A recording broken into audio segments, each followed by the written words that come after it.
Let's wait until we get a couple people in here.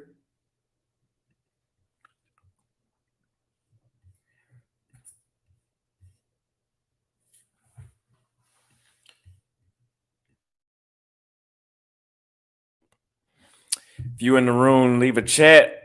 Leave a chat so we can start this conversation about what it is like knowing that I have a new home base. Yeah, it's that bad. It's that bad. Remember, that's the tribute. It's that bad.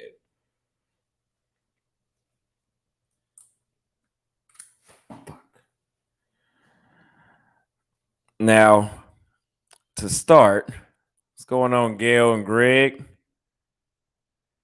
Uh really, I'm about to bring that part up too. Now, if you are in my group chat,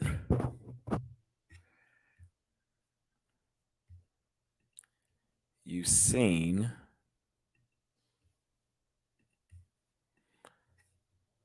here's the thing about me in Brazil.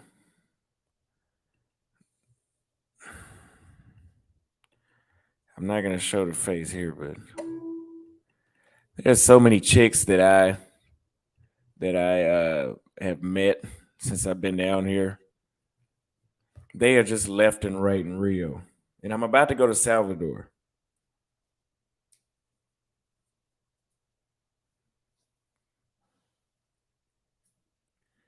Rio is the shit, man. Rio is where it's at. Brazil is where it's at. Especially because these women out here are just my type. But there's a little bit for everybody. If you like white women, there's a shit ton of. Let me say this too. I said this I think already.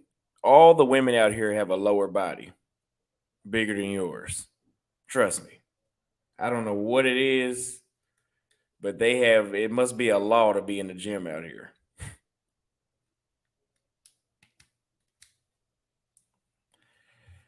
But they have white girls. They got the Hispanic looking girls. The ones that have they have plenty of black girls.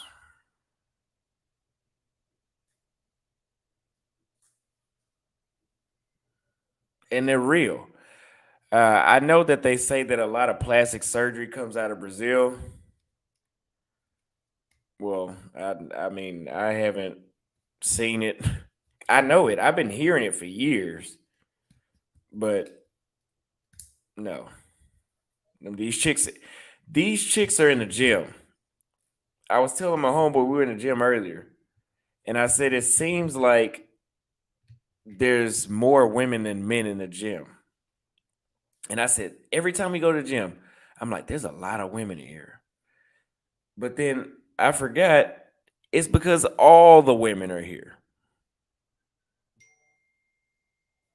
All the women are here in the gym. All of them. It's got to be 80 to 90%. That's damn near all of them. If I was about to say if they're not in the gym, they're like 50, 60 years old. But remember, I told you, even they're in the gym competing with the chicks that's in their 20s.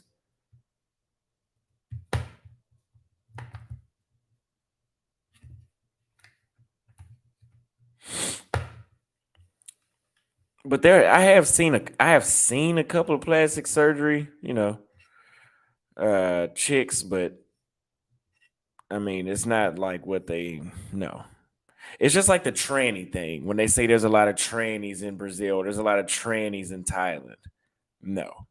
That they're there, especially in Thailand. But when people talk about it, they make it seem like if you come to Brazil, you're gonna accidentally make out with a damn tranny. No.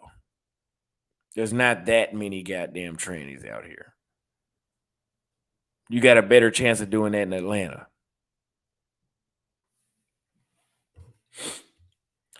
I'm gonna cash app you my number. I got my passport. I appreciate that super chat. Thank you very much for the donation. But yeah, send me a cash app for the number, and I'll lock you in.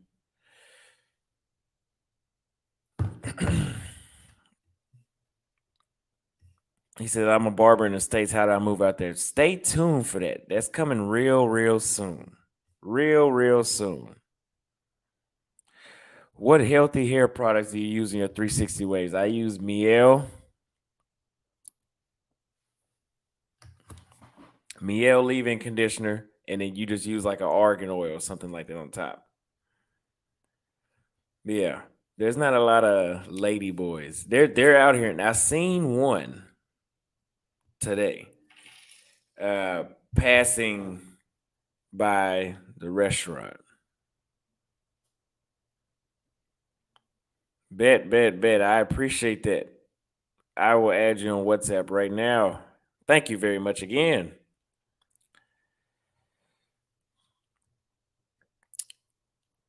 I seen one pass in the gym, but I mean, it's not. She was huge. You knew it was a man. So I don't know. That's not really. I've never went to another country worried about if I was gonna run into a tranny. I mean,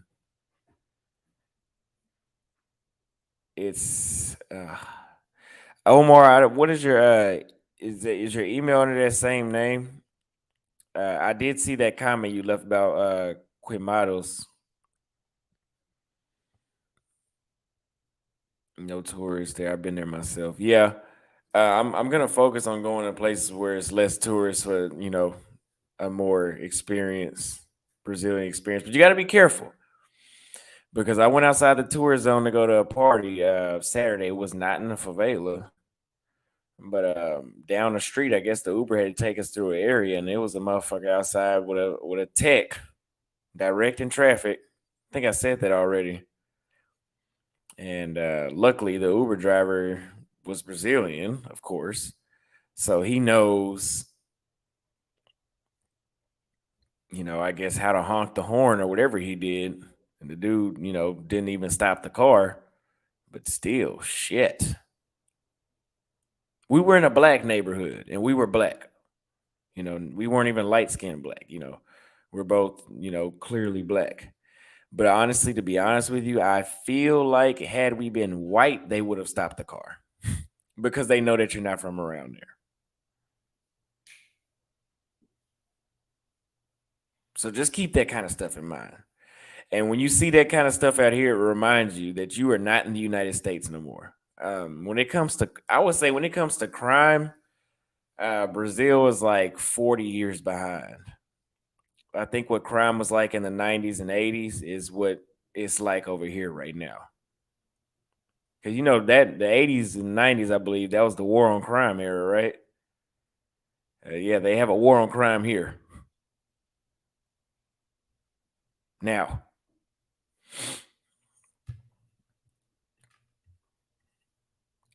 I'm organizing a meetup. We'll all be in Rio for Carnival.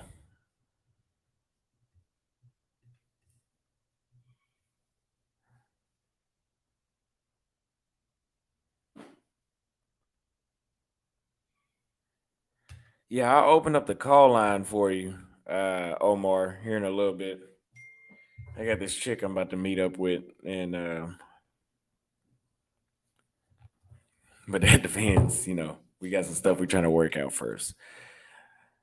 So I'll be on this live at least an hour, but depending on how that goes.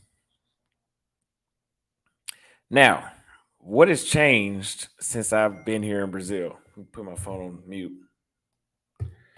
Since I've been here in Brazil, Branjur, if you're watching, yeah, it's winning out here. But since I've been out here in Brazil, of course, my approach is a little bit different now. Number one, I'm not running down on everything like I did the first two times I came. He said Austin looks like an elephant with lift off his shoulders.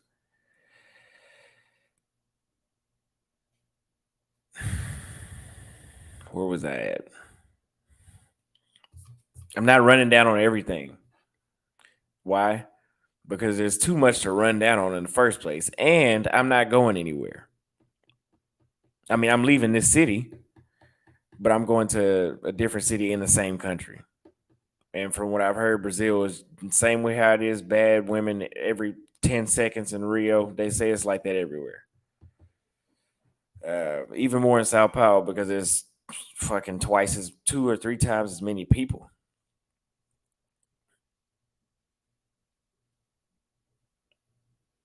Okay. So I have a true abundance mindset out here because these women aren't going anywhere. Plus, I got work to do.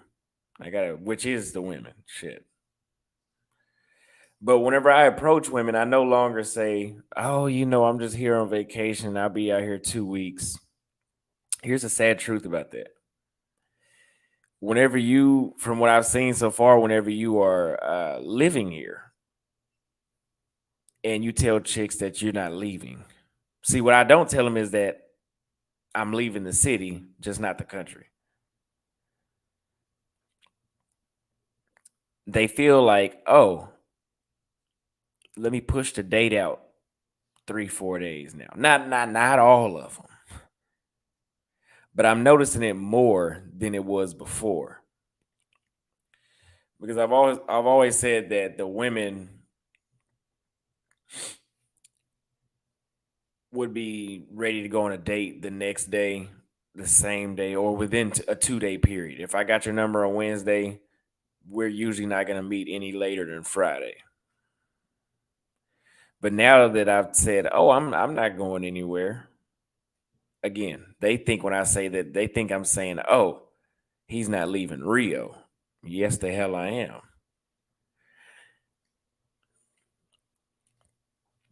So they say, I met a chick on Saturday. Beautiful chick. She was in one of the videos. She was in one of the videos. Beautiful chick. Within 10 seconds of speaking with her, I had my tongue all in her mouth, and she did a very good job of kissing. And she was very pretty. And then she held my hand,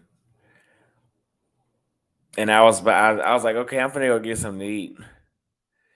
And then we were over there eating my $5 meal, which was, thank God it was that cheap because where I'm staying now in a tourist zone, it's like fucking $15 for that. Yes, they're that easy. If they like you, they just don't kiss everybody. Because if you seen the live that I did the other day with that feminist sounding chick at the restaurant, you saw that the chat said kiss Austin, and you saw neither one of them would kiss me. So if they don't like you, they're not gonna kiss you. I want you motherfuckers to understand that. Because I know some of y'all are saying, "Oh, they must be nasty." They don't kiss every goddamn body, but they will kiss a lot of people that they find attractive. If they find you attractive, in Brazil, if they find you attractive, there is no holding back. And anybody that disagrees with that or does not like that, I don't know what the hell to tell you because I don't know. I wouldn't want anybody. If you like me, why the hell would I prefer for you to hold it back? Bullshit.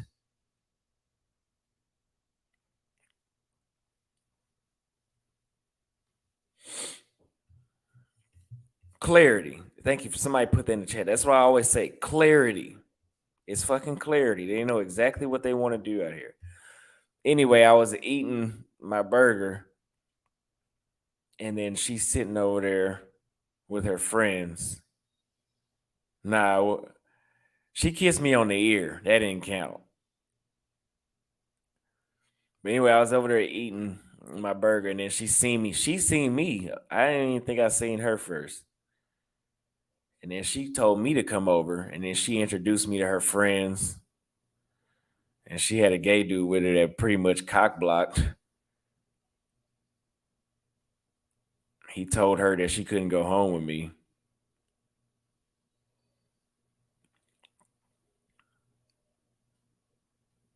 So, but that's what it's like. So you can come down here and deal with that, or you can go pay $4,000 to deal with a bitch that won't even text you back. Which one you want? Rio is the plan for Carnival. It's going to be crazy, yeah, and I think it's going to be bigger than it was last year because they should have it on time this year, and very far away from COVID. Because last year they tried that COVID shit. That COVID is 3 years. COVID started 3 years ago whenever Carnival hit. So yeah. Now, somebody said, "What if she has herpes in the mouth?" Well, what if you got it? Ain't shit you could do about it now. But I mean, just you can get herpes from somebody. I mean, you got women that's married to men, and their own husband gave them HIV. My mama worked at a hospital, and she said this woman came in, and her husband gave her HIV. So what's your point?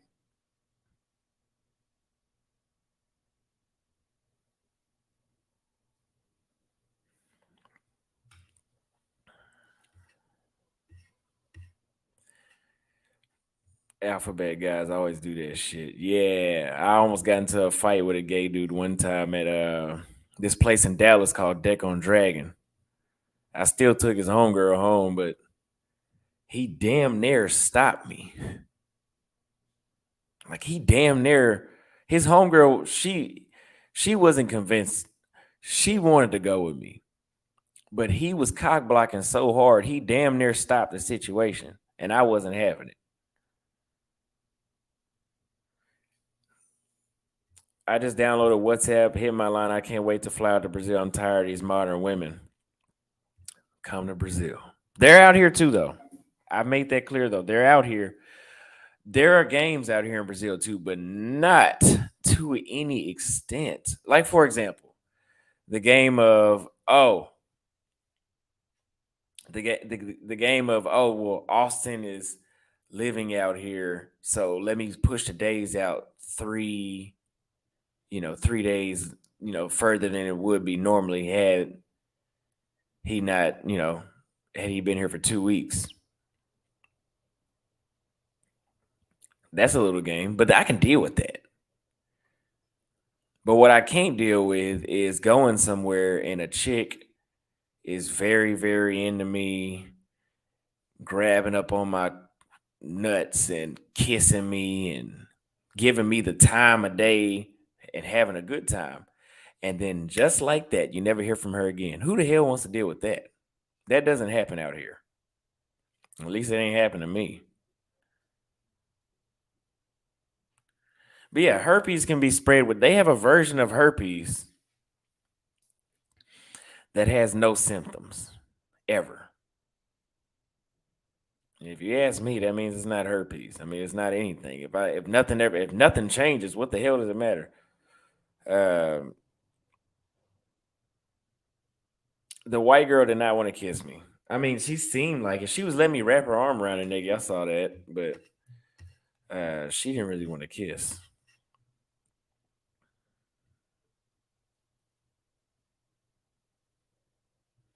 But yeah, you can see people have breakouts. You usually can see herpes anyway. What chick are you burning the walls? I don't know. I haven't cooked since I've been here. I should have been cooking. It costs too damn much in this neighborhood.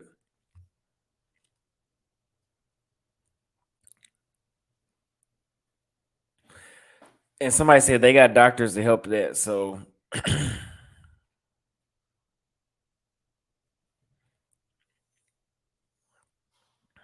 appreciate that super chat again, man. I appreciate all those donations. Let me go ahead and respond.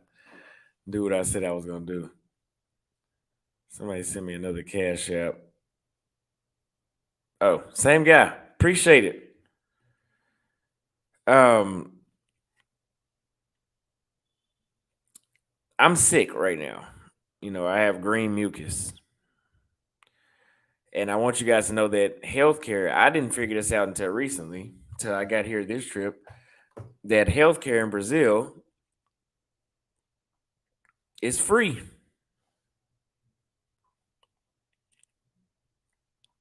Healthcare in Brazil is free.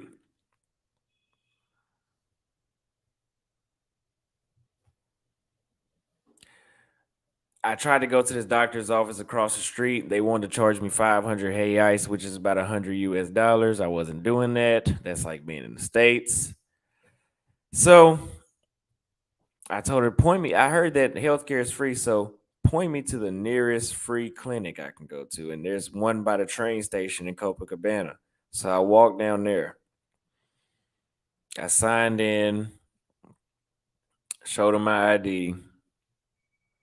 I sat there and I waited for about an hour.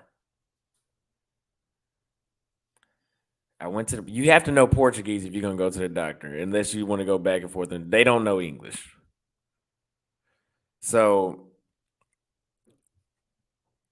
he said, I'm drinking on the 40, nigga. Damn. So yeah, I went to the back.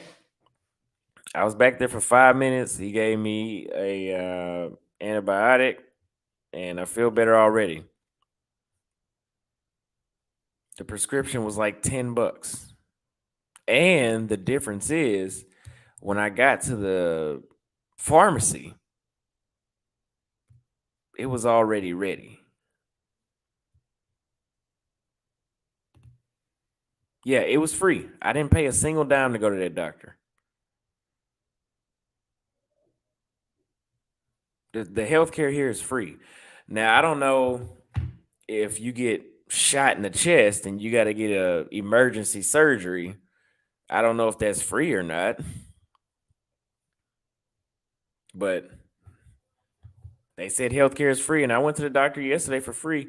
So you better believe that I asked somebody that. I asked somebody, do they pay high taxes? Because that's the first thing I thought. They got free healthcare, it must be high taxes. But I don't know. I'm gonna have to look into that. But I do know that it's free.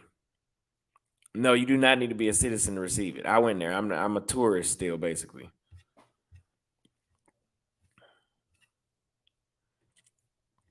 Is the cost of living more expensive than your last visit there? Like so mentioned. So I've been here a week and I've spent like 500 to 600 bucks in Copacabana. The first time I stayed in Brazil, I stayed in Rio. I stayed in Laranjeiras, which is translation for orange trees. Laranjeiras.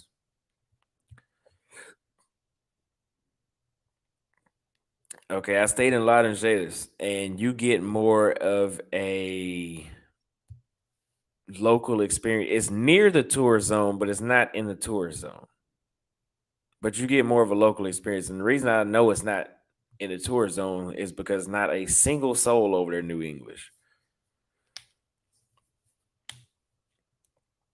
But there's always two military police officers on patrol in front of the apartments, guarding the area. There's a nice little common area where people meet at.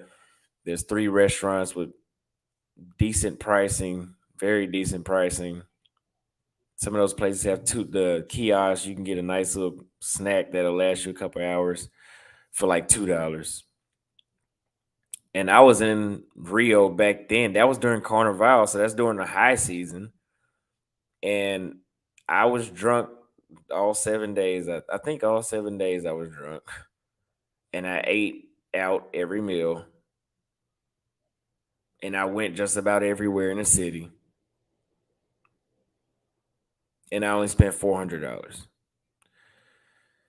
Now, am I gonna say that the price of everything has went up completely? I can't say that because the past 2 times I stayed in Copacabana, and I was wondering. I thought back then, oh, inflation has reached Brazil as well. That's what I was thinking back in May, but I didn't think that I'm staying right next to the beach in the tourist zone that everybody knows about, Copacabana. So yes, my average meal went from about $5 to about like it is right now, $10 to $20. But everything is still relatively cheap. When I go to Baja da Tijuca, it's about $8. It's like a 30-minute Uber ride for $8. That's about what it was back in February.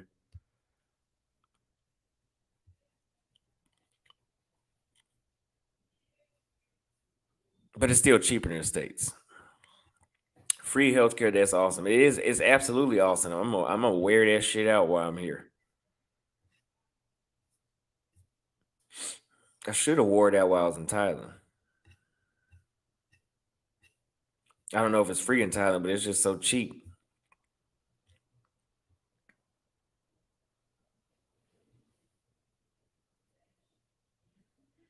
Any place Americans are prices.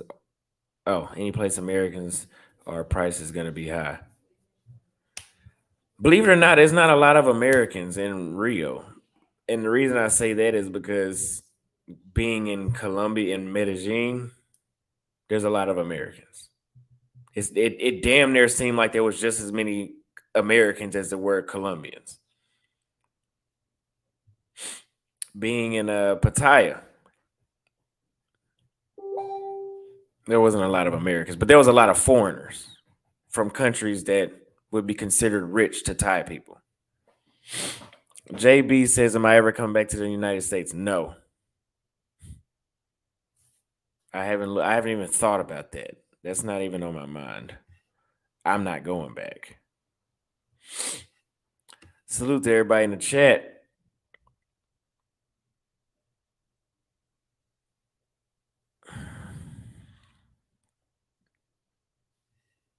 How much is the average monthly rent? Where I'm at, somewhere like this, uh, in the tour zone, I think something like this would run you like anywhere from 500 to 700 US dollars a month. But if you stay in Lauderdale, where I stayed at the first time, 700 US dollars to get you a 2 bedroom. This is more like a studio.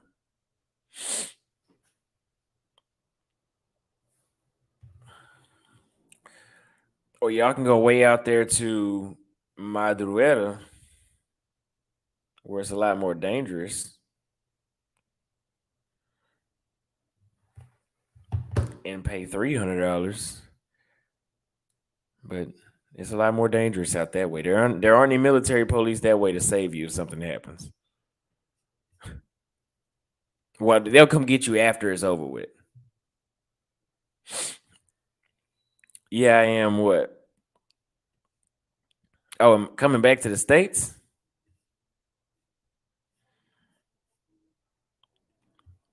I'm getting the plane tickets ready.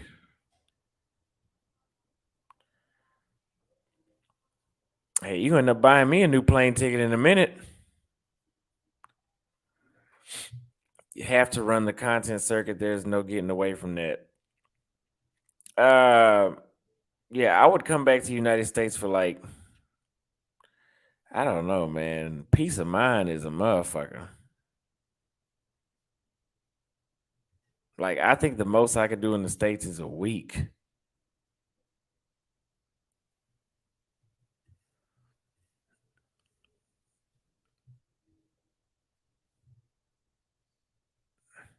I'm good paying $500 to $700. Let the military police stand guard. Yeah, yeah. Brazil is one of those places. Yeah, you want to have the military police around.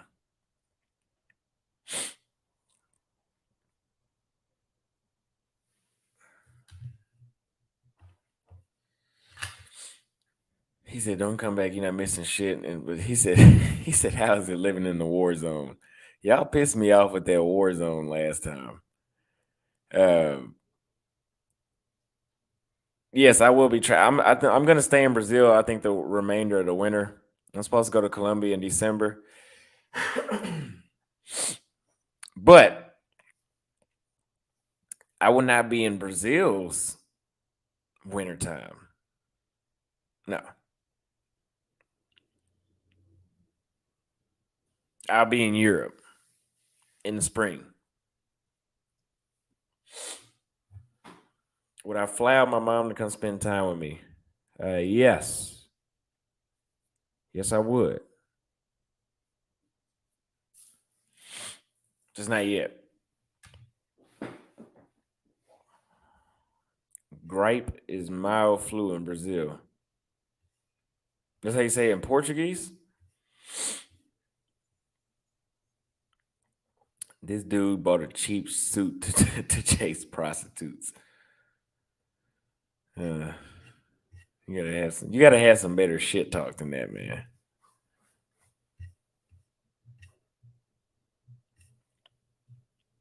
I would come back to the States to visit, but man, it's just not in my heart.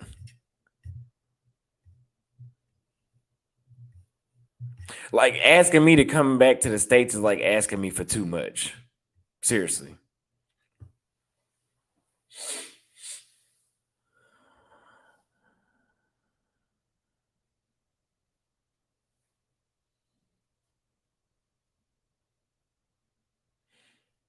But I mean, the only thing about me coming back to the United States to do content, to red pill content, the long like Rod was saying, Rilla, the longer that you do this, what I'm doing now, the less tolerance you have.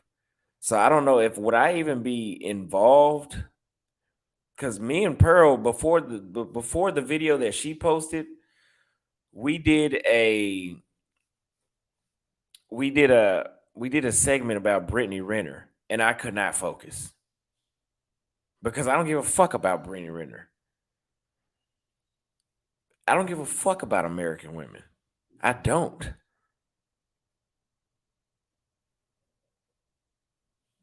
I just don't. So when people want me to react, like if you go to my TikTok and you see the videos I started off posting at the very beginning, where I was talking about, oh, these women do this in the States, they do that. I ain't got that shit in me no more. I don't give a fuck about them. He said Brittany 304.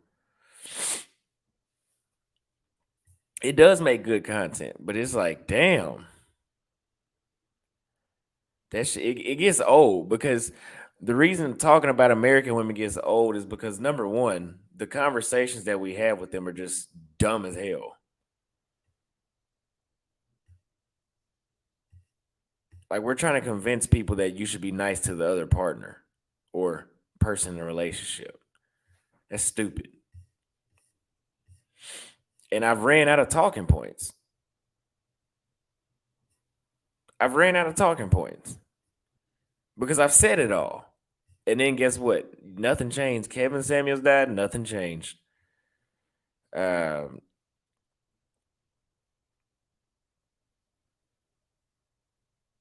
yeah, I mean, it's because I mean at this point, red pill. Yeah, the shit gets old fast. That's why all you guys really see me do is compare. I compare. I'll never run out of talking points on that because all I got to do is catch a foreign chick doing something that an American chick wouldn't do, and there's content. But me sitting around looking at some stupid American chick talk bad about men and cheat on her man, I don't give a fuck about that shit anymore.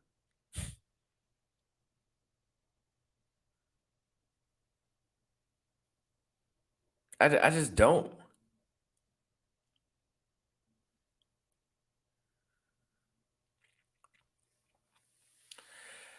Appreciate that, Jeff. Yeah.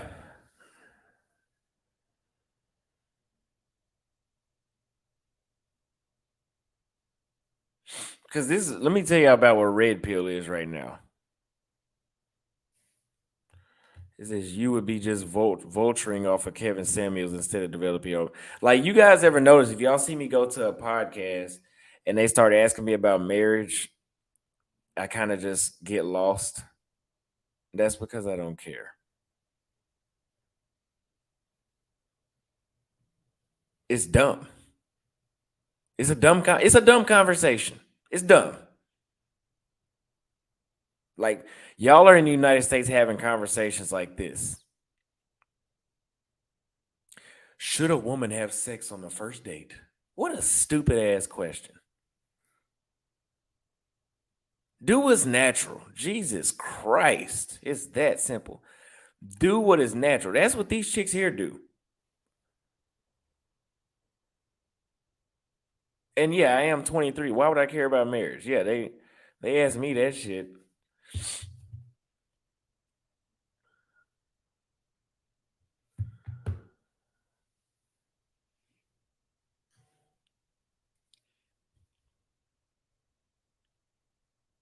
Yes, I've been to the ghettos in Brazil. I plan to grow the audience from. I mean, I get what you mean. Why you said it. You're saying like go to the red pill spaces and promote the message. I get that. We'll have to talk about that one. Yeah, but if they want to have sex with you on the first date outside the United States, that's what's going to happen. Meanwhile, back home, you guys have women that want to have sex with you, but they've read in some book that they shouldn't do that. So what they'll do is they'll make you wait 90 days and expect you not to smash anybody in between that. Bullshit. Meanwhile, in Brazil, you're trying to figure out who are you going to sleep with tonight if you wanted to live like that.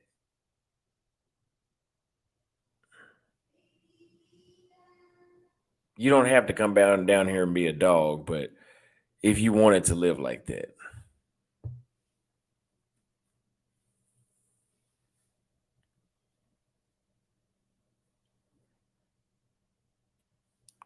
It's just like whenever I told you I walked up to the chick and we talked for a few seconds, and then next thing I know, I had my tongue in her mouth.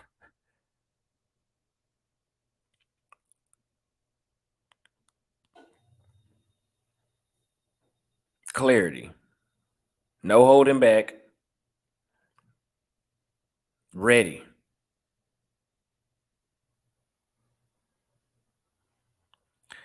Are you going back to Thailand? Chiang Mai is best for you. I will go back to Thailand. I actually love Thailand. I loved everything about it, but again, um, I did not have as I had a lot of fun. Appreciate this super chat as well. I had a lot of fun,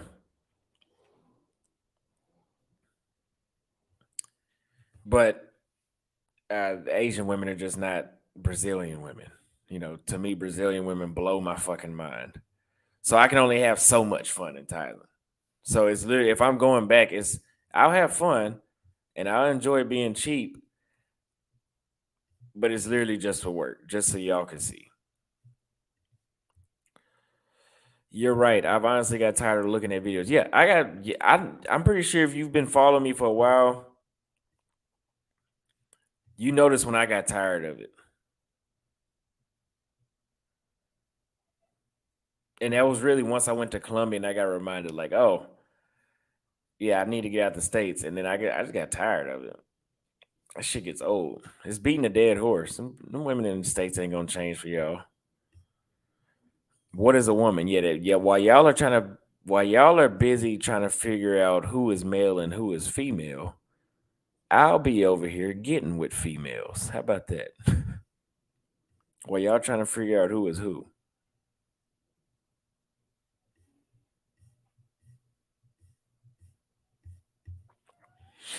I'm officially done with American women. Me too. And I'm here. So I'm not just saying that. I'm actually I'm I'm I'm living it so that way you guys can be inspired to do the same. I'm done. Appreciate the super chat. Recruit from the red pill and dating coach channels to build your following. Yeah. Eventually all of them will be recruited because it's got to be a 1% of those dudes supporters that's actually getting results. Thanks for that super chat. Just drop and support my G. Take care of yourself in Brazil. Thank you very much for that super chat. And that support will go towards a lot of money that I didn't expect to spend here on food. Yeah, I did.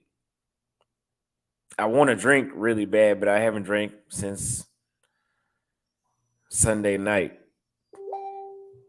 One, because I needed a break anyway. Because I've been I have been drinking since October 16th, basically. But I'm on antibiotics and I need this infection to go away. I don't need anything that's gonna slow it down. I would agree.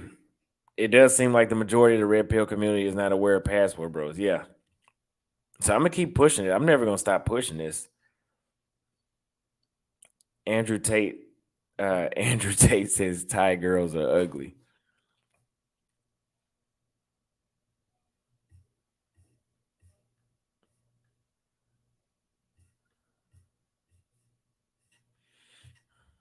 I wouldn't call Thai. They're not ugly. They're just not. Somebody asked how they're just not. They're not for me. Some they Thai women may blow some dude's mind, but not for me. But they're beautiful. They got some beauty. They got some beautiful women in Thailand. They just don't. No.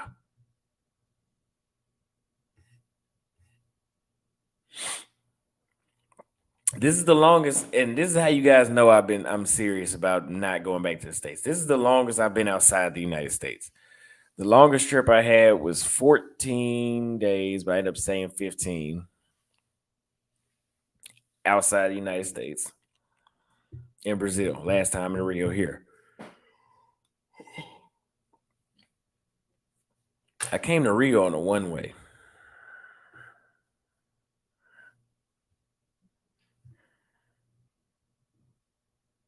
Okay. Oh, he want me to open up the phone line. Okay. I came to Rio on a one way. And I've been gone about 3 weeks now. And I will be in Salvador for at least another month.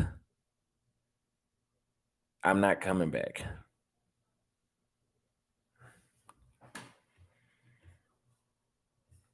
And if I do come back to the States, you better believe it'll be a round trip. I won't be buying a one way there.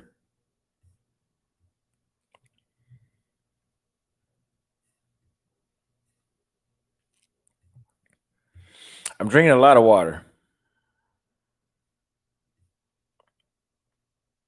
He said they ain't the best looking, let's be real.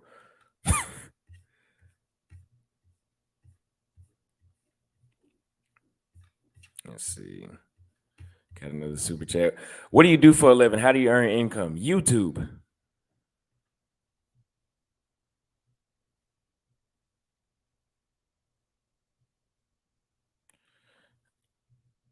Nicole, sit down.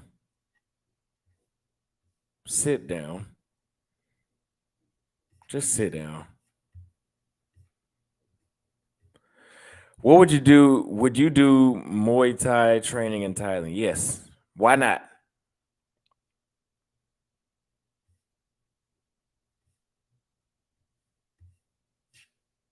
That's a very good skill to have.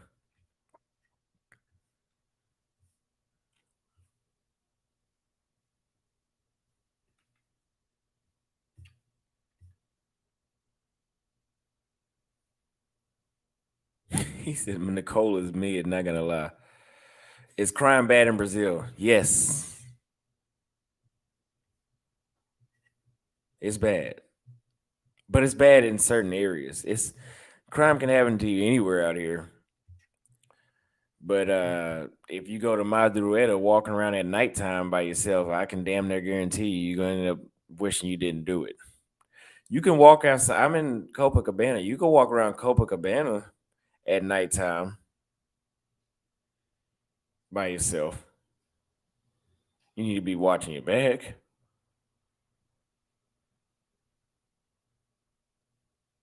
But I would say the same thing for walking around down.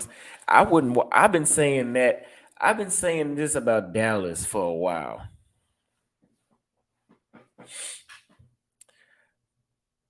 I would never walk around downtown Dallas at 2 o'clock in the morning by my damn self.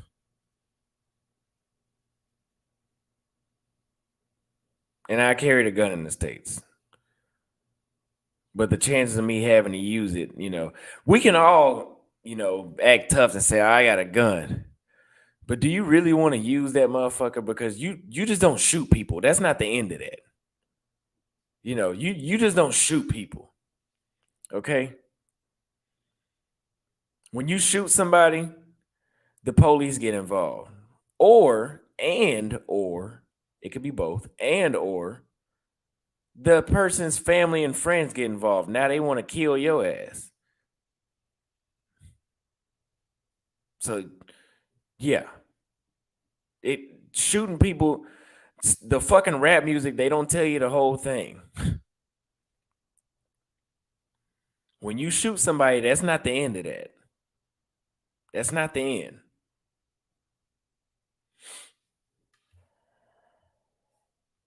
Or they, I've heard this before. I've heard this a lot.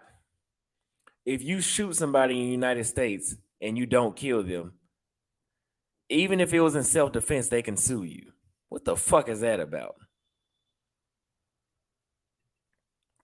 Yeah, so Brazil is no different than Atlanta after 9 p.m. Yeah. Hell, I wasn't even living in downtown Dallas, man. And it was plenty of nights when I would walk out of my apartments and you could tell it wasn't safe. And it's the same feeling out here. It probably feels a little, less safe because I'm new here. But yeah, it's just as dangerous. I don't know why people overhype it. If you are in the right areas. Now, if you are in the favelas at nighttime, it's gonna be a lot more dangerous. It might be what people hype it up to be.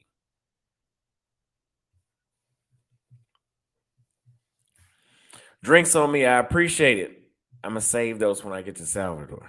Next time when I go live, I won't be at Rio, I'll be in Salvador. Appreciate that, brother.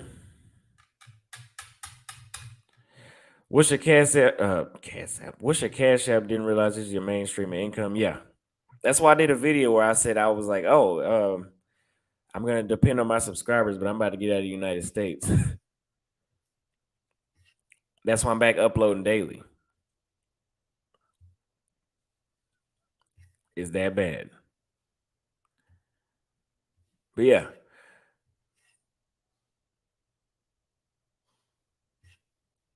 so a guy can come and rob you. Here's another law I didn't like about the United States. If somebody robs me and then they turn around and take off running, they rob me with a gun. They turn around, they take off running, but they didn't get the gun that I had, and I shoot them in the back. I'm getting charged with aggravated assault with a deadly weapon in Texas, which can get you anywhere from 2 to a maximum of 20 years because you stole my shit and I wanted it back. And they would say, "Well, you didn't have to shoot him." Let's talk about why I'm shooting him. He was fucking with me. You don't want to get your ass shot in the back, don't rob nobody. This is a simple world we live in.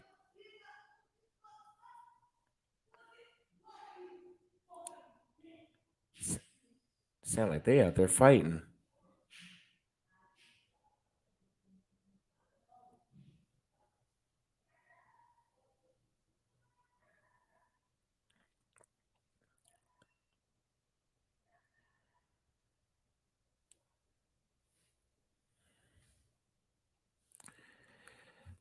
Just do rubber bullets. They can't say it was deadly force. Well, then they'll sue you. They'll find some way to sue you. You can't win. When it, I've never been to a gun class, but whenever like the edge, because you don't need a license in Texas to carry a gun. But when you start hearing all the rules on when and how you can shoot somebody, you might as well just not even buy a fucking gun. I've talked about this before. The way how Texas has their laws set up, or the United States in general has their laws set up, you're only supposed to shoot somebody when they done already stabbed you.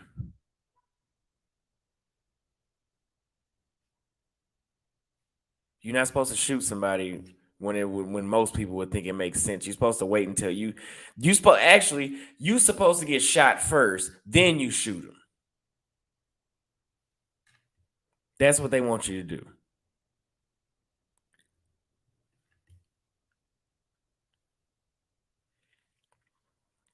But my Cash App is at the bottom down there.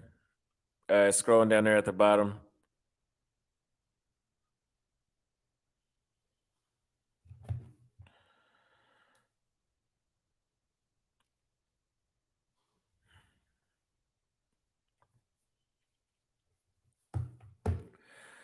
Florida got it right. Stand your ground. Yeah, but I believe Trayvon Martin, that whole situation kind of got rid of that.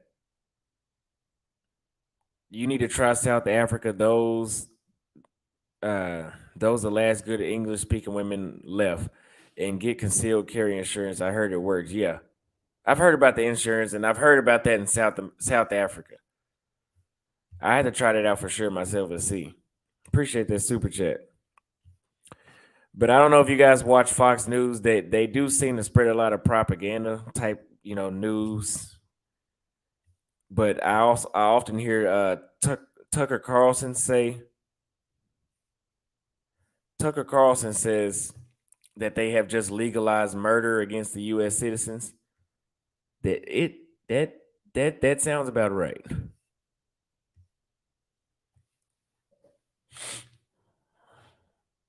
Hey, I put my cash app down here because he said it. But when I'm saying it's scrolling, I'm saying it's at the bottom of my screen that you're looking at. It should be at the bottom. But I just put it in the chat. I'll pin it at the top.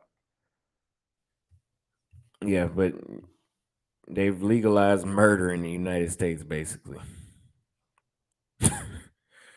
They have a hell of a way of saying things on Fox News, but it does have a certain level of truth to it. It's not completely true, no, but it does have a certain level. Yes, I'll be in Brazil New Year's. Oh no, you good? You good? Oh, so okay, so a couple people can't see the cash app. I don't know why the banner must not be working there.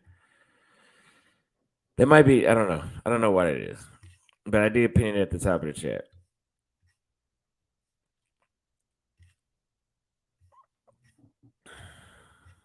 Somebody live.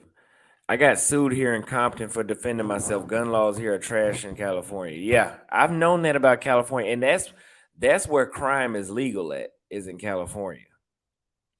I read a story about a guy that was doing he was supposed to get like 20 years, 15 or 20 years, some long time for a murder. Well, I guess it's not long for murder, but for a murder. He got sentenced, he left the county jail, and when he got to the prison was already full. So they had to release him back on the street. And they said that that's happening a lot in the blue states. We're criminal. So he ended up doing like 2 to 3 weeks.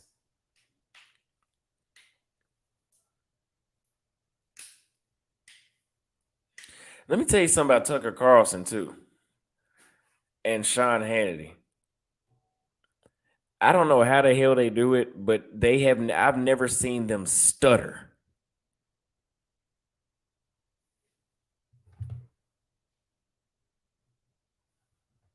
Appreciate that cash app, JC.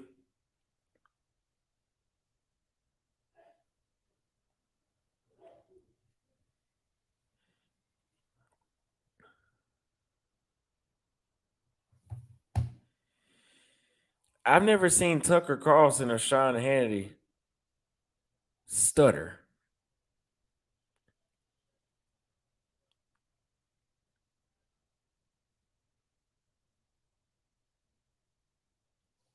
They, I don't, I don't know how the hell they do it. What up, man? Yes, it's that bad. Here's $5 for some lunch on me. Keep being an inspiration for us American men to get out here and travel. Absolutely. Thank you very much for that. I will keep inspiring because it is really that good outside the United States. And you guys got to leave.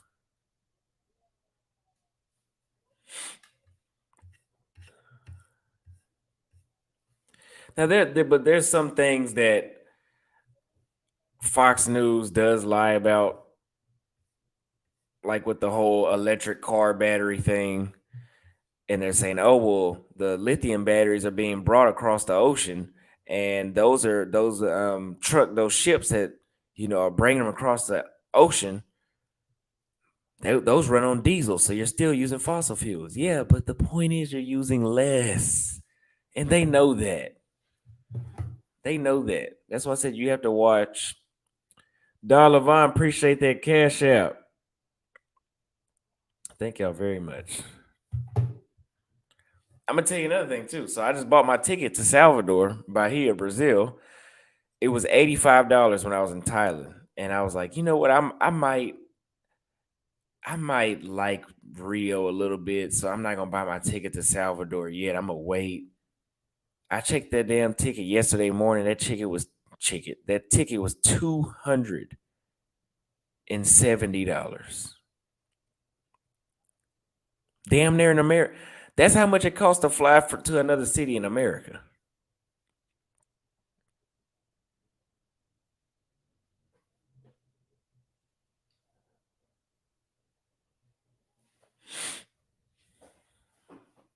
He says, "Have you ever seen a lithium mine? Nothing environmentally friendly about that." I could believe that. But as far as when they talk about diesel, oh, like, oh yeah, like the trucks are running on diesel. Yeah, but the whole point of the green thing is to get less cars. Regular people, because regular people make up the majority of the gas usage, from my understanding. Not the ships and the car, and there's more people driving cars than there are people on banana boats.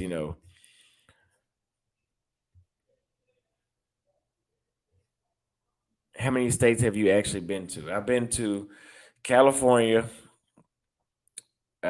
Florida, Louisiana, Georgia, Oklahoma, Mississippi, New Jersey, and Ohio. So I've been to 8 states.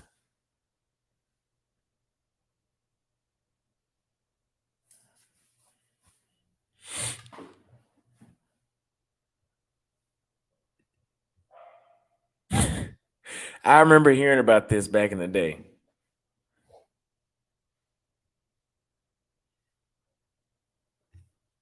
He said Mississippi all day. No, sir. My family is from Macomb, Mississippi. But mm-mm. Last time I was in Mississippi, I was there for 2 days, and I was supposed to be there like a week, I think, or something like that. I'm like, yeah, it's time to go home now. Hey, y'all ain't doing nothing around here.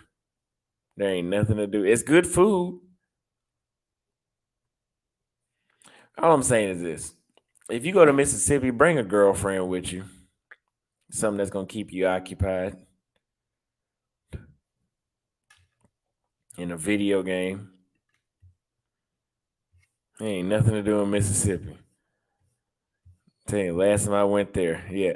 Here's a funny thing about Mississippi. Last time I went to Mississippi, I walked into a Walmart, and I swear to God, every female in the damn Walmart had on a pair of leggings.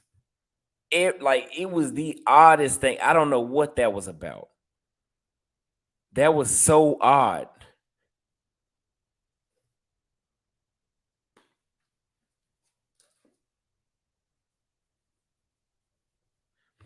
Somebody said, "Do they give good top in Brazil?" They give good everything. They call Brazil the country of passion. Just know that. Seriously, Austin, I'm wishing you great success and personal growth in your journey. I appreciate that.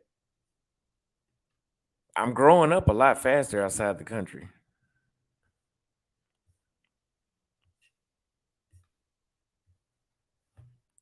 He said, "Are they all fat in Mississippi?"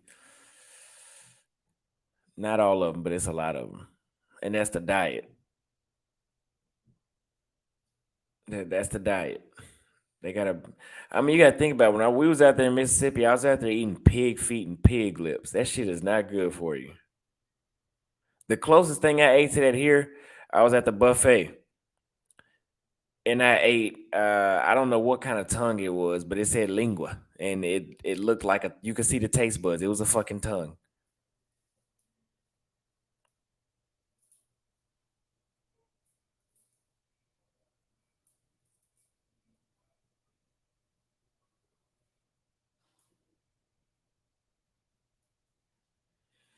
Yes, I moved to Brazil. I want to talk. So you guys seen the vlog I put up yesterday? And I said I was in the all black club where there was nothing but black people.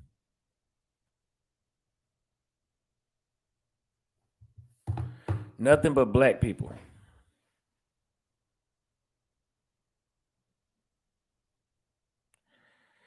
And my Yeezys I got from Thailand got stepped on, like I said, about 50, 60 times. I stepped on some other people's shoes about 50, 60 times. But I'm here today doing a live stream. But you know what? I have a client that I used to cut his hair. He moved to Arkansas, I believe. The first day he was down there, he said some teenagers or some not teenagers, some young dudes around my age got into it at a club because somebody stepped on somebody's shoe and he shot him and killed him.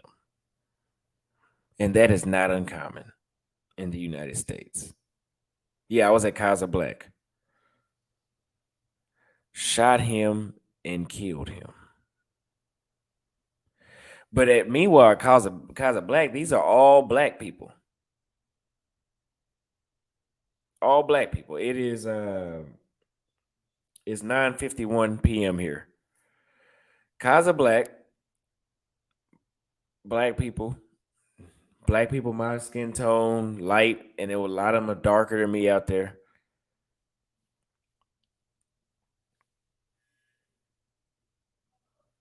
They look like they and it was in the hood basically.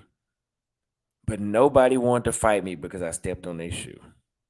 Nobody even looked upset when I stepped on their shoe. So black people aren't even the same outside of the United States. We look the same. We're not the same.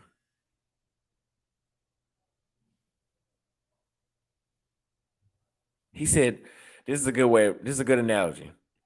Brand new sneakers are landmines for the black community in America. Absolutely. You step on them, you blow up. You don't wake up after you step on somebody's brand new Bread 11s or what was it? Whatever the last 11s was that came out.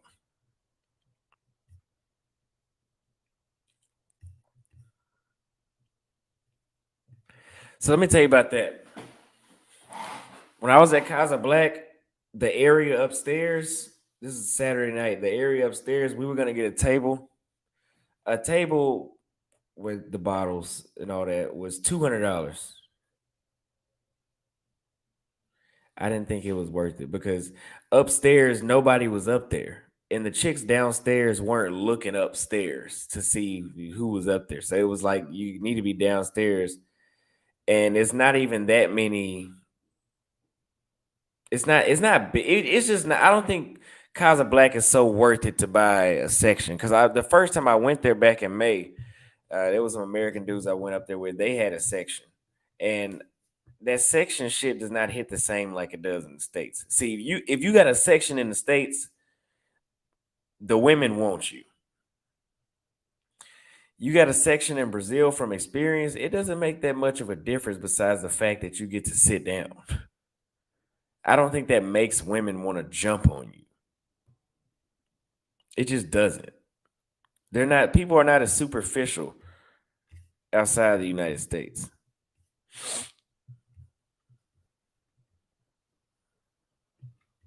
Yeah, while y'all are busy wearing your landmine Jordans, getting shot behind a pair of damn shoes.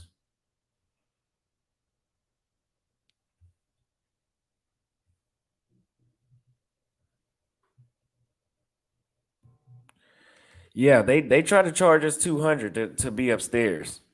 But I was talking to this chick and I bought a bottle of vodka and we drank that and I shared it with her whole table and that's why on the vlog I did I was so drunk.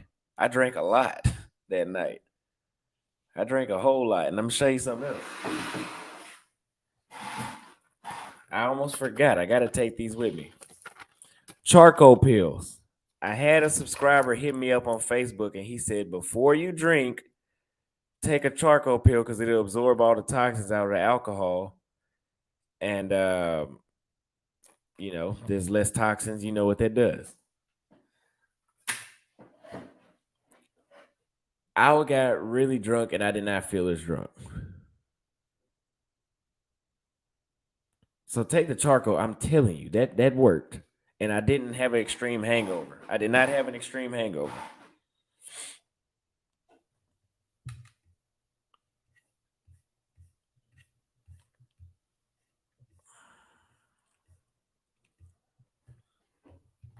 He said, Dr. Holloman. Yeah, but you can't take them every day like they said. Uh, I've never heard this about fake alcohol in Brazil. I appreciate that too, but I've never.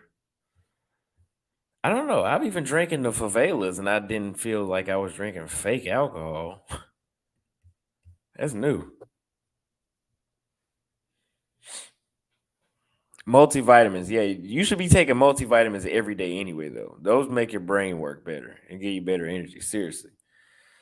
Illudrace sent Cash App. Thanks for being informative. Yes, sir. I appreciate that. Thank you very much. Eric Eric sent us Cash App. Go wait, let me see. Oh, go Austin. I'm leaving USA for good next year as well. Thank you for that. Cash App as well. I wish you the best luck. This is the best decision I've ever made in my life. Is that good? I don't have any girls with me right now. I was supposed to meet somebody a couple of hours ago, but she was fucking playing, man.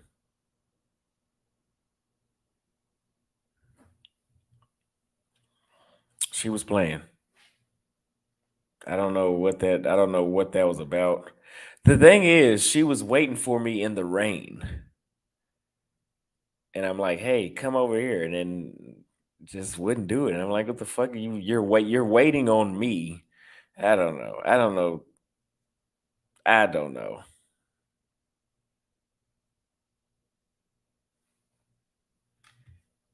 I think it has something to do with the fact that I'm leaving tomorrow.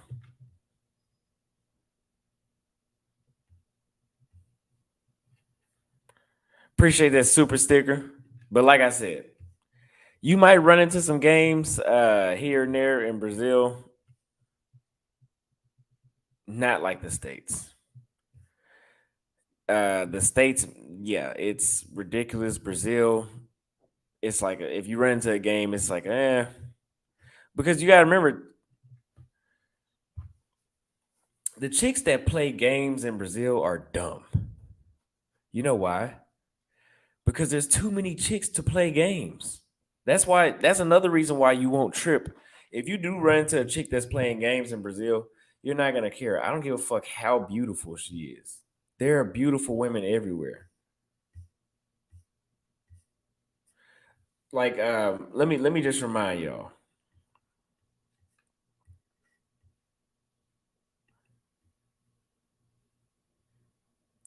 For anybody that may have been, that may have forgotten.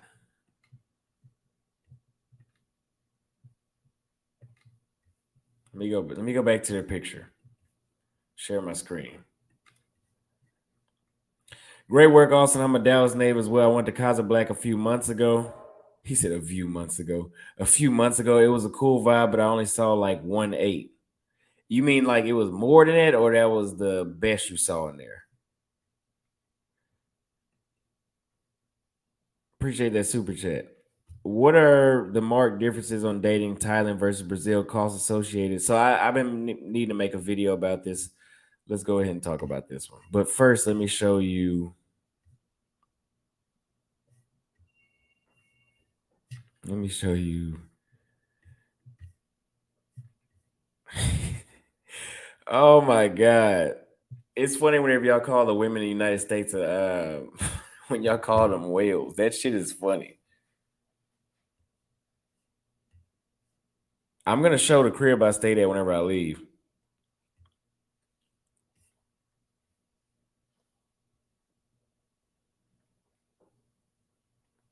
Yep, you're right about that. You can't go on a random night. I, ab- I I'm truly starting to understand about Casa Black. It's best to go on days whenever they're having some sort of event. One MT has the baddest Brazilian I've ever seen. Yeah, yeah. He showed me a couple of them, but I appreciate you speaking the truth. Yes, that's why I allow the delusional two chicks that we had on there the other night. Wow, I ain't gonna call them two delusional chicks. One of them.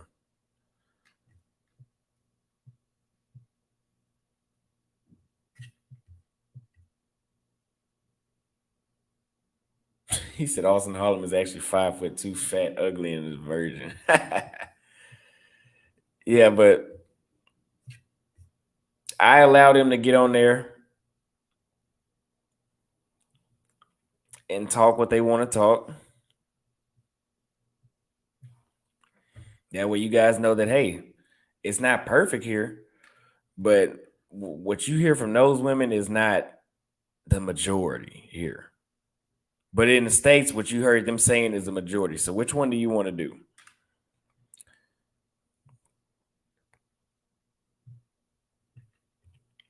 I'm gonna head out, hit my line. I'm not familiar on how to use WhatsApp. I will give an official shout out on my channel. I appreciate it. Sign up for WhatsApp and then I'll message you on there because I don't have my US phone number anymore.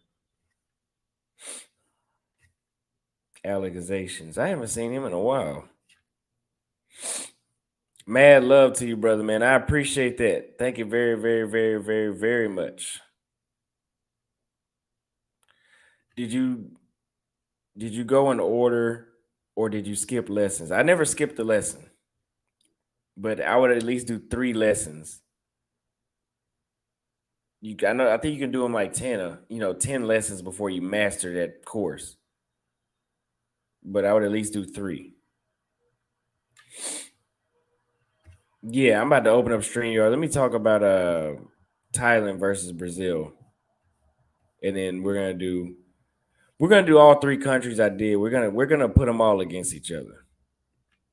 We might start some shit tonight with this one.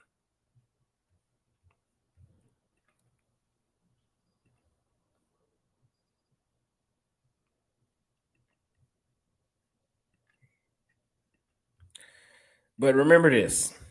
First of all, look at this right here.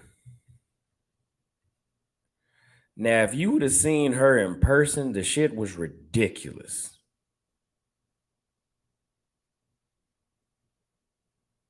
It was ridiculous. And it was a few of them in there like that.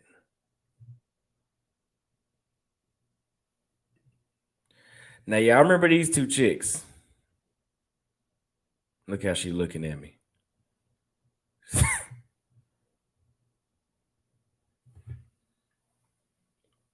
She said she was timid. I don't know if it was on video or not, but you could kind of tell by how she was giggling and laughing that I had her a little nervous.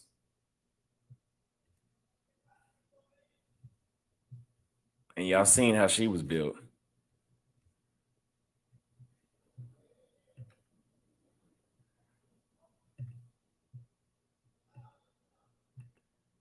Let's see.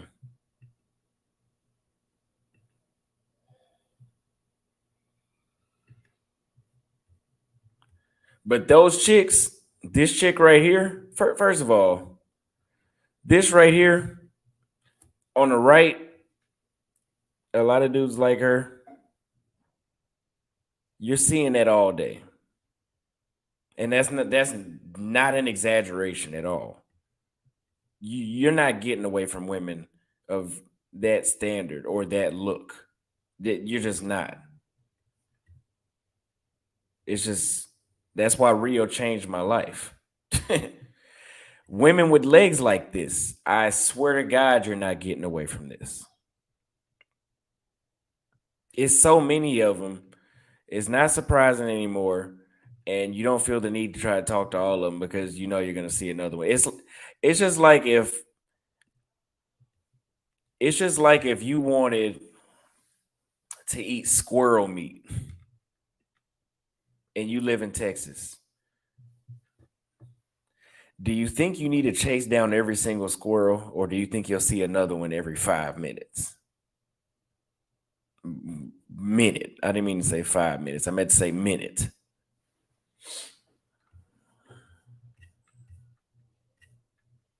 He said she definitely a bend over. Yeah, I mean, shit.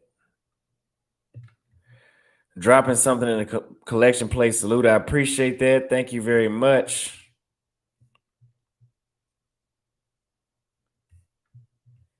I already signed up for WhatsApp. Okay, I'm gonna message you really quick, and then we're gonna open up StreamYard.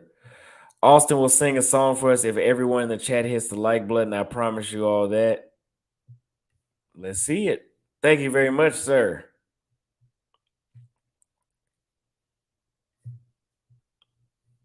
Brazil is a candy shop. Seriously.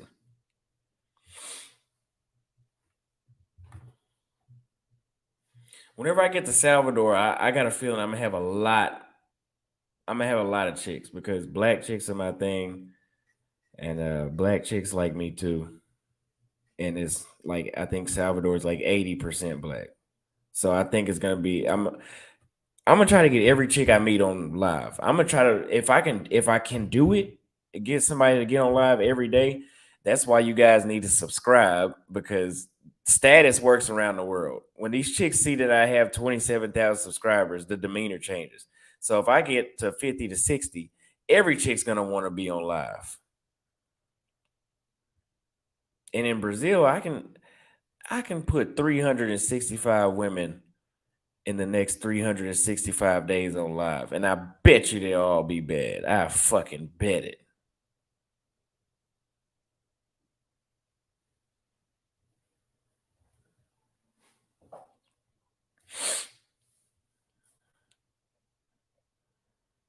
I bet it. He said, I bet I won't do it. I bet you I will do it.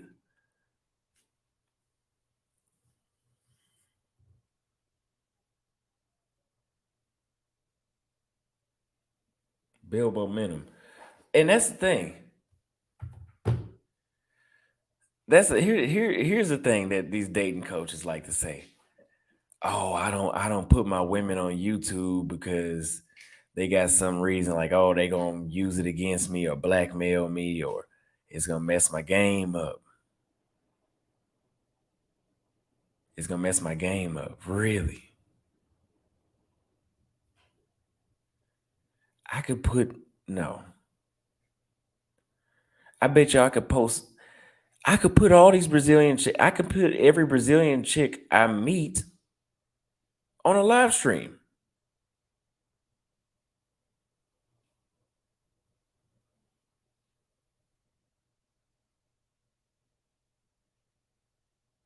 I could do it.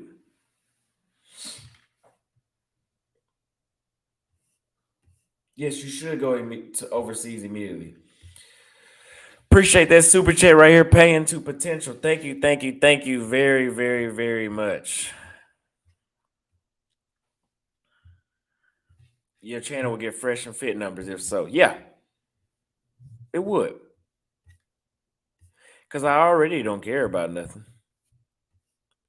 So I'll do it. Just watch this. Just watch. Now let's compare this. Do y'all want me to compare dating in Brazil? What two? Give me two countries that you want to compare first, out of Brazil, Thailand, and Colombia, because those are the only places I've been.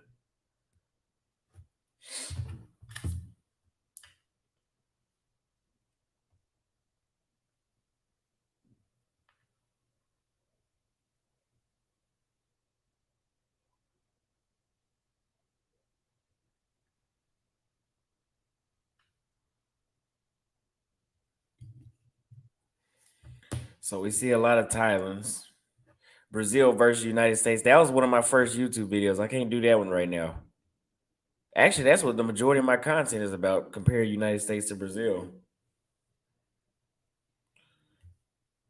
Okay, I don't think I ever did do a Brazil versus Colombia. Did I? No, I did a Colombia versus United States.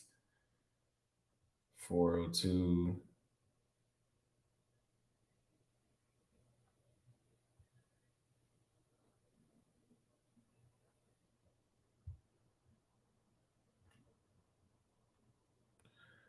So you got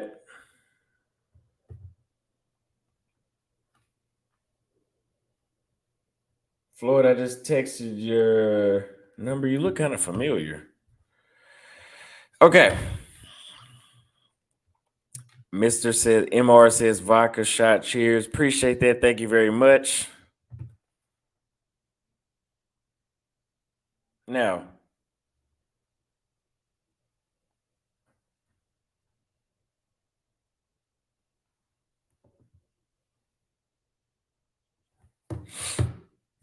let's do some comparing. Somebody said fuck American women.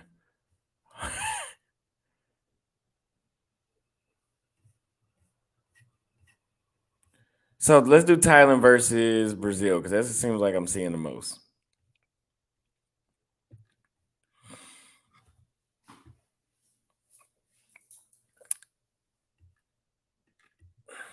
Let's start with physical appearance.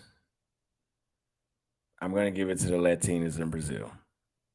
Okay, that's a given. Let's talk about the level of cooperation. Thai women beat Brazilian women when it comes to competing. Not competing, cooperation. They almost say yes to everything. They almost don't say no in Thailand.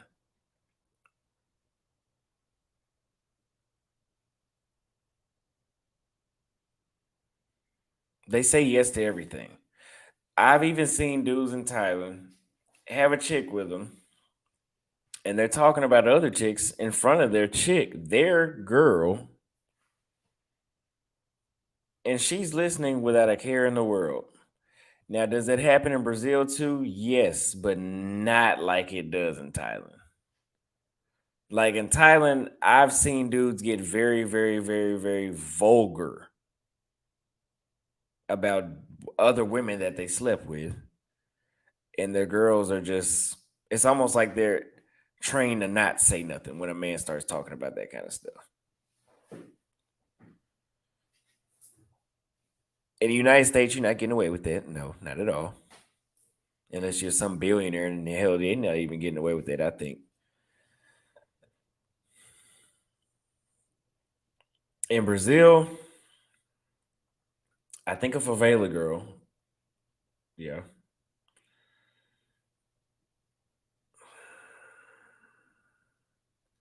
I think you could get away with that in Brazil, but I wouldn't try it.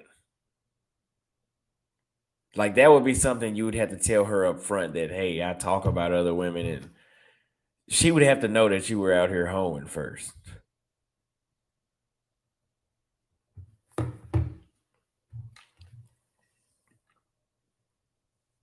Thank you for your service. I appreciate you for the super chat.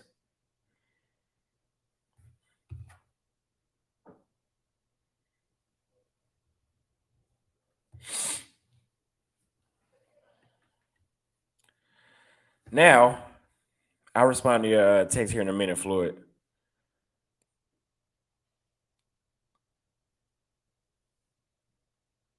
Let's talk about showing up on time. I remember I said Colombian women, they were 100% of the time late. 100% of the time. Brazil,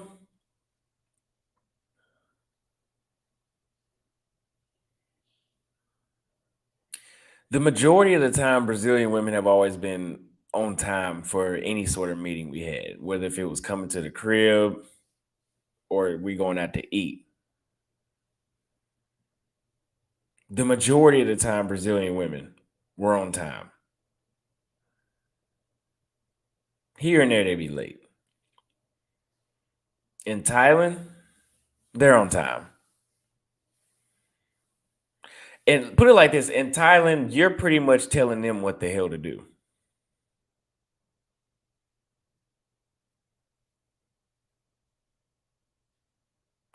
Ghosting. Thai versus Brazil. I've never been ghosted in either country.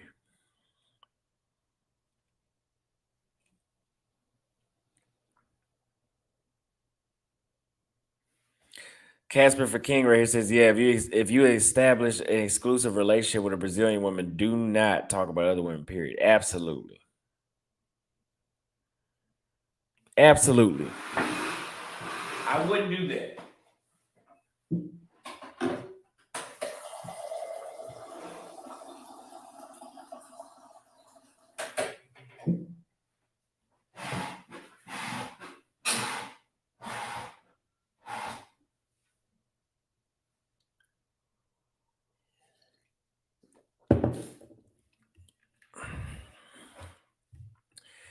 How long are you in Rio? Bahia is soon. I may have to get you to Floriapa while I'm there, but Bahia is tough to leave. Yeah, I've been hearing Bahia would be tough to leave.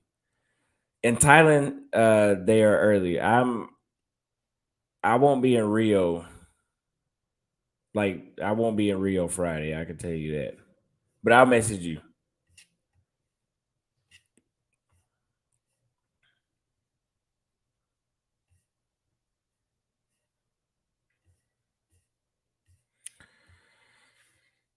Do not talk about other women in front of Brazilian women. I told y'all that the Brazilian chick tried to bite my dick off, and I wasn't playing. That was very literal. But I've also heard that Thai women will cut your dick off. I've heard that, but I've experienced it with Brazil. I told the Brazilian chick, I told her when I first met her that, hey, I'm 23 and I'm gonna be sleeping around. You don't have to deal with me. And she chose to deal with me.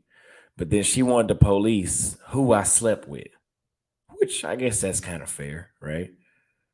I guess it's fair. But I never checked in. I never said, "Hey, can I fuck her?" No, I'm not doing that. So apparently, she didn't like one of the chicks that I did, and she tried to bite my dick off. Yeah, I would have beat her ass too. Great idea. You should have a panel of a hot Brazilians for 2 to 4 times a week discussions. That'd be dope. But man, getting a panel of women, I think in any country is not easy. Maybe in Thailand. And that's why I said they're cooperative.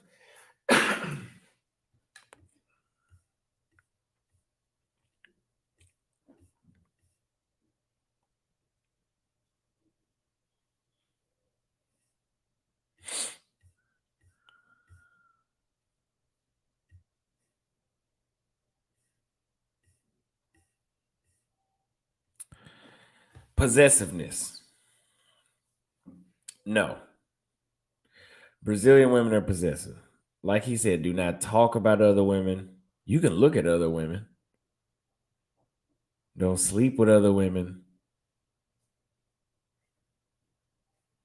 When you got a Brazilian woman, you can't get rid of her in a good way, right? Because that's a good problem to have. You don't. I'd rather have a chick that I can't get rid of that's benefiting me sexually and supporting me all kind of ways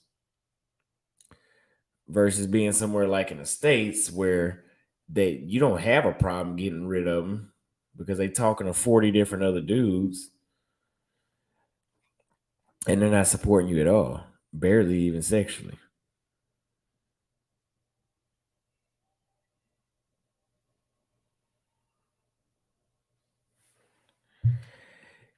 Kevin Cunningham, I appreciate the super chat.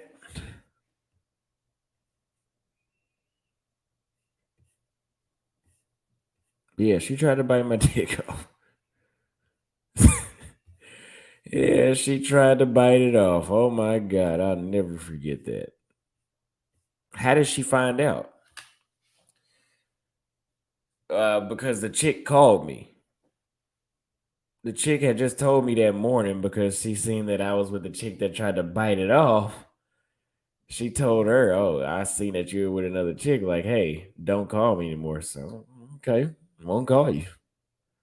And she called me. I didn't answer. The other chick seen. She's like, "One of your bitches is calling."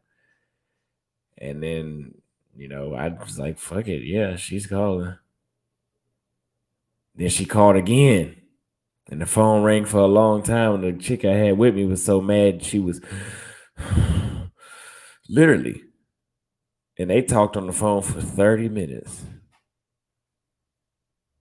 And the next thing I know, she made me send a picture of us sitting on the couch. And then she tried to bite my dick off after the picture.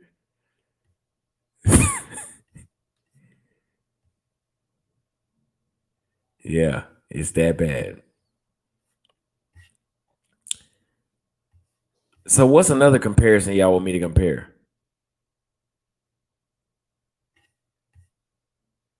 What did you you did ask me a super chat question. Let me see. I'm sorry. How long would it take to apply for an apartment?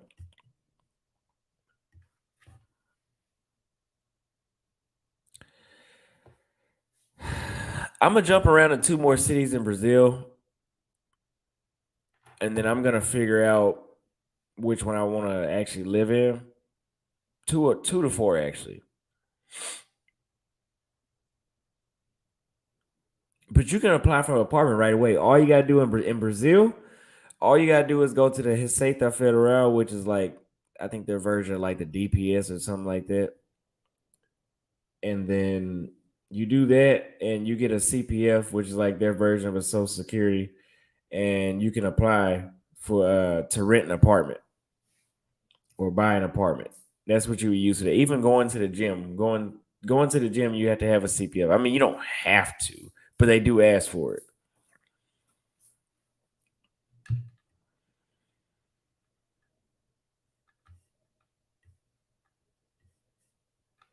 Somebody left a funny comment.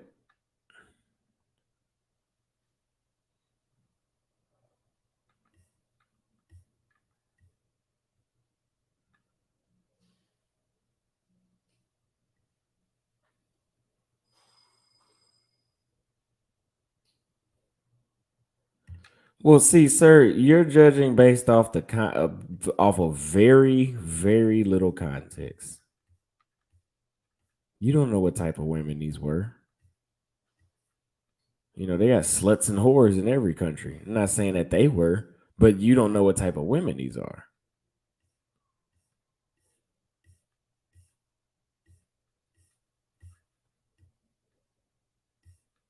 You don't know.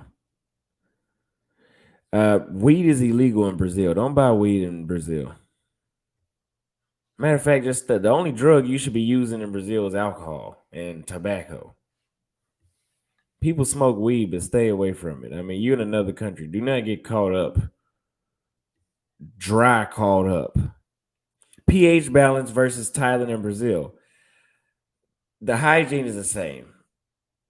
The hygiene is the same. I have not ran into in my experiences. I've heard otherwise, but in my experiences, I have never ran into anybody stinky in either country.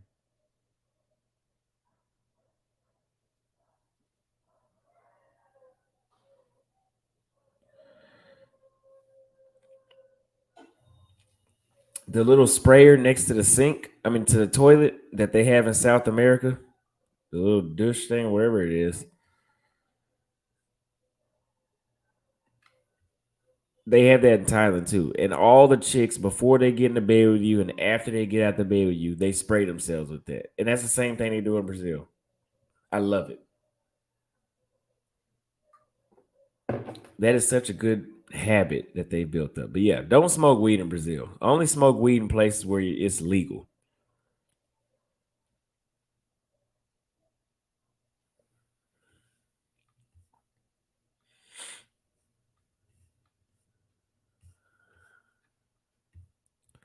He says sex experience between Thailand and Brazil. That is a very vulgar topic. Very deep. I know I'm already very detailed, but y'all know I give out a lot of details, and I'm just gonna say this: Thai women are brand new in between their legs. Let's say that.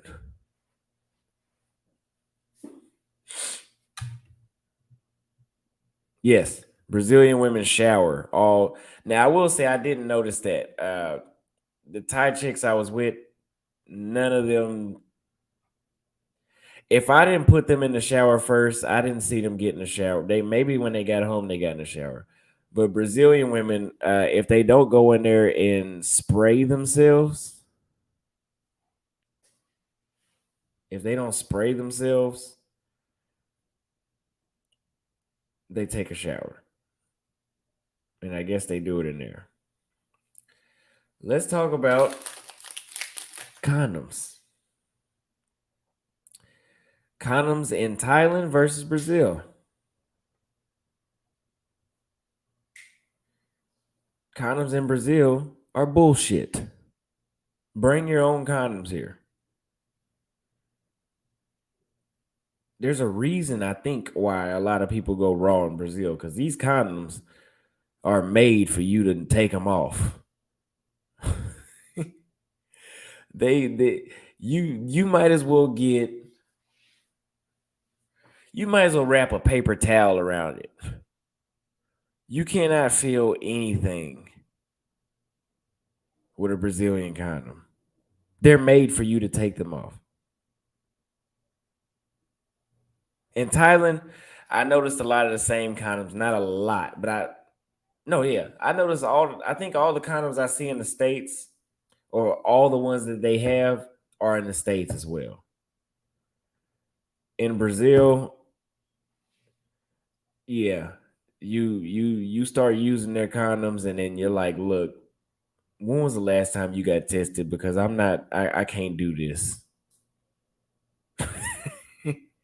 You'll go limp with a Brazilian condom. Try it. But I suggest you're better off get on Amazon and get 100 pack of whatever you use in the United States, bring it here.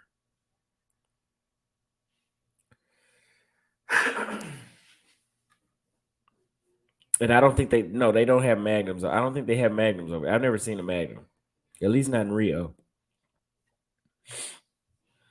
I'll be vibing with Fred while I'm out there in Salvador this week. So maybe maybe they got something different up there he could tell me.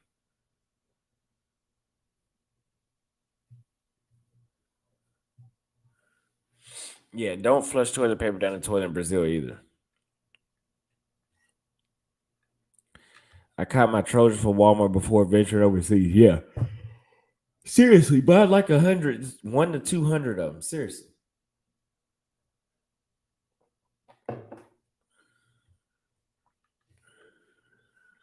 especially in Brazil because Brazilian women like to fuck more than Thai women.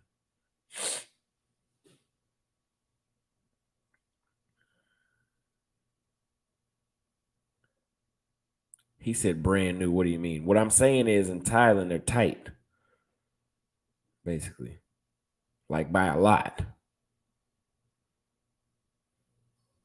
Colombian women have the same hygiene as Brazilian women, in my opinion. I don't know. I might say that about every country because I think outside of the United States, it's just different. What did old girl say on the live yesterday? What's another comparison? The text back time. Uh, Thai women seem to text you more. Matter of fact, I was at the gym this morning and this chick I was talking to in Thailand. Remember the one I told you that I was waiting by the elevator? That chick called me, wanted to check. She texts me at least every day or every 2 days, checking on me. So I don't think you're gonna have a problem with them not giving you attention, especially if they've met you in person.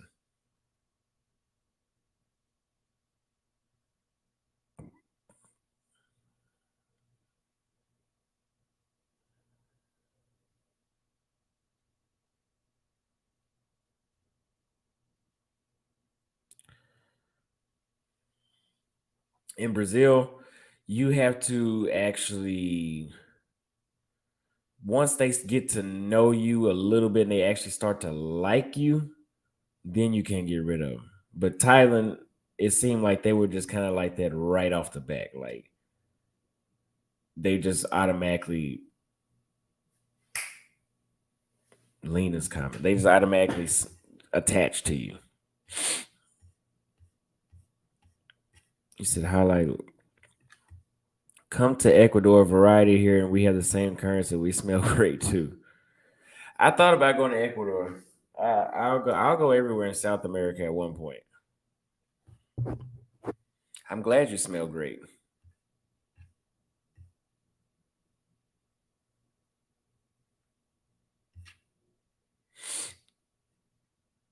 Do you think Brazilian girls are tight in between their legs? It depends. I wanted to say no, but that's no is not true.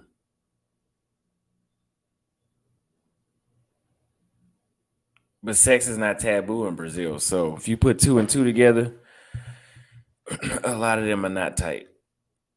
But that don't mean that they're all just whores and loose as hell. I'm trying to keep this from being too vulgar. Yeah, if you see me in person, I'll be off the hook. I do have a Patreon, but I stopped posting on it. I had put a post on my Patreon saying that I stopped posting because I'm too uncut right here, and there's not really much that I can, like. There's nothing for me to put on there.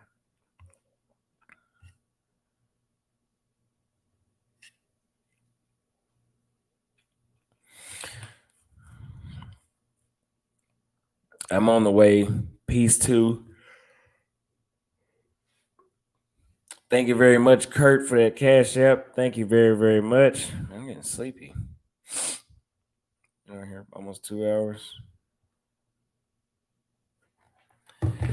I never hear people talk about Argentina as untight. I will be going to all those. He said nobody in the States is tight since the mid 90s. Yeah.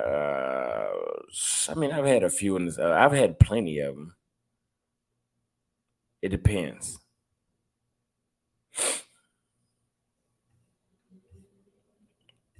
But give me a few more comparisons y'all want me to compare Thailand to Brazil with. See, this is a very Q&A answer as we go type of thing. I'm gonna have to do an official video where I write it out and tell y'all what I think as far as who's better. How important is a man's occupation out there in Brazil? Well, I'll do both because I don't know which one you're talking about. I'll do both. In Thailand, I think you just need to be stable. You just need to be stable. I don't think they care what you do. You just need to be stable. But I honestly believe in Brazil, it's the same way. If you're dealing with the true Brazilian women, not the ones that's being infested with the modern women mindset. But I've never heard a Brazilian woman give a preferable, when they describe what man they want, they don't ever bring up a career. I've never heard that. Now in the States, a chick will know, she'll tell God what type of job her man that he's gonna send her should have.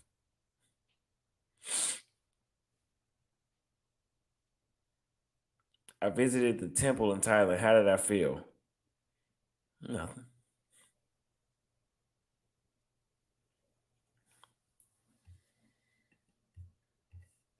It was cool to go see. I mean, I enjoyed it, but that's I'm not. I don't. That's not my religion, so it isn't.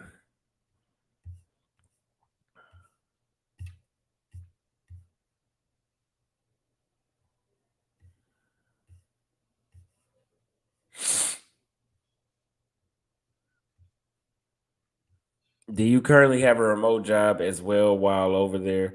If so, what? How much did you save before making the move? My remote job is YouTube, providing this content. If it wasn't for YouTube, I would have left. I still would have left the United States, but it would just been a lot longer. I would have had to figure out something else to do, but YouTube is what I'm doing.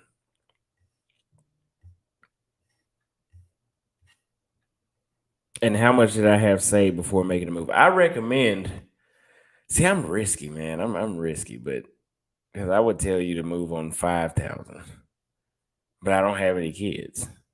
I don't have any commitments to the states that I just have to hold myself down to.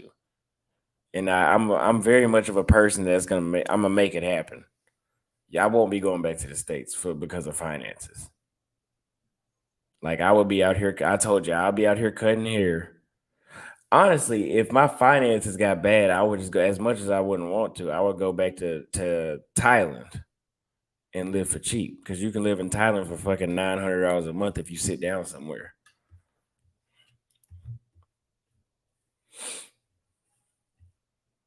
Like BMT is good at that. When we were in Thailand, I think he stayed inside for like a whole 5 days at one point. Save money like that.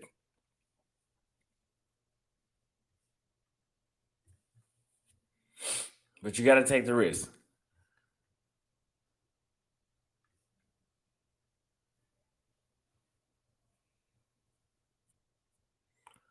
Appreciate that. Speaking that into existence, I'm ready. I'm very ready.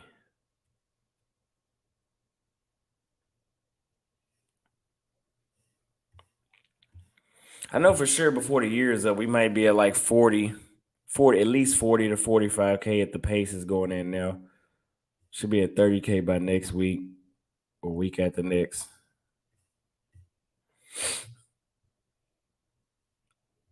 He said 900 a month is expensive. No, I'm talking about all of everything. $900 a month to live in Thailand. You could do it.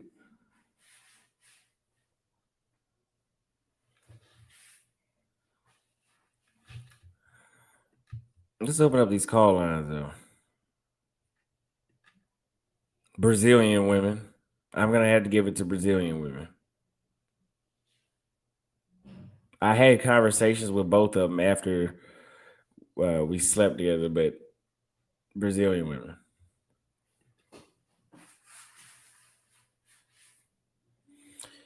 Now let's open. I'm gonna open up the call line for about 30 minutes.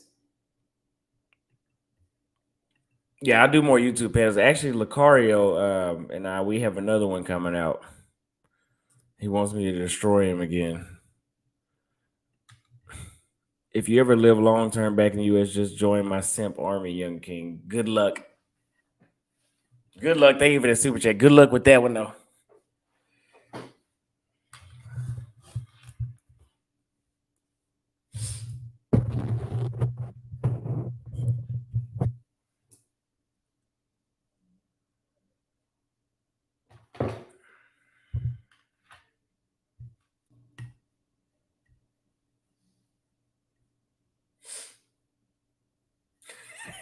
They said just ask his wife for his number, for her number.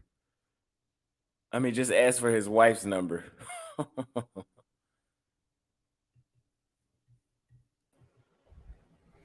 What's good, bro? I'm loving that setup. Oh, what's good, chat gang? What's good, bro? How you doing? I'm doing good, man. That setup is nice. Yeah. I got everything set up. I got the monitors and everything going.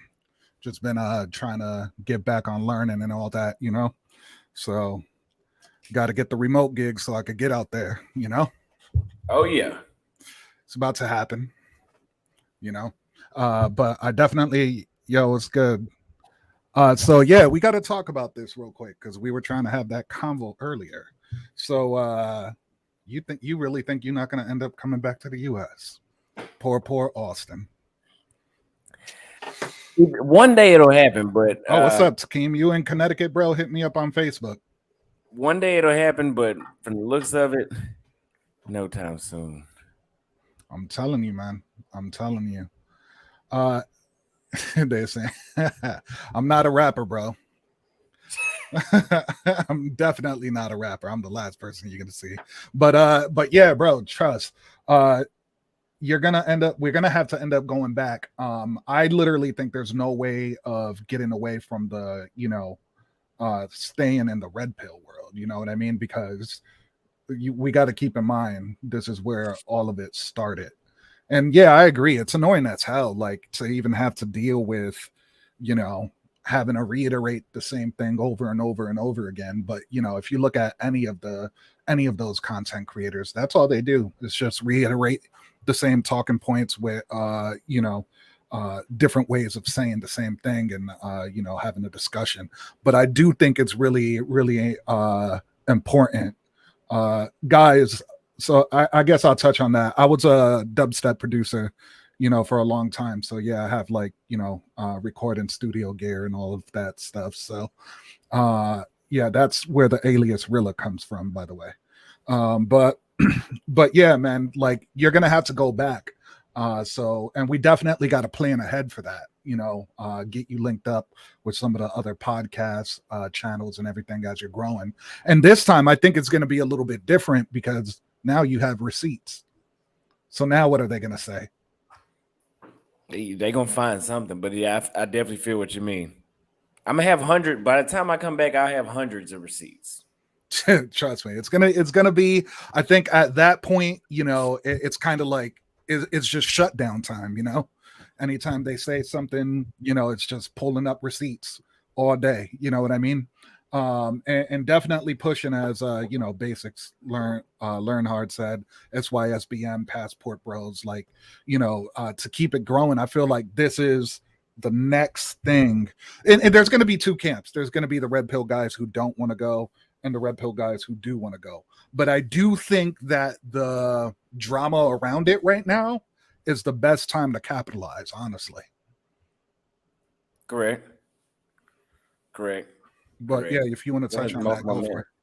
That has the most momentum. I do understand what you mean. Just like with just Pearly things did, where she came back from England Hmm. and she was in the United States 2 weeks and then she went back. Oh, she was She killing it during that time too. She got so much content. she even told me when we went out to eat after we did the podcast, we went out to eat and she told me that, oh, I give it about 2 years and you'll be back.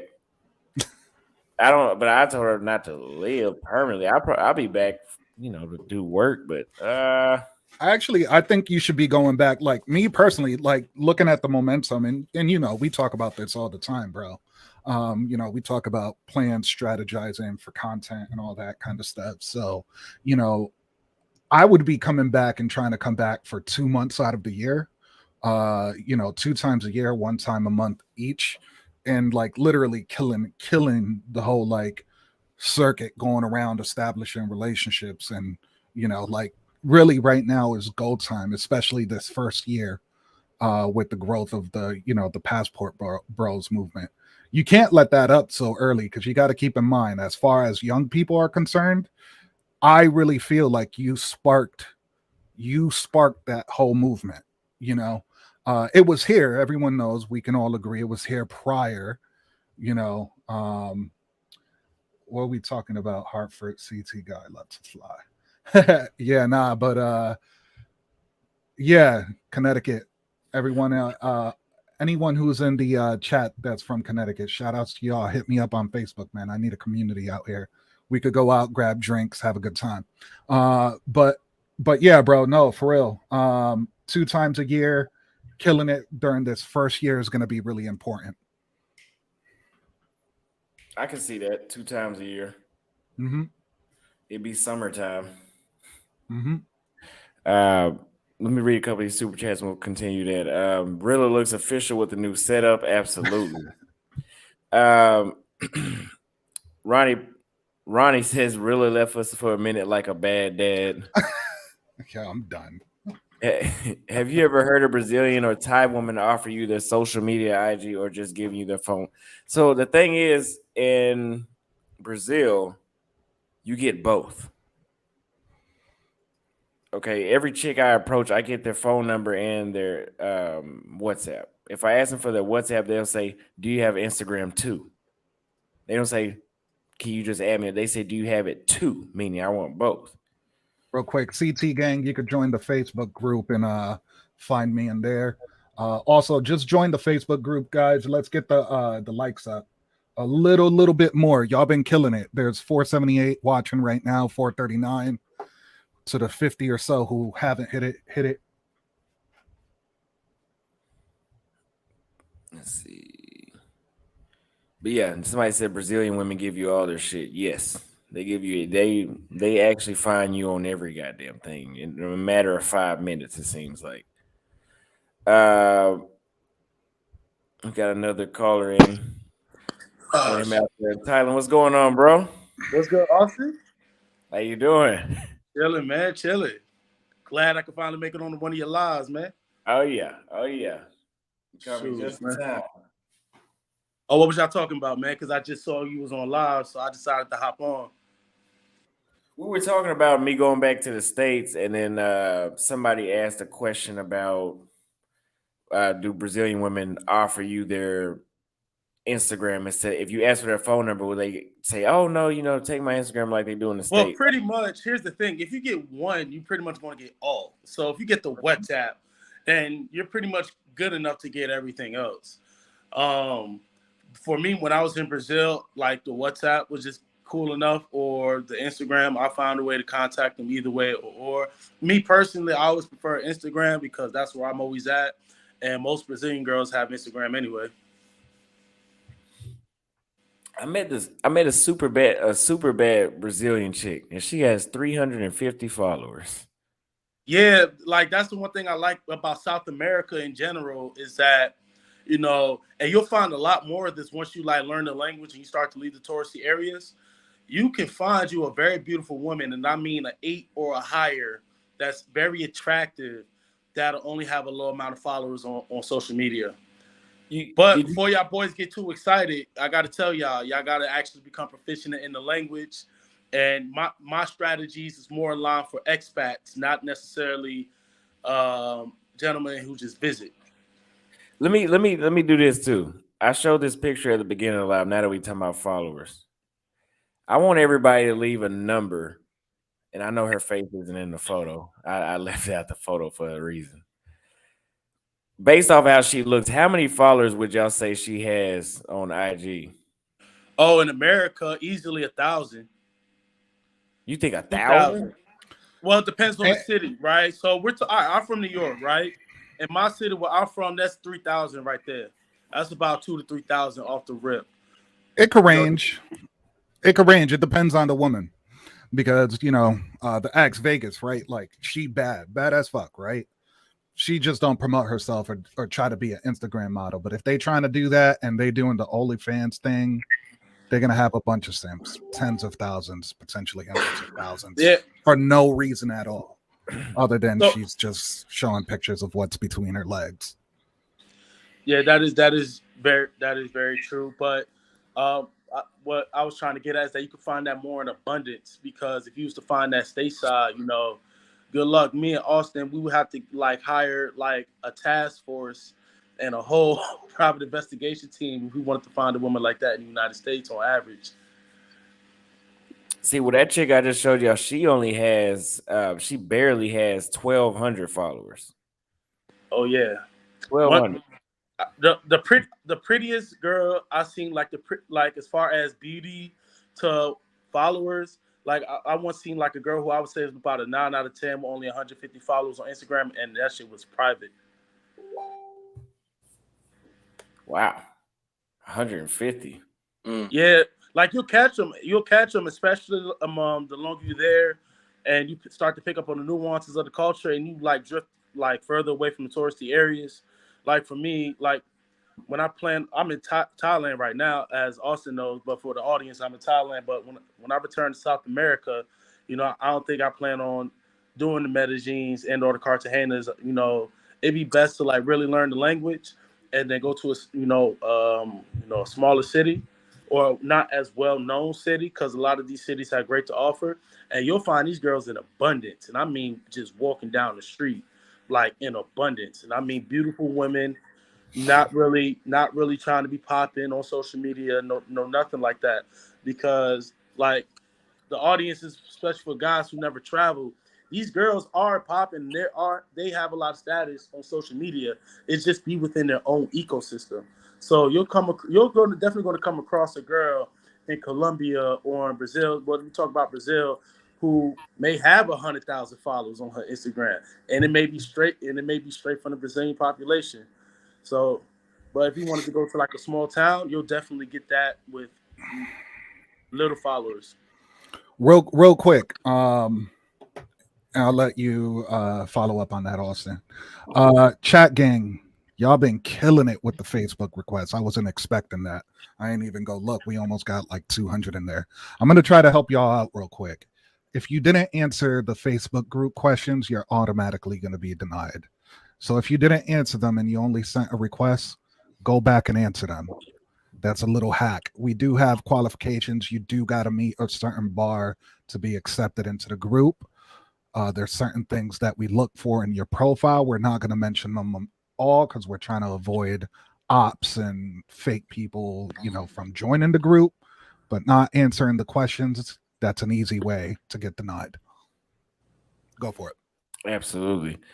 I will say I had a chick back in February in Belo Horizonte, which isn't a small town, but it's smaller than Rio.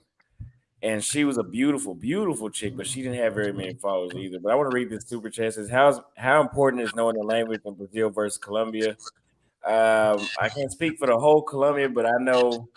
I was in both places, so Go I ahead. can honestly say Brazilian people aren't as tolerant of you not knowing the language. So if you was to go somewhere and not really know the language, I would say Colombia is like your best bet. Yeah, yeah. Because from my experience, Brazilian people are nice. Don't get me wrong. It just doesn't get any nicer than Medellin because they're very open to teaching people the language like on the street. And I haven't really noticed that when I was in Brazil. Like all the Portuguese I pretty much learned from school and classes. Opposed to Colombia, I learned so much just from talking to people on the street alone. Yeah, because they said Sao Paulo and Rio is the main two cities in the whole country where you can find English, and there's not that much English here. Nah. There's not that. So places like Salvador, I'll be in Salvador. Um, they said there's pretty much no English there almost. And of course, the smaller cities, it's gonna get less and less common. So you need to learn Portuguese for sure in Brazil. Yeah. It's like in a way, it's like you kind of have to start all over by learning the language, but there's a greater reward system on the other side. So Uh, let's see. Brazilian play with your translator. Yeah, Brazilians don't play with your translator that long, Casper. On the real, please stress telling these brothers to stop simping these girls you bring on, giving out their IG, send them money, stop it. Yeah, that's why I stopped doing that. I stopped putting their IG. Y'all do too damn much. We got Floyd right here. You got a little echo. I do. I do. Hold on. Let me try something.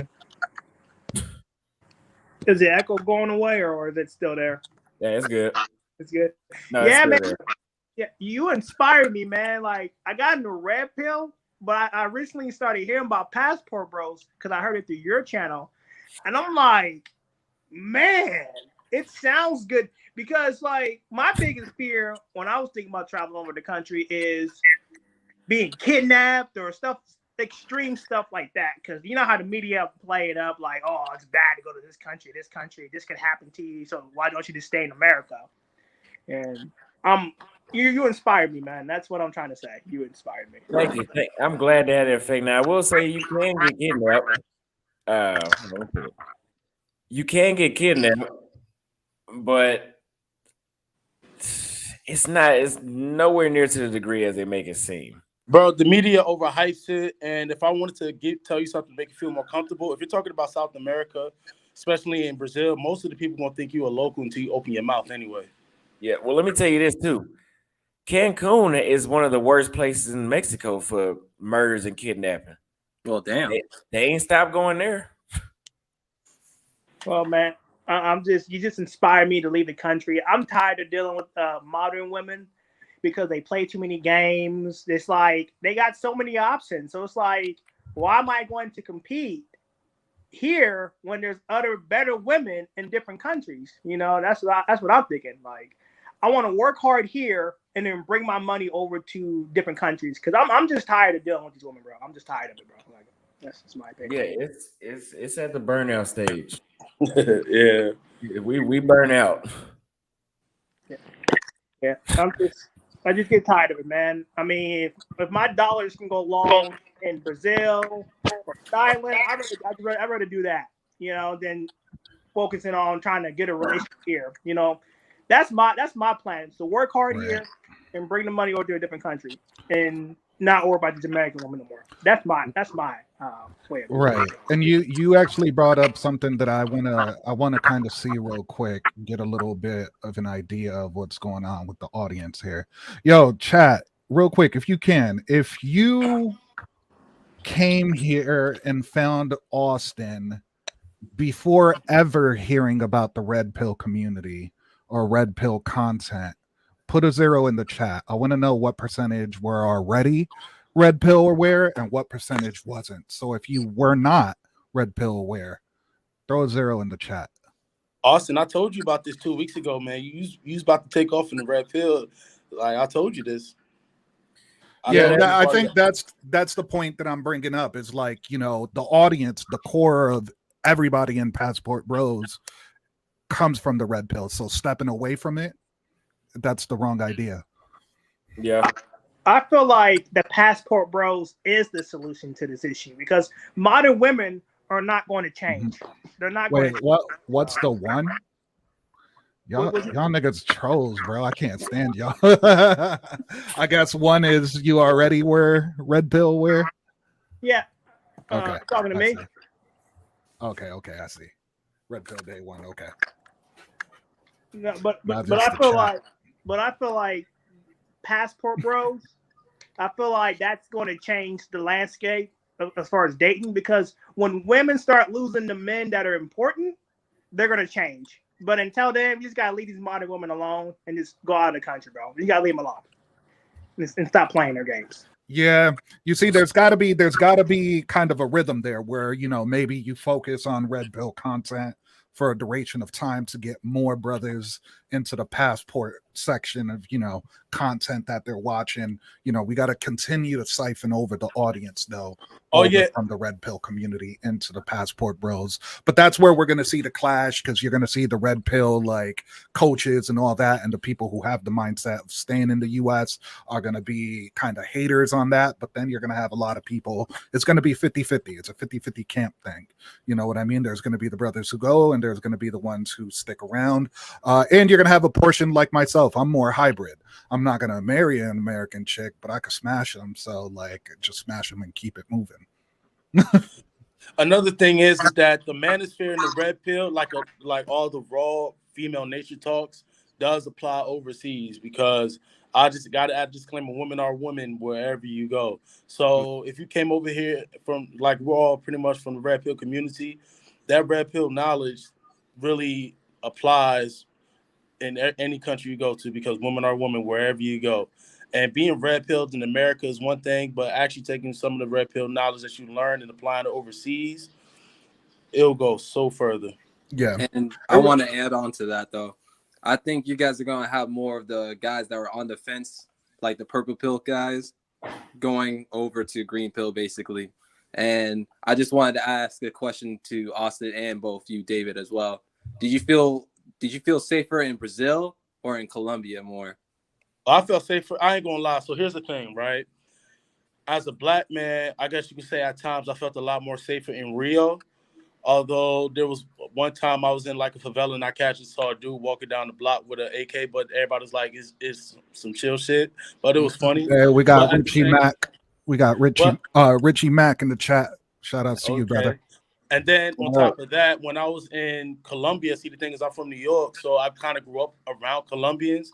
But at the same time, it's like I would really chalk it up to Brazil and off the rip that, Brazil is mostly black. It really is. And they really do embrace our culture to a degree. So a lot of them already dress like us, listen to the same music, and they walk like us. So So it's like I would say Rio, just based off the fact that you have a lot more anonymity. So let's just say if you used to get stuck up in Rio, it would probably just be because you just got caught slipping, like wrong place, wrong time, opposed to you being targeted and set up because you're a foreigner. Mm. I You could, know what I, I'm saying? Like, yeah. Hey, Miko, go ahead and awesome. Go ahead and pin the StreamYard on the chat. That way, if Richie wants to come in, Richie right now he's back in the States. If I believe properly, he came. He's on the West Coast for a little bit. I watched that video today, brother. I saw you. Yeah, I would agree with what you said as well. I just pinned it, but I would agree with you said. In Colombia, you are getting targeted for being a tourist, but in Brazil, it's more so wrong place, wrong time. Mm. If, for example, and God forbid, you can step outside and get robbed in Copacabana, but that's more than likely not because you're a tourist, because you're in Copacabana out at 2 o'clock in the morning. Right. Versus Colombia, we know that they're known for looking for Americans and just any foreigner from a Western society like Germany as well, and they're looking to drug and rob you because they know that you got it. And They is know that you got something. oh my bad? I was saying, is that how you felt too while you were in Medellin? Because I know like that's like not the safest place to go to, but you know, I'm just wondering your experience. See, here's the thing, right? So in Brazil, I say it's like 90-10. I would say 90% of the people thought I was Brazilian, 95% of the people thought I was Brazilian until I opened my mouth. Opposed to Medellin, as being black, it was really 50-50. It was more hit or miss. It really boils down to how you dress. Because if you actually dress like how the locals dress by wearing like jeans or button ups, because people like Paisa people are very formal, cordial people. Like Right. that's just how they are. They're very formal. They're very cordial. Like me, I have on a hoodie, but unless I'm going to the gym, like you can't just wear something like this. If you wear something like this in Medellin, you're going to stick out. Like you walk outside, all the men are well dressed. Some men even got their shirts tucked in, and I'm talking about on average, like they're very cordial, formal people. Let me touch on two things real quick. He says wrong, Floyd. Modern women are too stubborn and prideful to admit they made mistakes. They'll take it to their grave. I 100% agree that they will take it to their grave. I heard when he said that they'll change. I'm a firm believer that the motherfucker's not changing. Because Yeah, I feel like it's gonna get so bad that there's gonna be a counter movement against it, and we see that sort of happening already, right? And I'm actually surprised if you spend a lot of time on TikTok, you do see a counter movement kind of creeping into the ether. But do I think that it's gonna be enough? I don't know. I think I don't think that the extent that they're willing to go is going to be anything close to what women abroad are willing to do for their men, you know. And I think once, a lot of men leave the US and get that difference or experience that difference, I think it's going to be hard to even want to go back and deal with them. So, I will say this, there is a movement that's coming back, and not the soft girl era women either. There is a movement of women who are trying to, push back Reverse the against the clock. feminist bullshit. Yeah. let me. One, So do you think the American government is going to try to make it harder for people to get their passports because Nah. this will kind of affect their There's bottom no line? way, no way for them to do that, and nah, that would bring a lot of negative impact, nah. to the U.S. in terms of business and all of that as well. Yeah. See, the thing is that the one thing that modern women like should be concerned about, and I can honestly say this, that the men who have like the resources and means to like live overseas, if not live, I'm talking about spend 3 to 6 months overseas, are men of serious resources because like doing it full time or halfway throughout the year is not easy. It's not easy at all. So it's like the men who actually can pull this off are pretty much 1% men in the United States. You know, And they're in like the 70K, 60K, 80K a year and above. I met a lot of gentlemen out here that are 6-figure earners. I can't even tell you the amount of 6-figure. I met more 6-figure earners in Thailand that I have in New York City. I've met more six-figure earners in Colombia than I did in New York City. It's astonishing at the amount of high-end earners that I've seen as far as dudes that could live overseas. And I think that's something that modern women should be concerned about, because they're all calling in to the Kevin Samuels show for what? To look for that high value man. And I remember Kevin Samuels was a guest on a different show, and he had mentioned something about high value men not speaking up. And then when I started traveling, I realized that the high value man had been overseas way before the passport bros were. Like, yeah, I mean, it's a lot of the people that go overseas are either in IT, you know, are you know, starting businesses abroad, freelancing, all of that stuff, you know. So to me, it's just kind of funny when they start throwing around, you know, sign language, saying like these are the undesired men when speaking about passport bros, because the reality is like, nah, not at all. We're the men that you want to settle down with, but we see through the bullshit that y'all preach, you know, through these channels, saying shit like you want six-figure earning men, but then, you know, we've seen it through Kevin Samuels, like, you're a single mother, you got a lot of baggage, you're not really trying to do shit for those men. Like, why? What man? You know, I sort of wonder, like, do they even hear themselves when they're talking? No. And do they ever ask themselves the question, like, what man is going to want to deal with that? Like, do you think it's realistic that a man is going to hear that and say, oh yeah, you know, like, you're perfect? Get the fuck out. I can answer that right now. You know what's crazy? I've learned something. Give me 1 second, David, real quick. Let me read this real quick. And I want to respond to this real quick when y'all go back to that. In Brazil, I was out at 3 a.m. in the hood. Okay, I didn't see that he said he was in the hood. In the hood after I left a bar, but I walked around like I was from there. They didn't do anything to me. So I was out at 4 a.m. over here in Copacabana.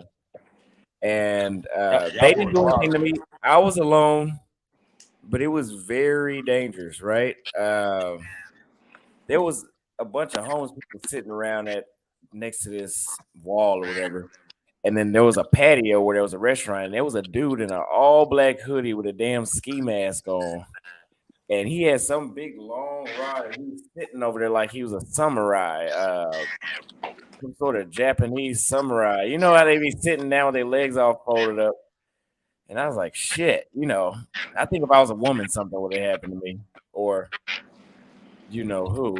But that's the type of stuff you do run into. Luckily, obviously nothing happened. But you know, these women, they want an engineer, doctor, scientist, entrepreneur, drug dealer, scammer. That's what they want. These women want too much stuff. Their expectations is unrealistic. They want a man to make $600,000 a year. Like, look, they on some fucking build a nigga factory bullshit. It's not gonna happen. It's just not gonna happen. Yo, what's good, Richie Mack, the man in the building? What's going on, Mr. Rilla? Mr. Rilla, let's get it right. I'm back out the Matrix. I'm back in Thailand. You dig? I'm tugging on little bro now. Wait, pause. I'm tugging on little bro to see what it's like, because I know he's swearing Brazil and he out there. So I'm glad to know you made it safe, little bro. You good? Thank you. Yes, sir. I'm the happiest I've been right now. That don't mean I wasn't happy in Thailand. Oh, you'll be back. You'll be back. David, tell him he'll be back. I'll be back. What up, Floyd? Yeah, man. So I just wanted to stop by and say hi to you, man, to see you guys are doing your thing. What was I about to say? Oh, I need to get that footage from you for our interview, because you got yours, but I don't have mine. Okay.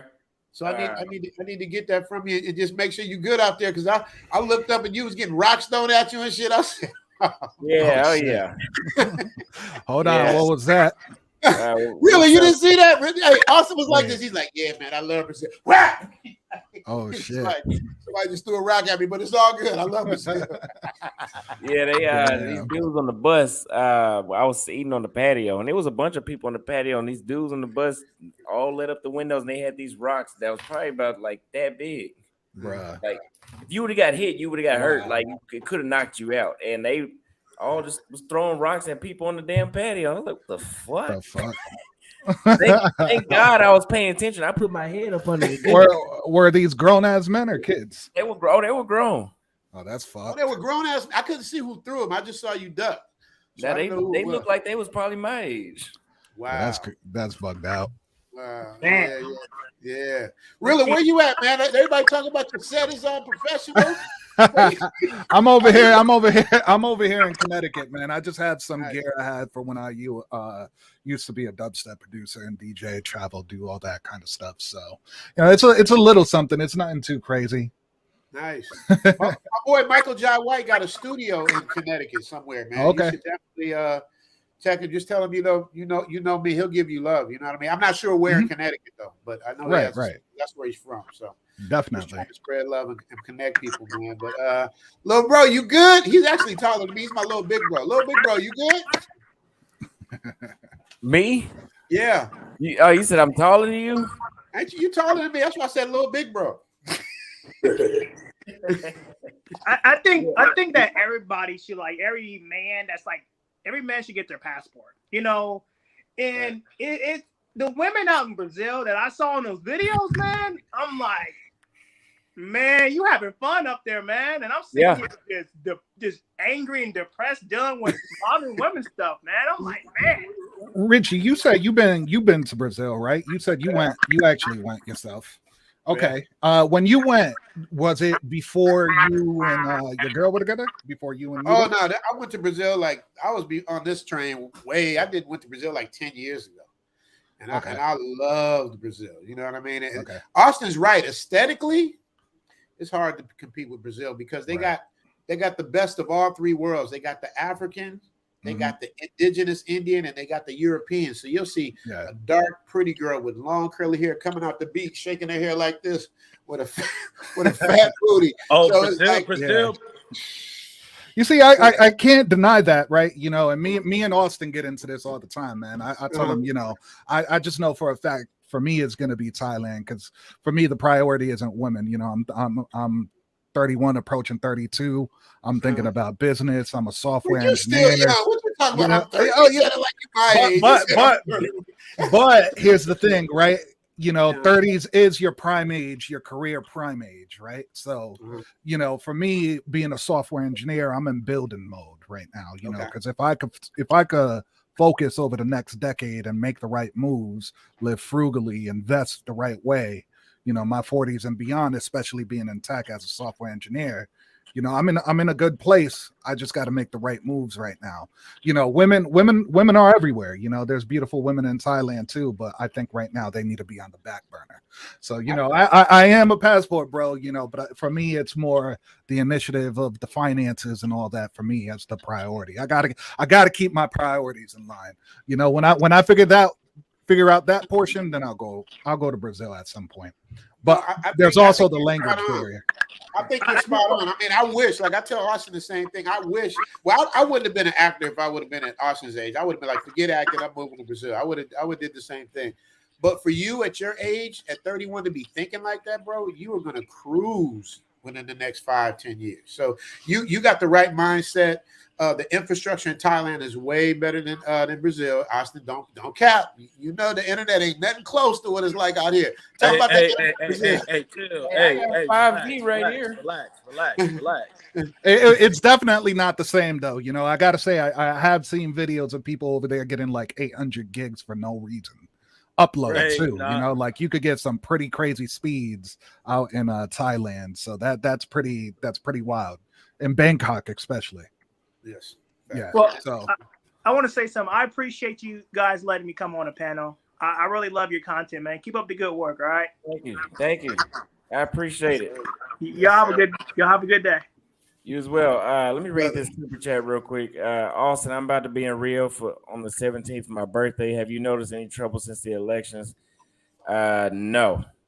I've been hearing a lot about it. I heard there's none of that going on in Salvador. I heard it's going on in Rio and Sao Paulo, but I haven't seen any of that with my own eyes.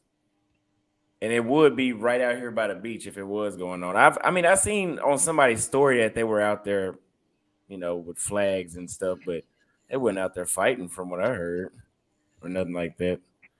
It ain't no January 6th going on. Quick story. The women in Brazil, Sao Paulo are so dope. Even when they turn you down, it's not disrespectful. They be so that's everywhere. Actually, that's everywhere overseas. Everywhere outside the United States. That's everywhere. Every time I've gotten rejected, it's like it was always in a friendly, polite way. So and that just made it easier to just talk and talk and talk to more girls because even if you get rejected, it's still all good. Yeah.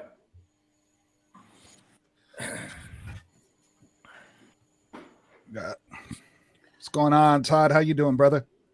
Oh, He just, shit. got, Been he just waiting. came home from the gym. He just came home from I the know gym. he come in like, yeah, like what y'all Come in swole, flexing. Nah, man. I've lost a lot of weight. There we go. How's everybody doing, man? How's everybody going? Living the life, man. Living the life. Good to talk to you, Richie Mack. I've been watching you since 2019, and it was like, I was like, okay, it's time to start making moves. So the first move I made was to London. So now I'm in Mexico right now. And now I'm thinking about Brazil in February for 30 days. So right now, like he said, getting the finances together. I'm trying to rent out my spot now. So if I can rent that out for like $2,500 a month and do an online gig, start doing my YouTube thing, then I'm looking forward to, seeing different places and seeing where I actually want to be myself. What do you do, That's Todd? what's up. You got to follow Austin's blueprint, man. Austin has a blueprint that's working. Like I'm trying to get him to game me up. He still owe me some TikTok lessons, but Austin's blueprint is amazing, man. Just follow, watch what he's doing, man. He don't let none of the haters get to him. It actually encourages him, like it does me. He posts consistently on all 3 platforms, and he's just doing his thing. And he set a mind state for himself, and he's doing it. So if y'all ever want the blueprint, man, just watch this dude, man. You know what I mean? Because he ain't playing no game. Thank you. I'm peeping it. As far as work, what I used to do, I don't want to do it no more. I've been an automotive technician for 22 years. And I mean, the industry is going to run out anyway, probably in the next 3 years. So if you're dealing with any combustion engine or car or whatever, that's going to be out. So it's like, if you don't have like an engineering degree, it's kind of going to be difficult to step into the electric car, scene or whatever. Right. That's a lot more training. And I'm 40 years old. I don't want to be doing no more automotive training, so it's like live abroad and post it on YouTube, I guess. Right. So, the biggest thing I recommend to everybody is, join the, if you're looking for something else, if you want to get into IT or web development, go ahead, join the Discord server. I have resources in there that I just hand out for free, a whole entire blueprint of how to join the web development game. With that, you could freelance or you could work for a business like I do. I was recently laid off, but now I'm joining the workforce again, upskilling and all that. So I have a little bit of time on my hands right now. I'm willing to, mentor some people, guide people, all of that stuff, just on my free time and all of that, but it's definitely, doing stuff that's tech or IT related or marketing or data analysts kind of work. That's where it's at right now, or there's other lower pay gigs, but if you want to be paid in the process, definitely IT, web development, stuff like that's the way to go. Definitely like a lot of opportunities too. Like just go on Upwork and look up the opportunities on there for freelance gigs.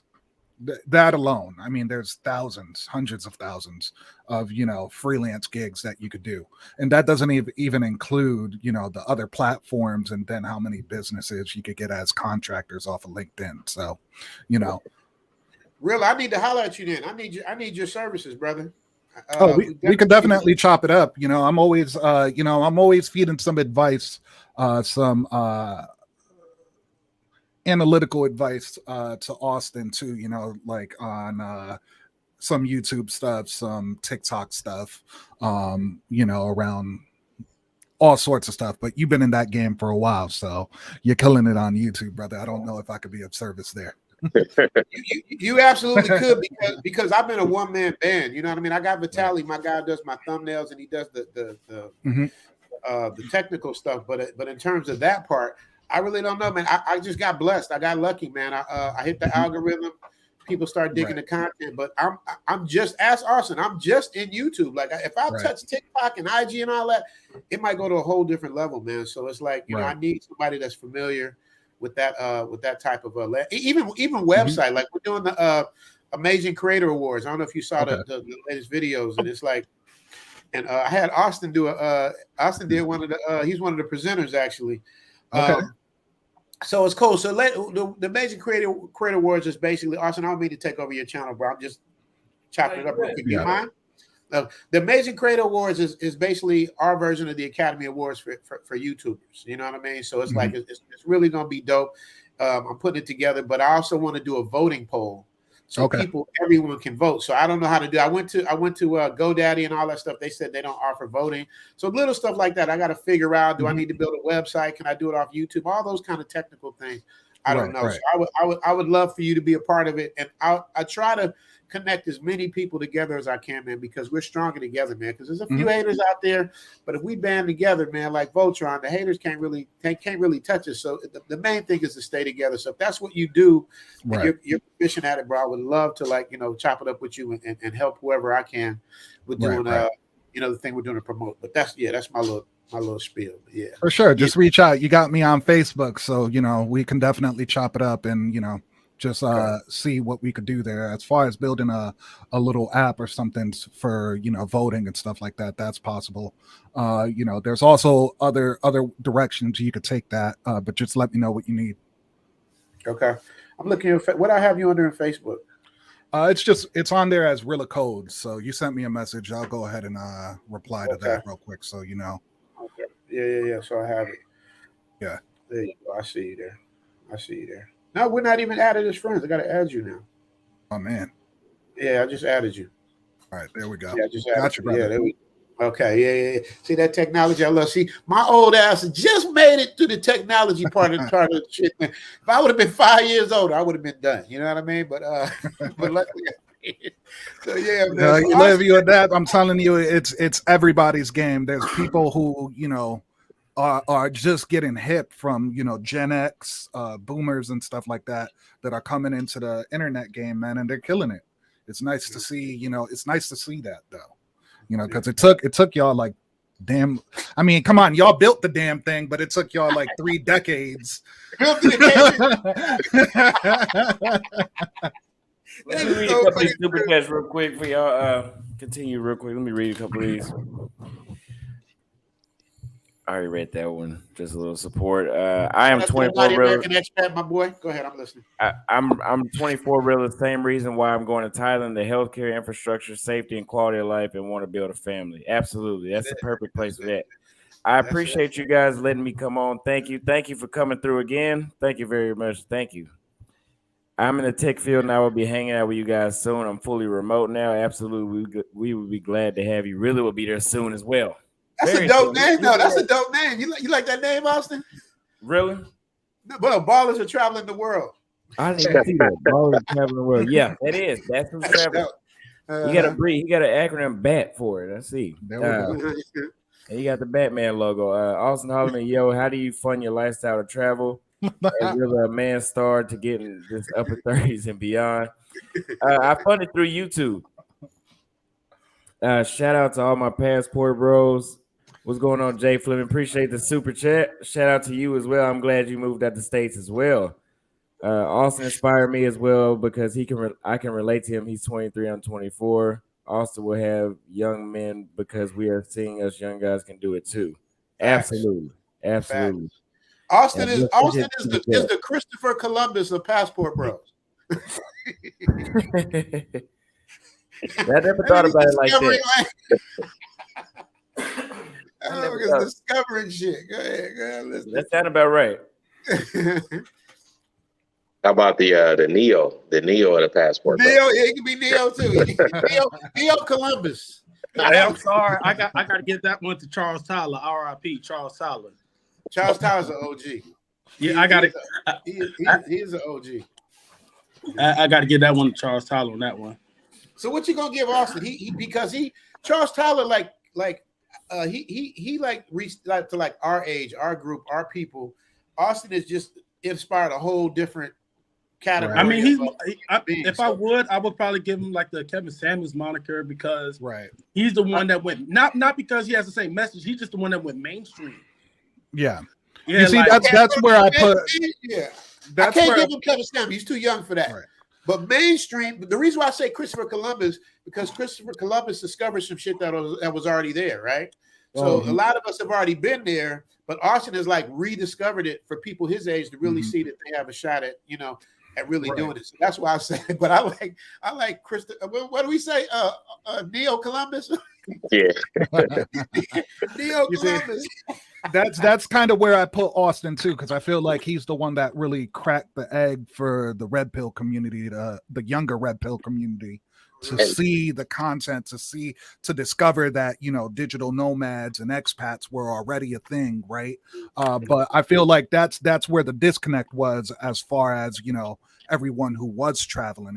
It's that community didn't associate itself at all, and Richie Mack, I know I caught some stuff early on, like earlier in the year. You didn't know what the red pill community was either, and you mentioned that in some of your content. But a lot of the expats didn't know that this was a thing, that the red pill community was growing and gaining a lot of steam. And I feel like once the two kind of collided, it was over from there. Mm-hmm. I still don't get like anything positive in any of those acronyms. I'm with it, but I just don't, because now it's like red pill is separating from red pill and SYS. Like I don't understand all of it. I just know that just as long as we positive, we supporting each other, we doing our thing, man. We helping each other find a way, throwing blocks for people that's never been anywhere before, getting their passport. That's the part I'm with. So I don't know which pill that is. Really, which pill am I? I feel like you're I would call you, well, here's the thing, you were never really, your content and stuff like that was never really focused on any of that, but you were aware of those dynamics, so I feel like your camp and everyone there was just digital nomads, expats, kind of along the lines of the what's the brother that made the Frustrated documentary? Degrees, from that era, and I feel like right now is probably a resurgence of that movement, where everybody's going to travel. Did you notice before Austin hit the scene, was there like a slowdown in brothers that were traveling compared to, like, say 10 years ago? Well, back when we were doing it, it was almost like a lot of brothers were selfish. They wanted to keep it a secret. You know what I mean? They don't want certain brothers knowing, because they know they'll turn it into what the Freaknik was. Y'all probably too young to know about the Freaknik, and they had all these different things. I know about it. Yeah, where brothers would come and just kind of just not all brothers, but some brothers would come and just change the whole vibe. You know what I mean? So people were kind of mad at me at first for doing Zoom to Thailand, because they were like, man, you telling the secrets, you letting everybody know. But this place is so dope. Just like Austin talks about Brazil, like it's like when you see the difference of what you're dealing with in the Matrix and been putting up with, and you see what your options are, man, it's a whole, it's just a whole eye-opening experience. So to answer your question, I think Austin opened up a whole new can of people just experiencing things. But the advantage I had was because when the pandemic hit, I was in Thailand. I was practically the only black dude in Thailand. Me and Chocolate Man was the only one. So that was my advantage. I was like, oh, I'm in Thailand and y'all not. So I'm gonna show y'all what y'all need to do. But now walk outside. This brother's when you look at your analytics on the back end, where about how many months ago was that like spike in growth? Because I know that growth went pretty, it's almost like your audience tripled. In a very short period of time. And I feel like did that correlate with around the time where Austin's video popped? Because I feel like when I think about the psychology of people and what they were doing at that time, the way I look at it is what I'm hypothesizing, let's say, right, is that once that correlation got crossed, there were people who were started Googling, looking up, Thailand, dating in Thailand, this in Thailand on Google search, right? And you can look on Google Trends. This is the way I think when creating, videos for YouTube, you got to kind of think about what are people looking up, right? What keywords can you use? How can you optimize SEO? People started looking up these things and then discovering you as a creator. Well, it happened for me, man. It started off with Lead Attorney. He pumped me up on the show, but it really so it was some red pill guys. Yeah, it really took off with mediocre tutorials and reviews. Like MTR, there we go. Yeah. I I don't want to interrupt, but it was MTR for me. Yeah. I'm a part of this Discord, and I remember the day that video came out, and we was all talking about it in the chat. We was all losing our minds. There we go. I keep hearing that story, man. I wasn't there, but yeah, I heard that. They were like, niggas is like sharing it, and it was crazy. Right. But it's a blessing, man. MTR, like I call him the GOAT. I don't know if you've seen the episode I did on him. I did see that. Yeah. He's the best at what he does, hands down. And it was him. And then from there, World Star picked it up, and then Willie D and all these people started talking about it. And that was in December. So from December to like, and I didn't catch Austin until maybe about 3-4 months ago. I'm not sure when he said the American women are trash. That's when I caught him. Yeah. But when I did my thing, like it was back in December and it took off. But now it's like leveling out, slowing down now. You know what I mean? So I want to say I did recognize that too. I do remember that video with MTR, and it skipped my mind too. You know, because he did that one. He did the video about Filipino P as well. And all of that. So yeah, definitely shout outs and credits to MTR because you know that's a big catalyst right there too because he has a really large audience. So really large audience. Yeah. And he's so smart. Like you guys, I mean, you know, if you guys are in this Discord, he's smart and he has he's methodical with how he's moving. You know what I mean? He pays attention to all the. See, I don't pay attention to none of that in my mind because I'm naive. All I gotta do is put my head down and keep banging out good content. You know what I mean? Just banging out good content. But I'm not paying attention to the analytics, which is why I would need somebody like you to help get me in the right direction. Because my thing is, I don't want to do the same all over again. Keep making about grits and all of it. You know what I mean? It's like I want to constantly recreate and make it cool. But the analytics are there for a reason, and the SEO, all that stuff's there for a reason. So once I get that part down, it's over. But right now we leveling out. So I think there's a few things there that a few tips I would say, and the thing that I keep on pushing Austin towards. I feel like I understand the need to travel, and people traveling, but Pearly things, right? Like she made a really smart move recently, which really like gave her another push in terms of growth, going on that podcast tour. I would be really curious to see what would happen to you in terms of growth if you were to hit up cities like Dallas and Houston and Miami, where all of those red pill guys are, and get on those big podcasts. And I'm sure a lot of those guys probably been in touch, right? So you probably already have that. Some of them have, like, but I was just kind of like, because I'm in Thailand, like I can't get. I want to, like, I was trying to hook up with Pearly things. I was trying to get with Fresh and Fit before. Fresh and Fit, definitely. I would. Here's the thing. I would look at that because I feel like the opportunity that comes from doing those, those podcasts means just an enormous amount of growth, right? Like if you're able to get on there enough where it's like, you might notice an uptick on your RPM, CPMs, notice that your revenue grows a bit more because of that. So, I feel like growth and growth hacking should be the priority. Okay, let's talk about I don't want to take over this is Austin's panel. I ain't trying to take over. Austin just took a hell of a shit because he was gone for a while. But so I'm gonna get off. But real, let's definitely hook up, man. Dave, shout out to you. Ty, shout out to you. Austin, I appreciate it, little bro. When you come in, hey, now I got Austin on his own panel. I guarantee you he can holler at Brazil all he wants. I guarantee you he will be back within 3 months. Who want to bet? Hey, Richie, man. Richie, man, I gotta say it was an honor to finally talk to you. And you're the reason why I came out to Thailand, bro. You the reason, man. I'll never forget. It was the day I decided to come to Thailand. I know you remember this day. It was when you had a live stream with the lead attorney, but somehow it turned into like an 8-9 hour live stream. Yes. Kill my algorithm. I didn't even know. I didn't even know that. Like you, I'm thinking, all right, it's cool. I'm gonna do this every week. I stayed on for 8 hours, man. That was the first thing that killed my algorithm. Is trying. Hey, but for what it's worth, it got me to Thailand, so it was an equal trade-off, man. There it is. Where you at now? I'm in Pattaya, Arcadia. Okay, oh man. Okay. Yeah, my rent 240, baby. Okay. Yeah, that's nothing. I get on Austin, no, I'm mad at him. I left him a personal message. I said, Austin, you can't be telling people you can live here for $9. We don't want $900 a month. We want people that's really gonna come out here and do the damn thing. Because you get some pookies out here, they be like $900 a month. Shit, that's my county check. I'm on my way. Not to say there's anything wrong with people on the county check, because I did some county shit too. But I'm saying it's the mind state that you got to have, because what they'll do is they're going to start bringing the disability checks out there. They're going to start changing the rules and changing the laws and making it harder to get in once they see, because they're doing that now. They're offering like digital nomads a way to get in. They're offering people special things to get in if you make a certain amount of money.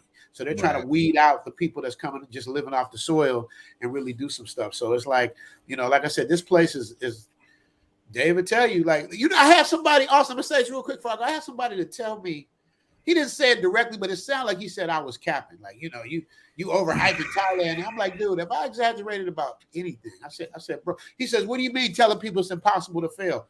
I'm like, dude, it is impossible. If you fail in Thailand, you are the lamest of the lames of the lame. It's impossible. And he was saying it like I was like, misleading people. And it's like, no, dude, everything I say is a fact. And I say, how can it be? I've been here for 3 years, and what I'm saying isn't fact, but you've been here for 10 minutes, and what you're saying is fact. Maybe the ones you like might not like you, but that don't mean it's like that everywhere. So I was a little taken back, because I ain't never heard nobody ever say I exaggerated the cap.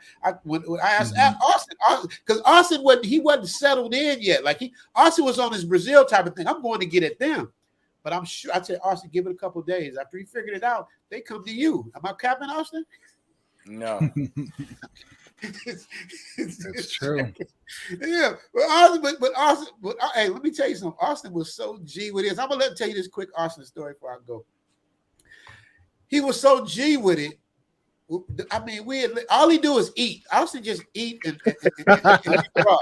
That's his thing. He'll eat 4 or 5 times a day and hit a broad in between sometime. But I'm saying, Austin got up out his seat. We were sitting. I don't know if you saw this live. We were sitting there having dinner. It was one across the street. She was bad. Austin got up out his seat, went over there, got at her, handled his business, and then I forgot what happened at the end, but he definitely followed through on that. We was walking down the beach. He'll just go. He's fearless. And that's what it takes, because for every no you get in Thailand, you get 10 or 15 yeses. So I always remember that. So every time you hear a no, you reverse just to a yes. Yes, it's exactly right. But yeah, man, I'm glad you made it to your hometown, Brazil. I will see you soon. Y'all be good. Dave, enjoy yourself, brother. Enjoy yourself. Bust one for me. That's what my boys in jail said. Nah, the reason why I was off camera, because your boy had to go downstairs to get his grab. I had to go get my grab. I'm chilling now. Definitely. We'll definitely chop it up, brother. Absolutely, man. Absolutely. Austin, I will see you, man. Don't forget about my videos, brother. Yes, sir. I'll send it to you. I got to compress it. I appreciate it. Okay, and I got you on blast. I said within 3 months you coming back. What are you dare challenge Big Bro? Are you gonna challenge Big Bro? Say you ain't? I got witnesses. How many people in the chat? At least a couple hundred people in the chat. I got witnesses. I'll be back, but I don't know about 3 months. All right. I'll see. They're gonna one rock too many. What'd you say, really? I think my question is, right, Maslow's hierarchy of needs here, a little bit of theory. It's like, once all your basic needs are met, right, you got sex, you got food, all your basic needs are met. It's like, what else comes next? Right. So me, when I'm thinking about traveling and stuff like that, I don't travel just for the women, I just, as long as my needs are met, sexually, all that, the priority is just focusing in and building whatever it is that I'm going to be building. So I kind of wonder, once Austin gets to that point, he's got his young man needs out of the way, then, where's he going to want to be? That Negro is 23 years old. He wake up with us. What are you talking about? That's what I'm saying. Yeah, he got a good. Well, this place will wear you out. In America, he would last probably your age, but here he gonna get wore out. I'll give him, between Brazil and Thailand, I'll give him 18 months, maybe. It's just too much. It's too, even at his age, it's too much. I got to be honest with you, man. I'm at 20. I'm 27, and I've been on this traveling stuff, living overseas ever since last September when I first went to Brazil. And I'm approaching that time where it's just like, it's time to settle down. Right. And it's crazy because when I turned 24, I was already tired of dealing with a lot of women. I was like, this there's nothing else I can do, man. It's like I need a Right. house, I need to do this, I need to do that. I was Right. already over it, man. From like the teenage years to 24, it was like it's the same difference. All the women Yeah. that I was meeting in America, it was like the same difference. It's like they different girls, but it was like the same difference. So you was getting like the same Mhm. results. So I was like, man, I need to expand and do something different. So I started traveling different states, trying that Right. out first. And then now it's like 2019, I've been traveling to Europe and like, the UK and everything. So now I'm like, let me try out South America, Mexico, South America. So that's what I'm on right now. So for me February, I'm personally, thinking, my apologies. Continue. My apologies. oh, no, I'm just saying February, hopefully Austin's still in Brazil. I'm planning on coming out there in February for 30 days. So, Real. well, Yeah, He I'm might. still stuck. I'm going What back is to it South now? America, but for me, it was all about the cost of living. Like Yeah. the cost. Right. For me, That's where it I'm at. all boils down to the cost of living. That's And where I'm at right safety. now. And Like safety. and the safety too. But as far as like the big four of Thailand, Brazil, Colombia, DR, the cost of living means a lot to me. My biggest flex for me personally is not that there's beautiful women in Thailand Right. that I have access to. No, my biggest flex really is that my rent is $240. Like, you don't understand. For me, like in today's day and age, I feel like I got on 10 gold chains. I feel with a Gucci hat. I feel like the man because my rent $240. That's fact. Electricity will get you though. They hit you with the electricity. They hit you kind of hard with that electricity. Oh yeah, I gotta pay $100 a month because I run mines all day and night. But I already knew. Right. 100 a month in California. I think my average light bill is like $265. We were in a house. $265 a month. I was living in Monterey Park. We were in a house. It wasn't cute, bro. That $600 bill is crazy. We ain't got to worry about that in Thailand. Let me tell you something. I have both ACs on from start to finish at the coldest temperature possible. Like the thing is, with a hoodie on. You see this? With a hoodie on. Like it be so cold in my room, there'd be condensation. There'd be like condensation on the windows and stuff like that. Man, I don't play around. It'd be freezing in my room. Yeah, I'm telling you, man. So that's kind of what I wonder. We're gonna see the stages of Austin as his channel grows and everything, and the levels he's at and everything. And it's gonna be interesting to watch because I do think he's gonna end up going back out to Thailand. I think that's gonna be the spot for most people. He's definitely coming. He know he coming. I'm surprised he left. I was actually surprised. I'll see him when he get back. He might change his ticket because I saw him starting to get converted as time went on. He was like, all right, starting to feel a little different about Thailand now because the first day it didn't really click in. I thought it was clicking around the third day. Austin, I think it started clicking in around the fifth day, maybe. Once you hit 808, I think is when you started to be like, what he's talking about. Right now, he just got to get his big booty South American Latina thing out his system, and then I gotta do the same thing. I'm gonna get South American. It's hard to get rid of that, though. I mean, I feel the same way. It's hard. I hear it. It's the passion. And his audience, he was live once, and his audience wanted him to go to the Philippines from there. They didn't want him to go. Oh yeah, he think we forgot. Donald Holloman here. He rigged the elections, man. He stole it. See, the problem with the Philippines, I love the Philippines, but the problem with the Philippines, you got to go there first, then go to Thailand. I think the Philippines is hard. With the Philippines, huh? I think the Philippines is hard mainly because of the infrastructure situation out there. Nobody wants to deal with brownouts. And you do got to pay a pretty good penny to be in BCG. So, over in BCG, they don't really experience brownouts. So once they figure that out, I think the Philippines will pop. But until then, it's not for me either. But it is a cool spot to go and visit. And since, if you're in Southeast Asia, then, it's kind of like you go there to visit. If you're over on this side, you have, like I tell people in my consultations, if you coming all the way to the other side of the planet, you got to hit more. Yeah, you got to. I was trying to get Austin to do that, but then, we did have a discussion, the big thing right now is, during a recession, right? I think he needs to be a little calculated, right? Understanding that, once shit really starts hitting the fans and companies start pulling back advertisement revenue, YouTubers get hit, that well dries a little bit, and so you got to kind of lay low, choose a home base, and grind it out, continue growing, and then over time, as businesses start throwing more ad dollars into the system, the creators will start seeing more of that. But for the time being, I do think it's a good move to kind of hunker down, wait until maybe right about Q2 of 2023 and see what happens, and from there, because otherwise I was trying to encourage Austin to go travel the region, go ahead and hit up Vietnam, hit up Cambodia, hit up all the hot spots over there where people go, and I do think that's an opportunity for anybody who's creating content. Like, if you're in a certain region, go get a bunch of content. Yes. Yeah, I think you're right. I mean, I'm going to answer that question real to Reese's question. But like Austin, because he's young. Austin, did you tell me it took you like 30 hours or something to get back to Brazil from Thailand? How long did it take you to get there? I was looking at your thing. I'll be checking on you, make sure you're good. 27. So that's what I'm saying. Like I would have moved around a little bit different. I can't sit on a plane that long and do all that. But Austin, he looked reinvigorated. He was cool, but he's happy. So but you're right though, really. He should hunker down, and I think Brazil's where he wants to be. So that's good for him. But real quick, before I answer that question, Austin, what is the price difference? You might have talked about this, but I missed it. What's the price difference between living in Brazil and living in Thailand? Is there a huge difference, or is it close? I want to know what what he's going to say here, because I go ahead, Austin. Yeah, I need to hear that. Because I ain't been in 10 years, so you might have something up on me I don't know about. Go ahead, I'm listening. In this area, I'm in Copacabana right now. Copacabana, the average meal is running $10 to $20. But if you go to Madrueta and Laranjeiras, the average meal is like $5. $5 to $10. Let's say starting around 5 to 10.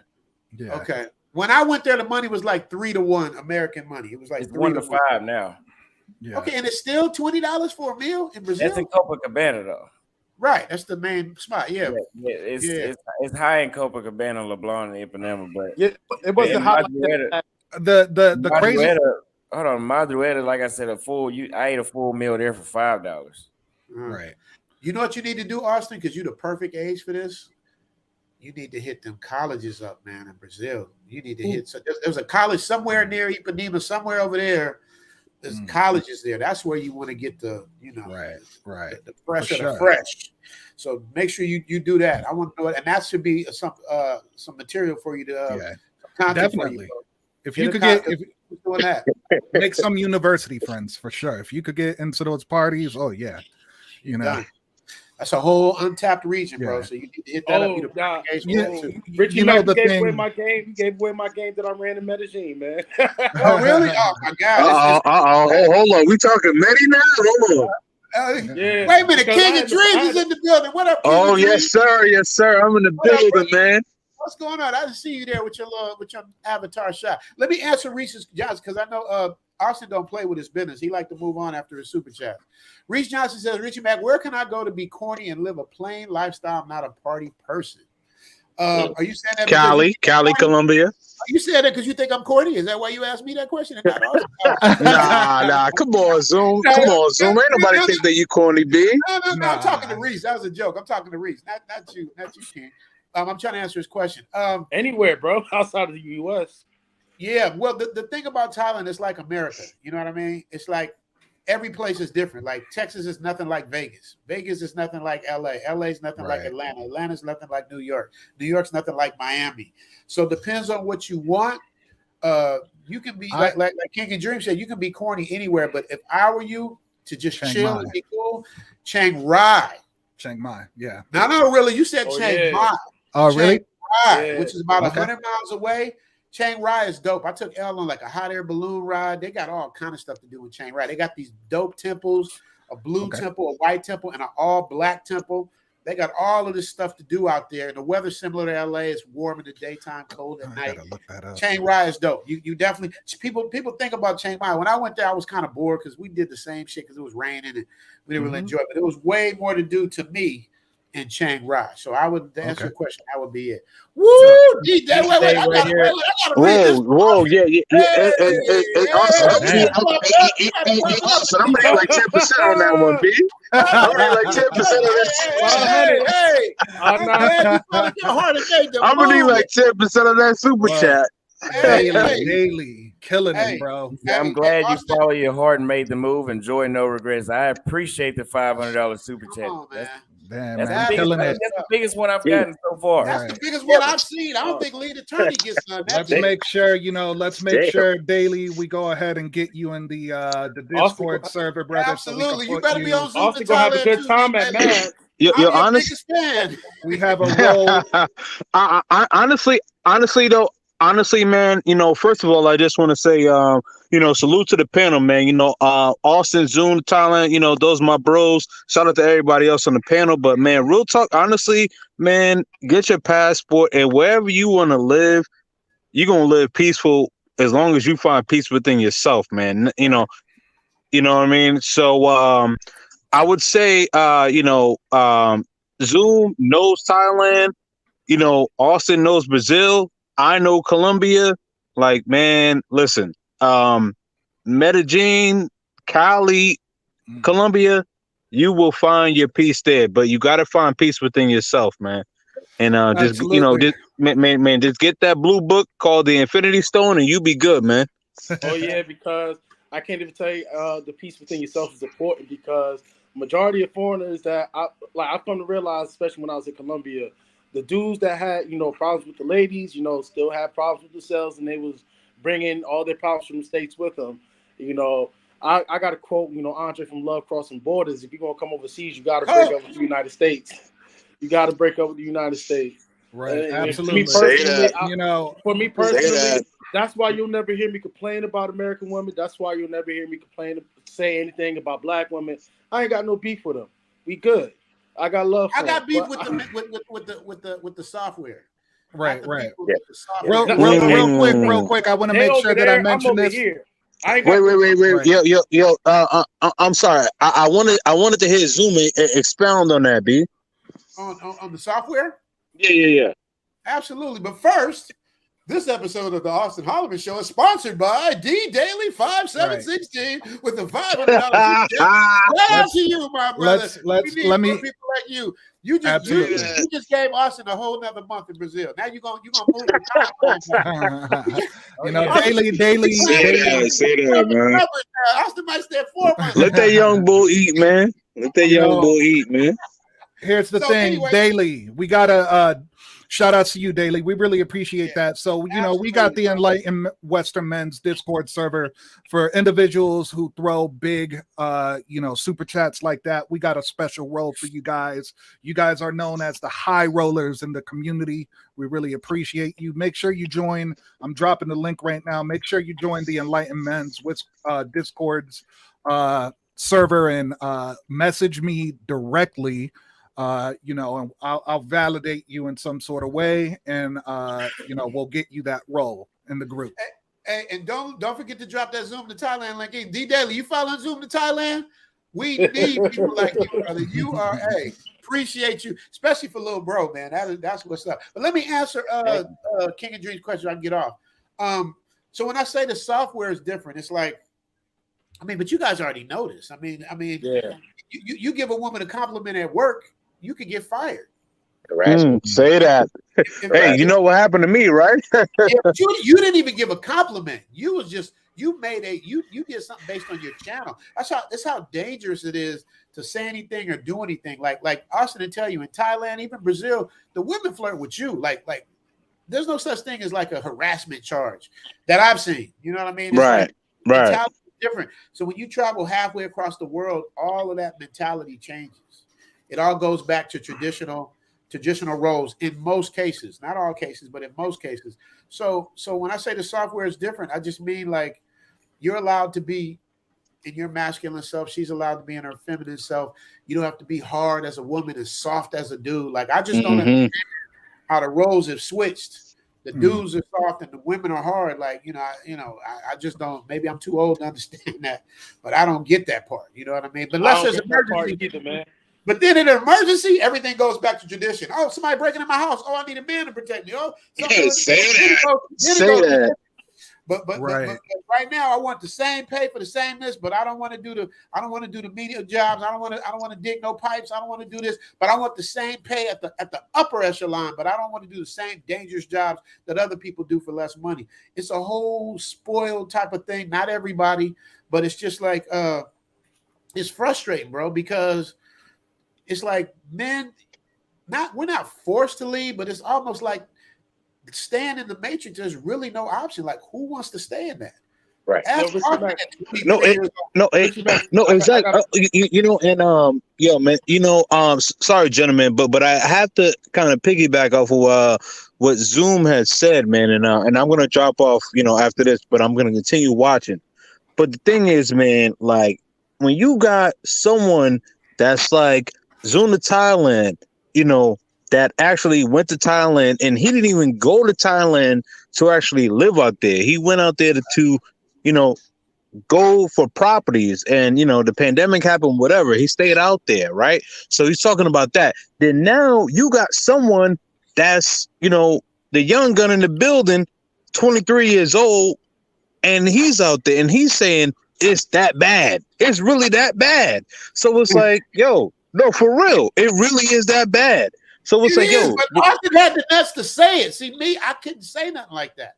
I couldn't go in like, but what can they say about him? What can they say?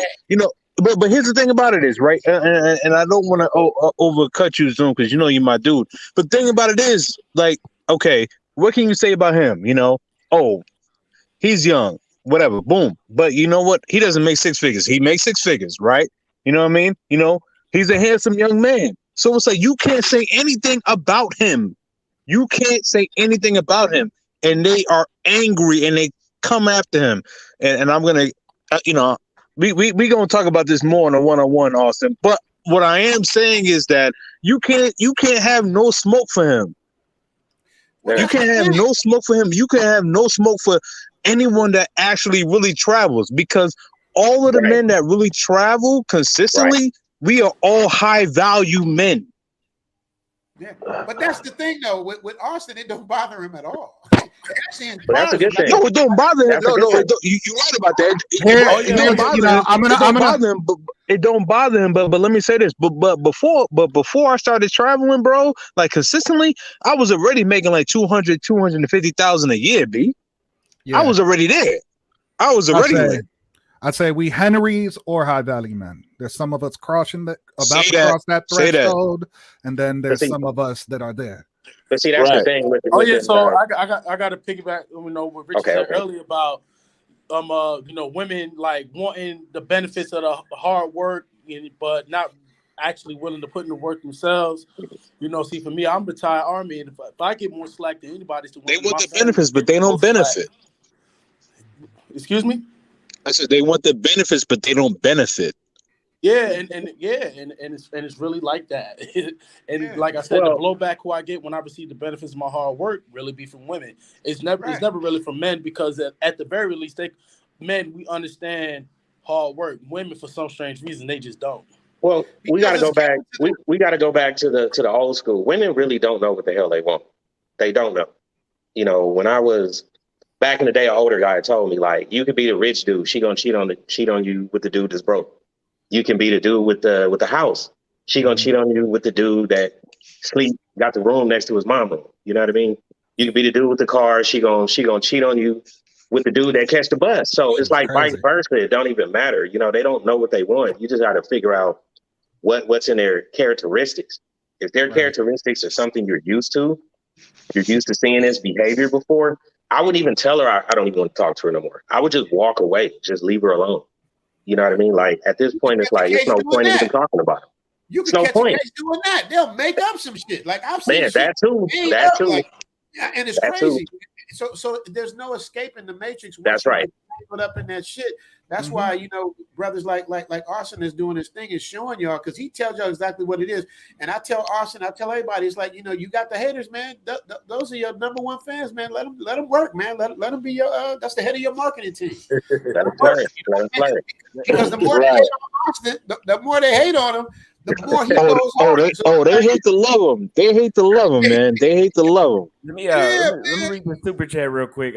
Rich the Unlock Guy says, "Damn, that boy, they got that $500 piece. Get into the phone flipping business and flip that. Hit me, bro." I know him. I appreciate that super chat. I know him personally. He make good money off flipping phones. He's in the Facebook group too. Well, let me say this about Rich. Rich Unlock God. Let me say this real quick. Rich Unlock, shout out to you, brother, because it is so hard to come behind a $500 super chat, and you did, bro. You stepped up. So that $50 means just as much as far as I'm concerned, because I know it ain't easy where it comes from. But it's hard. I ain't never seen a $500 super chat, and Rich stepped up and dropped it like it's out, man. So shout out to you, bro. Thank you. Yeah, man. You know, Austin, I sent you a message, brother, on Facebook. But that's how man. Sorry, my fault. Go ahead. No, I was just about to say that's how you know Austin is doing something positive and something good. You know what I mean? To get people supporting him like that, you know, he's doing his thing. And the haters and the other YouTube videos talking about, oh, you passport bros, this and this and that. Half these chicks ain't never been out the country, let alone listen. You know, they ain't even been out the country. Listen, here's the deal. Here's the deal, man. And let me say this. I'm laughing at Dale, the hater. You said plot twist, Zoom is taking over the live. Let me get my ass off of this, man. I'm taking over your live, Austin. Nah, you good, brother. We really appreciate you being on, man. Trust me, that's not an issue. So stick around as long as you like, Richie. And you know, this is what I tell Austin, we chop it up. You know, I try to help him out with the content. These streams, when they're going like this, we like everybody contributing. So, Austin usually, he sits back, he listens to the conversation, and it's not an issue. He's like Lapeef. You ever watch Lapeef Network? Lapeef Network be the only one don't be talking to Lapeef. Hey, Zoom. Zoom, before you heat up, let me say this real quick because my phone bugging out, man. But what I was gonna say to the other brother, when he was talking about with Austin and the modern woman. Here's the thing, man. They are upset because we have options. They are upset because they know that the high value men are leaving. That's it. They are upset because of that. They are angry, they are upset, and there's nothing that they can do about it. You know what I mean? Like, again, like how many 23-year-olds can you say that are making six figures are able to travel across the world? Oh, they hate on this young nigga. That's it. Period. What you missed. So y'all gotta see me being in the entertainment business. I pay attention to all the subtext of everything. I'm watching everything. If you watch the video with Austin leaving with his mama crying, Austin was like, like Deuces, like Austin had his mind set, and I know his mama and daddy will probably say this. When he sets his mind, that's what it is. There's no really. Man. A lot of people don't have. It's wild because Austin reminds me a lot of myself when I was around his age. It's like when you fellas, I'm gonna drop off though, man, but I'm gonna keep watching though. Salute though, my G's. Hey, Phil, welcome to come back on once you figure out, the phone issue, brother. You're more than welcome. Where I was going with that is like he reminds me a lot of myself, especially like, when I was his age, I would just pull the trigger and travel, just leave. I moved to Dallas not Dallas on my own, but Denver on my own, Los Angeles on my own. You just kind of pull the trigger, Somebody said that sort of shit.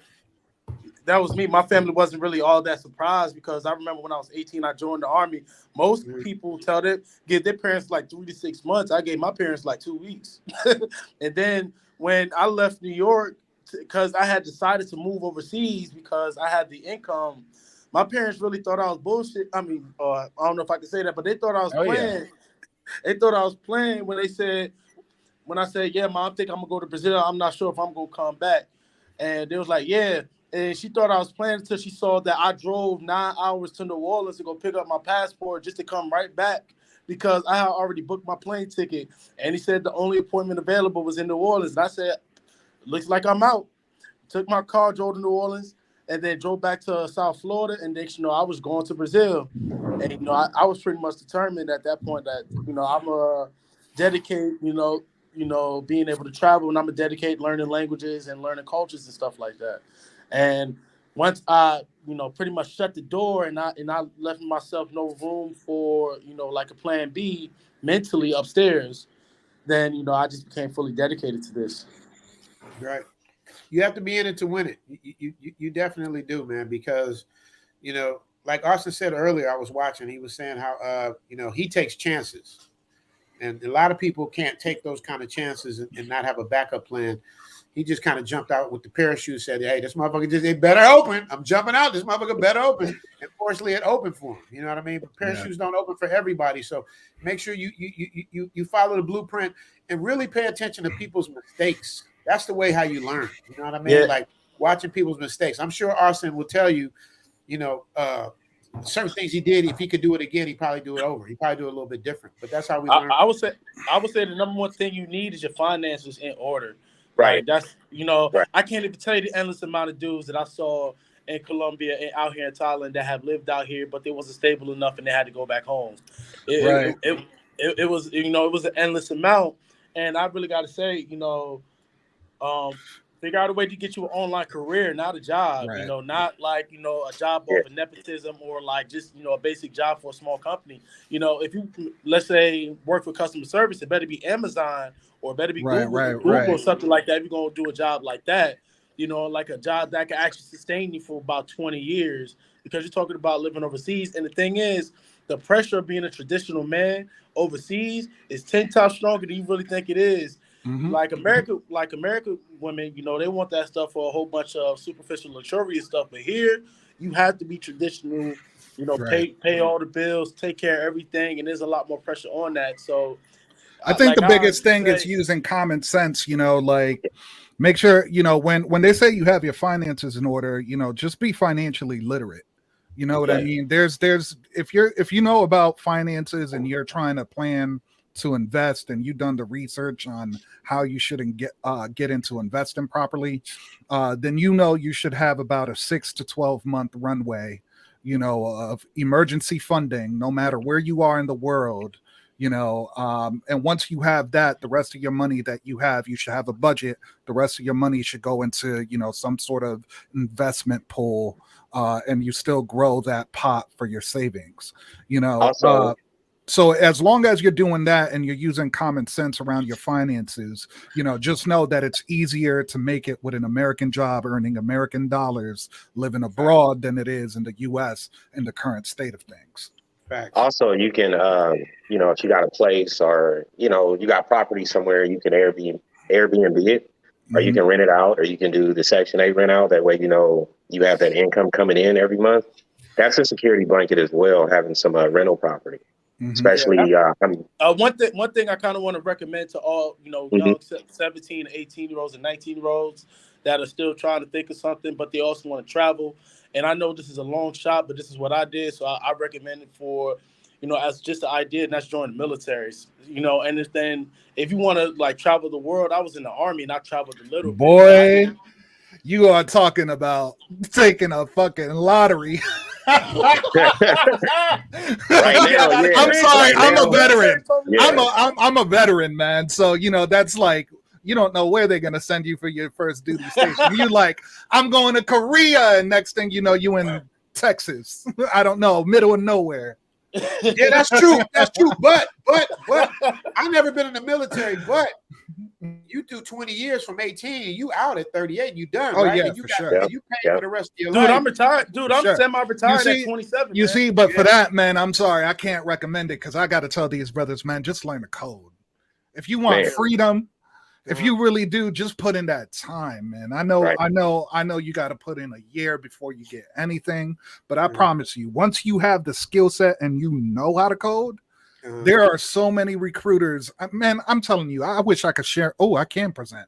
I could share my screen and show you how many recruiters I have hitting me up trying to pull me out of my current company and offering to pay more to me than my current company. There's always a tug of war and recruiters that are in your inbox offering you job position after job position. You'll never have to worry about work again. The biggest thing, you can't be lazy. You got to be willing to learn, man. Just put in the time. Yeah, that's with anything. You got to put in with anything. But you're right.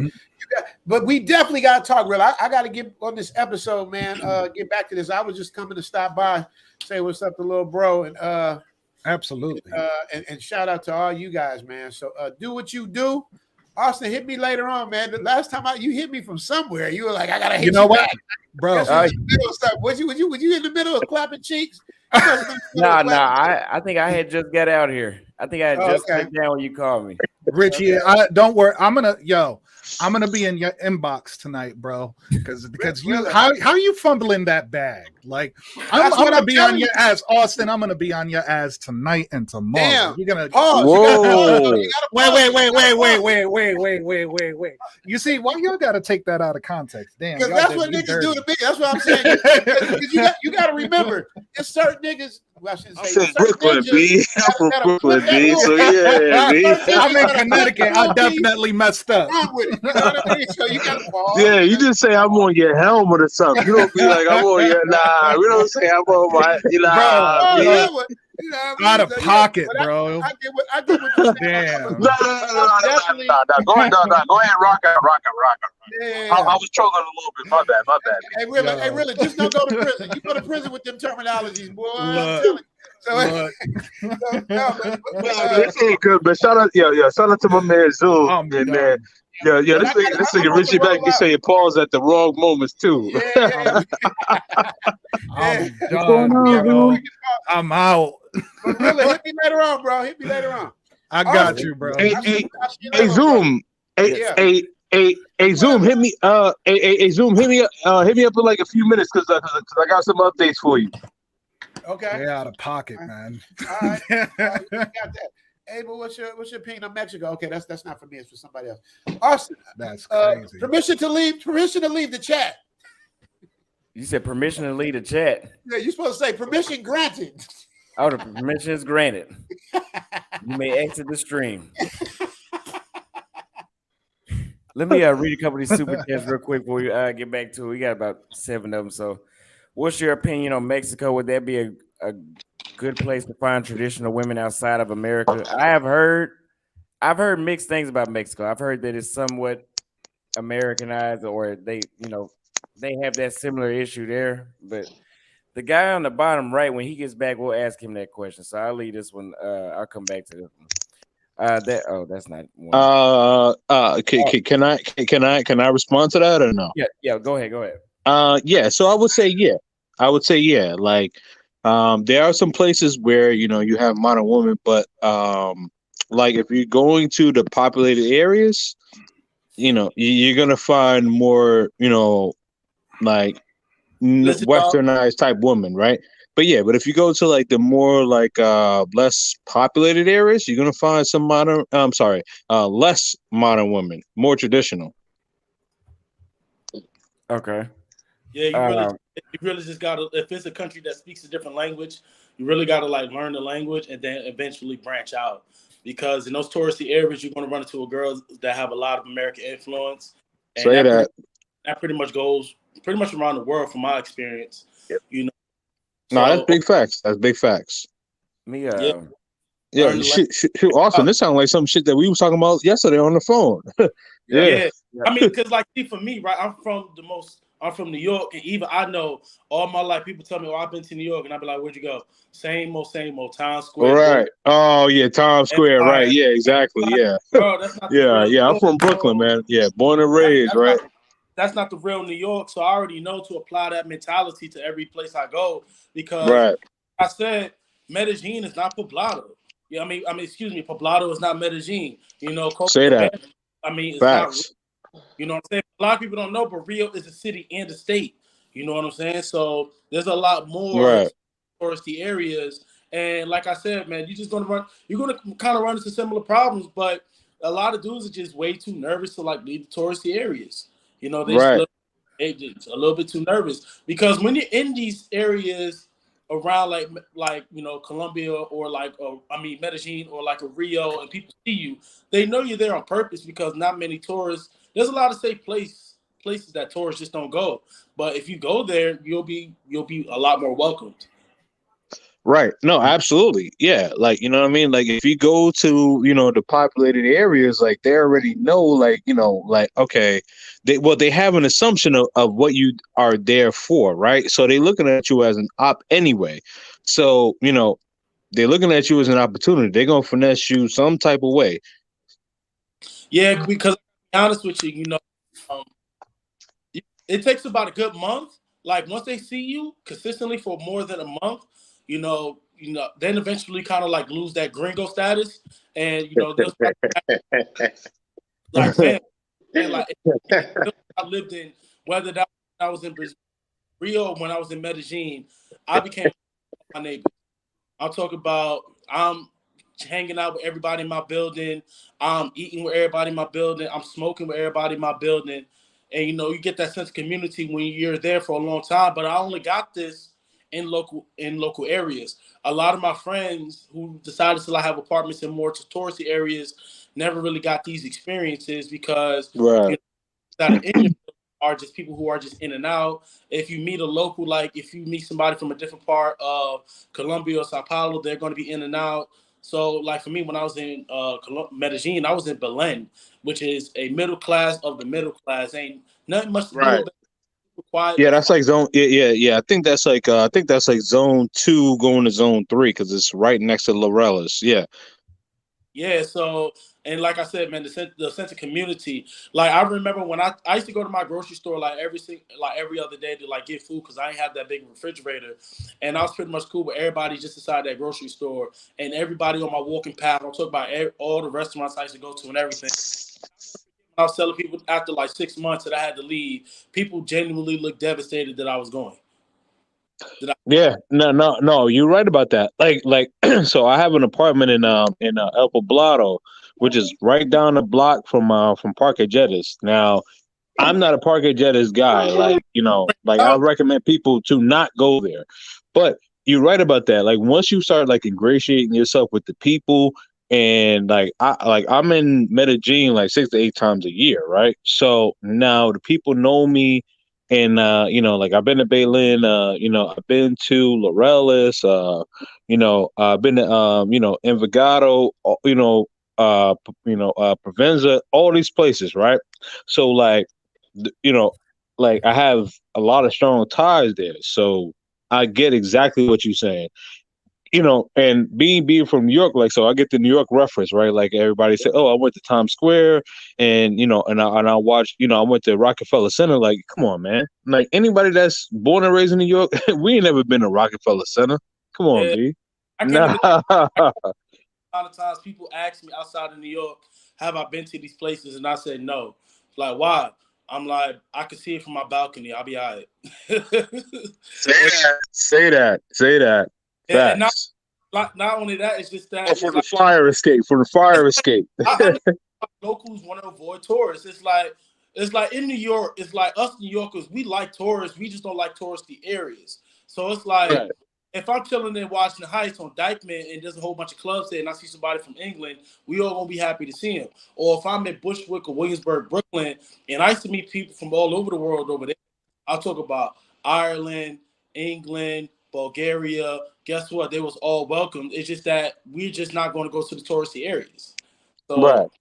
people in Right. Medellin are like that. It's like if you come out here and you know the language and you cool, we'll welcome you with open arms. We just don't like Poblado. You know what I'm saying?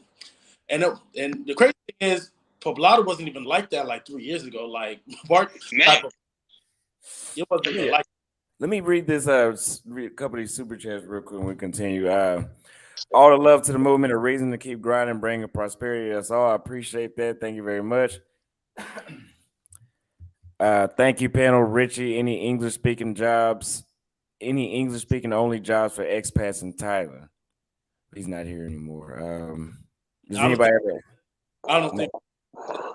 Think about Thailand. It's hard as hell to get permanent citizenship. Some sort of citizenship is extremely hard. Like for me, I gotta do a visa run to Cambodia tomorrow. You know what I'm saying? You said doing what? It's hard there in Thailand. Yeah, to like get like a job through like the actual Thai, like actual Thai. Oh, you mean getting a Thai job? Yeah. Well, unless you become a bar manager, You can easily do that. You know, I actually they got plenty of options for you if you want to get a visa out there. yeah. But yeah. my boy Mike, he just got his own bar. So if you're a foreigner and you want to like work in Thailand and it's an English speaking job, I would say a bar manager is your best route because immediately you can start off as a substitute bar manager because always the manager calling off. So you always work about 1 day a week within the different bars. I don't know if you know I think Dante's Boxing Nation out there, but he opened up a bar out there years ago. He was living out in Vegas. He went to Thailand and decided he wanted to stay there. I don't know if you guys ever ran across Dante's Boxing Nation. Yeah, I think it really comes down to what skill sets you have, right? Because, you know, for us in IT, we would never just want to go there and work for Thai companies because they pay a lot less than American companies. But if you're just going out there, you want to start a business or something like that, then yeah, there's a lot of opportunities. You know, if you're going to start a business, you could damn near start anything out there and, you know, get a visa for that. But, you know, you could also go the other route. Have you ever heard of the Thai Elite visa? It costs a lot of money, but, you know, that right there. What was that? It costs a boatload of money. Yeah, it's definitely going to cost you 15 to 20 stacks. But, you know, if you love it out there and you're trying to stay out there, you know, you get VIP treatment anytime you go through the airport. They, you know, come pick you up, drop you off, everything. You know, but you're talking 10, how many years? 10, 20 years, something like that. Let me look up the Thai Elite. It's 10 years. 10 years. You know, that's a 10-year visa there. So something long term, but they got plenty of other options too. Yeah, he has a point. He has a point. Mm-hmm. So Rich Unlock God sent another super chat. Says chances make champions. Absolutely. Thank you for that super chat. Do you have to take the job to leave the country? Right now, from what I understand, take the jab. The vaccine, COVID. Oh, yeah. Not in Brazil. Yeah, I think for the most part, the big three lifted that. I think even the Philippines lifted it. Did they not? I think you don't need it for Thailand. You don't need it for Brazil or Colombia, and you don't need it for the Philippines either. You just need your. For me, I just came to Thailand about 2 months ago. All I needed was my vaccine card, and that was good. So, I didn't need it when I flew in Guadalajara, so they didn't ask for it. So. But the only time I had to show my vaccination card was when I got on the plane. But when I got into Thailand, all I had to do was just give them my passport, stamped it, I was good to go. Says the Navy takes you everywhere and you can milk it dry. I'm in the Navy and getting a proper duty station is playing Russian roulette, especially if you want some shore duty. Laugh my ass off. Appreciate both those. What's the biggest difference? What was the biggest difference in Asian culture? I think it's total culture shock. I mean, everything's different. Yeah, it took me 7 days to adjust to it. I mean, I've never been, but like, I mean, bro, that's a whole different world. You know, if it's anything like my experience when I went to Doha, Qatar, bro, everything is different. Yeah, I would say the biggest culture, like if I had to name one, was the respect that you get from everybody. It seems like everybody's nice. Just about. It came off kind of weird sometimes how nice everybody was. You thought everybody in Brazil was nice, but everybody in Thailand just seemed to just be super friendly and they just smiling too. Yeah, and smiling. Like the dudes, the guards are like, they would just constantly just speak to me. I'd be like, what the hell is wrong with him? But then he was just like admiring me. And I'm like, oh, okay, well, I thought something was wrong with him. Yeah, the level of friendliness out here by the Thai people is time you ever get any sort of like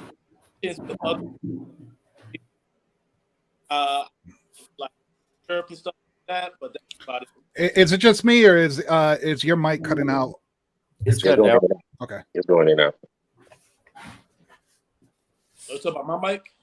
Yeah. All right, can you hear me better now? Yeah. All So like I said, the safety out here is, I mean, the people smiling and being polite, like I said, is pretty much off the chain. And the only type of people you ever get maybe a weird look from is just another foreigner, and that's about it. Yeah, I would agree, especially with the foreigner thing you just said.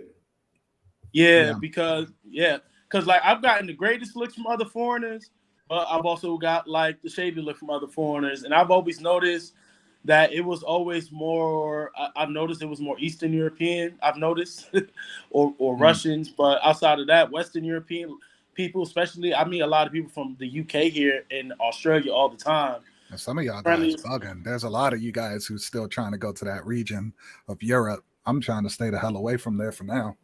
You talk about Ukraine, Western Europe. I'm not going nowhere close. Oh yeah.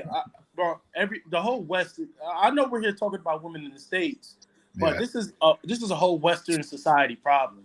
You know, this is a whole problem within Western society that it's not just America. Right. I bet that too. But for me, with that war going off, two places I'm definitely not willing to go, and even for me, I feel like the Philippines is kind of, but trying to stay as far away from China and Russia as possible, or at least staying away from locations that I know if shit hits the fan is gonna be a target. Yeah, that's like trying to go to Taiwan right now. Y'all bugging. But I do hear a good thing about Taiwanese people, so I am curious, but I ain't that curious. But hey, Yo, Rilla, what branch was you in? I was Army. Oh yeah, I was a nasty girl. You was what? I was a nasty girl, as they call us. If you know, you know. Come on, you got to be Army, National Guard, nasty girl. It was a joke. Yeah, no, I picked up on it. I was active duty. I was active duty, so I had to think about it. Yeah. Did two tours. So one was a vacation, the other one not so much. Mine was like a confusion. It's like you just sitting there at the DMZ and just like, all right, so is North Korea gonna pop up or what? Because now my time is being wasted. Yeah. What's going on, Kenneth? We see you, brother. What's good? Oh, he got muted. I don't think he hears us yet. He's trying to figure out his mic and speaker situation probably. Hey, what's up? I'm the person that was doing like the super chats, the Rich Delon got. I just want to add a couple questions. Can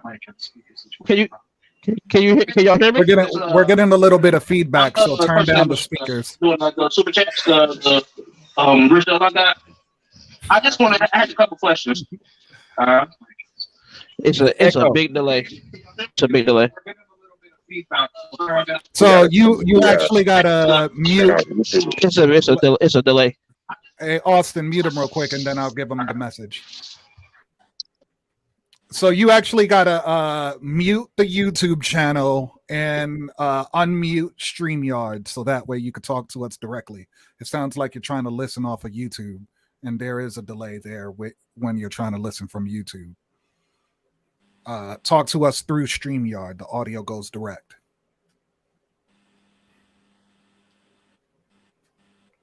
But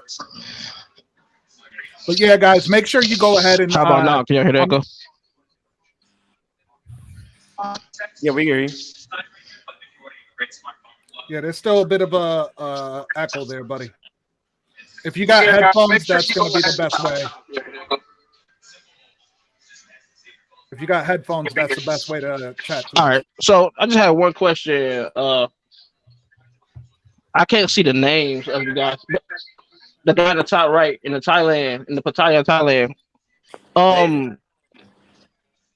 right. So I just have one question.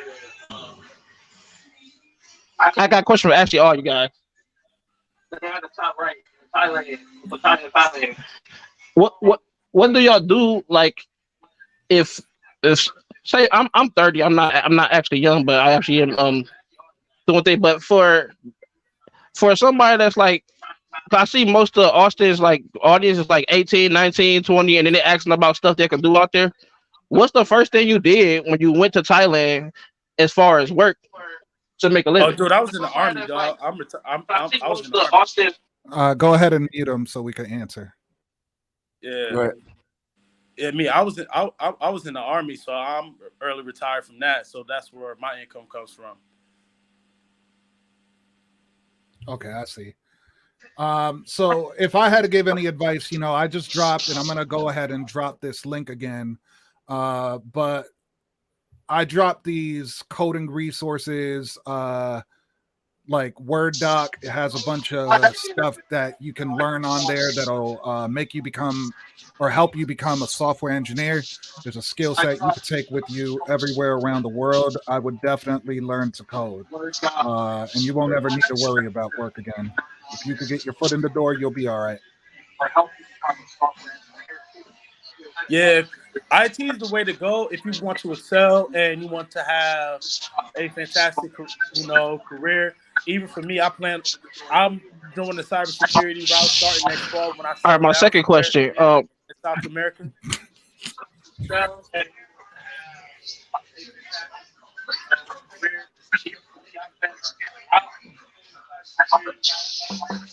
right, my second question.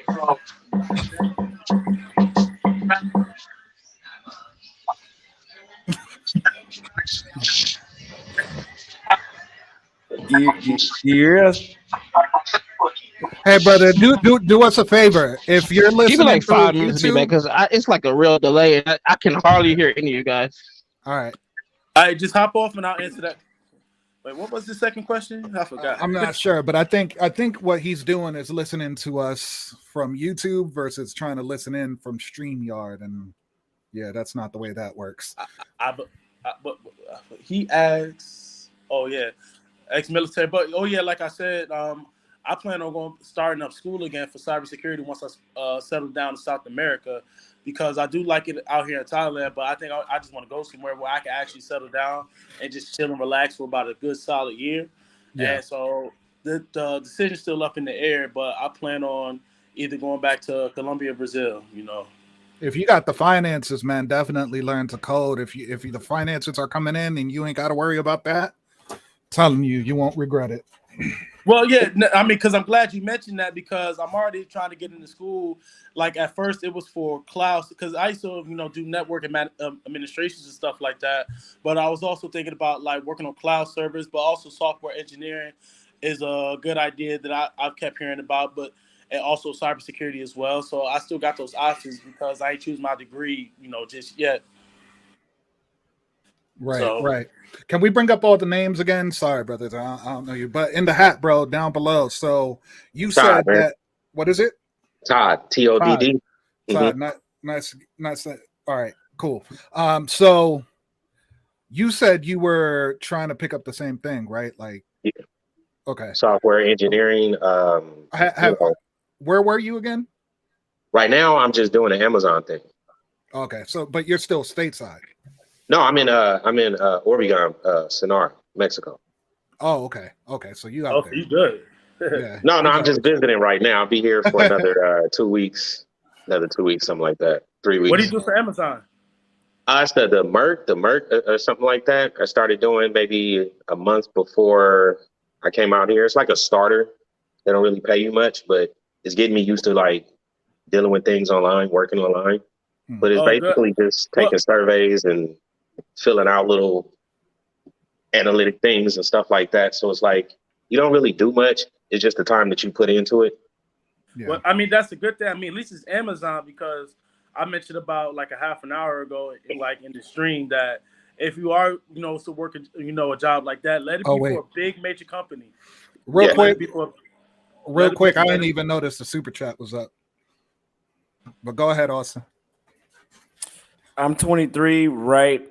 I research and find that the average woman in the 50s, it was 5 kids per woman, and not just USA, but worldwide. It's 2.2 now. And for some reason, it feels like a crime to expect and want that in a woman. I can understand how you feel. Why is that? You know what? The more kids, it's like the more kids you put in her, it's like you're oppressing her. It's like the more kids, the more oppression she has to suffer through.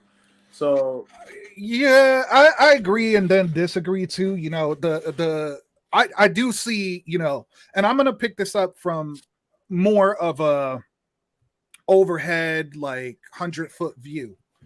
I mean, even as a man, right? Like I'm thinking 3-4 years ago, the person I was, the idea for me as a man to even today, honestly, the idea to have more than 2 kids. oh yeah, the dude said he was 23. You got to ask yourself, do you have the finances Exactly to support 2 kids? Because if he's saying, oh, it's a crime to ask a woman for kids, that's true. Because now I understand why you disagree with me. You got to ask yourself as a man, can you afford 2 kids in the United States? Yeah, that shit is crazy out here, bro. Yeah, not just afford them. That's why when Richie Mack was on, I said it's all about cost of living. Not just affording the kids. It's right. do you want to afford to deal with what else comes along with it? Exactly. Court system, like for me, it's just you got to think about it this way. Not only now do you have the financial stress and burden, now you got to deal with the financial stress and burden of having additional kids, trying to raise and feed all those mouths.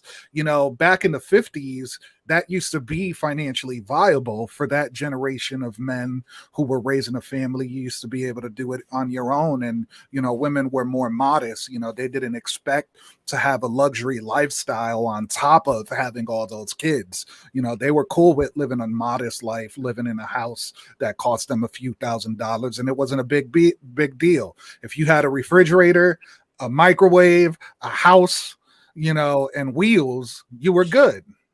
You know, now they want a mansion. Now they want, you know, all of these things on top of, they want to have the big family, the white picket fence, and, you know, what women don't realize is that by them entering the workforce, they kind of shot themselves in the foot, as now they have to work. Like they no longer have to. I'm going to be real with you. I don't even think that was a consequence of women, you know, joining the workforce. If anything, that's what capitalism seeks to do, right? When the U.S., you know, you got to keep in mind that in the 40s and 50s and all of that, you know, the U.S. had just taken over the world's global reserve currency. And so we just got that status.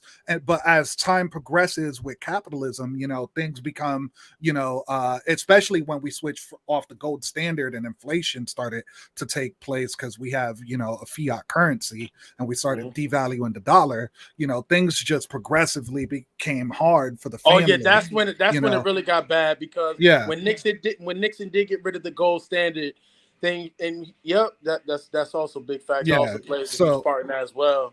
So you know, as we seek to become more efficient, as the system becomes more efficient, you know, and we keep wages low, we artificially suppress wages, you know, like these, we've seen this trend over and over and over and over and over again, every single new world order. You know, this isn't the first time that this has happened. You know, that's just what capitalism and all these financial systems seek to do. You know, so there's no way of getting around that. You know, the if you want to live that kind of lifestyle, get your passport. Take your US dollars somewhere else. I was going to interrupt you, and I was going to say that is a way around it, because, you know, once you make if you manage a way to make at least, you can survive, you know, in these places making like 25 to 30K a year. You can survive, but if you really want to excel and have a decent life, I'd say once you pass about the 40 to 45K, you know, branch in the United States, and you could like make that online and be able to travel, you'll be able to live a great life overseas. Yep. Now let's get into Devoted 7 Gaming. Shout outs to you. Thanks for the super chat, Austin. Salute to you traveling. I hope to see more young men traveling as well. Applying for my passport next week. Going to Colombia, it looks like right there. There will be a lot more young men traveling. There already are. I actually had somebody reach out to me in my DM, and he said after watching my videos, he started traveling. He's in London right now. He says it's changed his life. He doesn't look at anything the same since. London, and it's crazy how I act different, you know, when I'm around American women back in the States. And the odd thing is that ever since I started traveling, within like the past like year and a half, whenever I'm in the States, is when I've actually like received any sort of like choosing signals in public. But that's just because I'm at a point now where I ain't even checking for them. It's like American women are pretty much, all honesty, man to man, like they're pretty much invisible to me. It's just like I can't look at them the same, Like Austin, you said it yourself. There's so many beautiful women per square inch in Medellin. So do you understand how for me being there for 6 months, you walk outside and you see a beautiful woman every single day, like everywhere you go, it's like it's nothing but. It's like if I was to put a number scale to it, it's really nothing but 7s to higher. Like I've rarely seen an unattractive woman when I was in Colombia. I rarely saw one. Like, since we're on the topic, I got a question. I don't know why my camera not messing, but I got a question. Now, would you look at like females out there that's in Brazil or in Pattaya?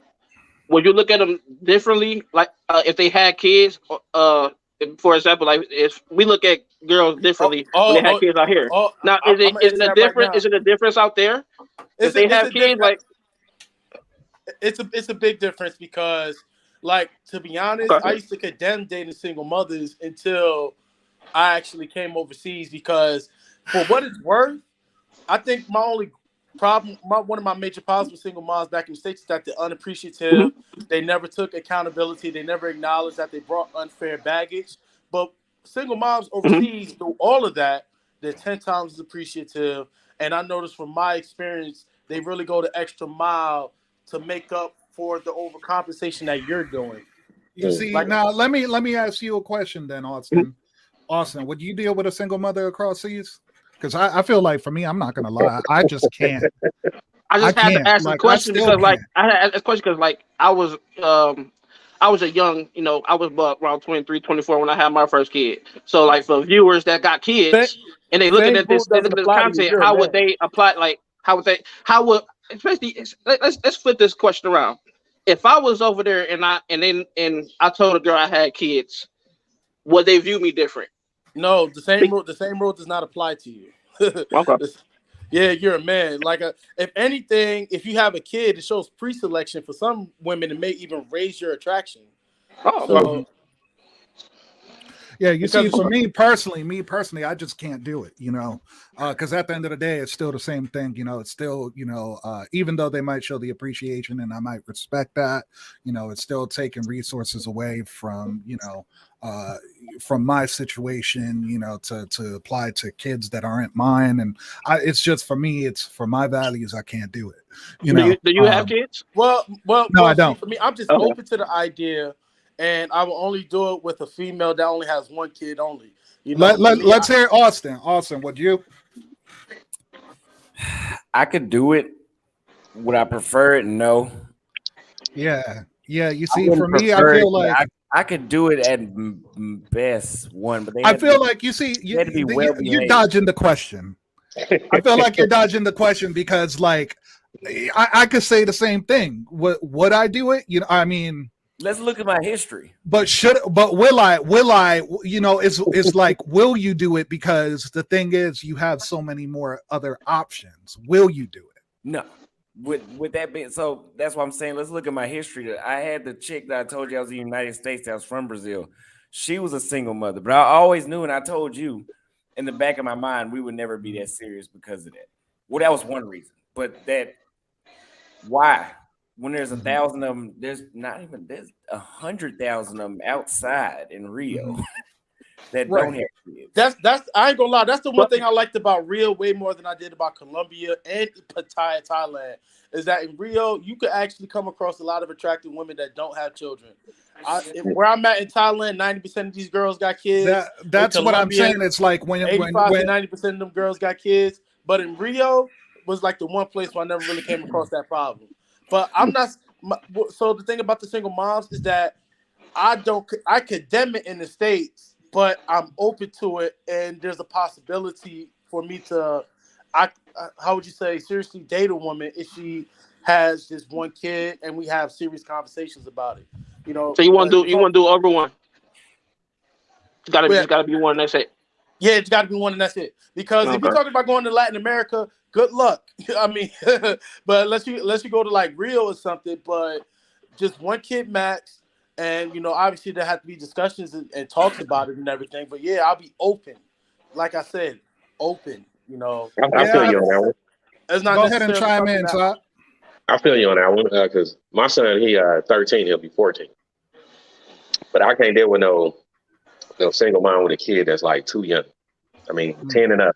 It got to be 10 and up because that way you ain't got that much time anyway to deal with that extra baggage as is. So, But the 10 thing and up. is, it's like, the question I'm more so asking is like, you as an American man, an American black man especially, is like you have so many other options. Yeah.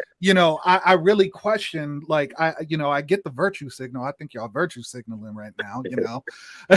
I'm gonna call y'all out because when you have so many options as a man, it's like, what would the woman need to do from across seas to make herself stand out from all the other options that don't have kids? Cross seas, no. It would be impossible. I think it would be impossible. No. But what if you gain like a real like genuine connection with that female, and you actually been like, say the guy in the court, he say he One open one to it. you Say see, you open here's to the say you thing. open to that. Say you open. No. Here's the thing. How, if one of my first vetting questions is, do you have children?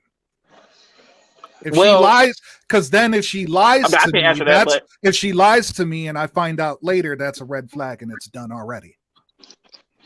Yeah. But how he's saying in the corner, how he's open to it. Say if he met a girl, if he met a female that actually was like giving her everything she want, and she was already upfront that she had kids with it, and that connection was better than all the other girls that he was talking to.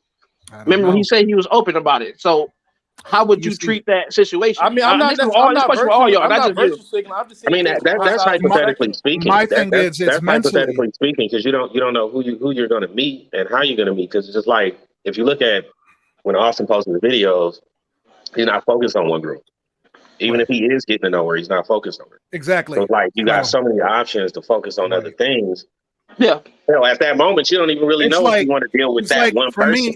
For me, it's like as soon as she says I have kids, disqualified. Like I'm already thinking about the other ones, So it's kind of, I think it would be really hard and damn near impossible for someone who's a single mom to stand out from all the other options laid upon the table.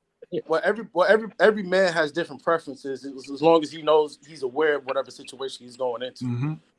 So now, you know what? Here's the thing, but okay. There is like one situation, like if she's like some fucking high status Brazilian fucking person, then that might be a little consideration I might need to take into, account. So see, for me, I'm gonna go ahead and say this live on stream. I date a single mom, but she better be bad. It's like, for me, it's like, what if she's some fucking Brazilian celebrity? Well, damn, of course. Well, see, here's the thing. If she's like truly gorgeous, and I mean, I'm talking about in the 9 to 10 range, and she just got one kid, you know what? I was just about to ask that. Was she like a 10? I was just about to ask that. You see, but the thing is, it's like a 9 and a. I'm talking about like on a 10 and looks. I'm talking about 10 and looks, 10 and like how she treats you, 10 and everything. And then and only downside, she had 2 kids. You see, here's the thing. It's like if she's a 9 or a 10, let's be honest, there's a lot of 9s and 10s out there, right? Yeah. Well, you got a point. Well, I mean, it's your choice. I mean, I know, we, like you said earlier, we all come from the red pill, but it's a praxeology. It's not an ideology. You can make whatever decisions you want. It's just that I just don't condemn it. You know what I'm saying? Like, I'm totally against dating single moms as far as the United States because number one, we already know about enough value. We already know about the women, and then the family court system is even twice as unfair because in some states you can get put on child support for a kid that ain't even yours. And then you got to deal with all the horrible treatment. All I'm saying is, overseas, if she's beautiful, if she's good, if she's a cool person, and no more than one kid, and she's smart, I'll consider it. You know what I'm saying? We could talk. I'll consider it.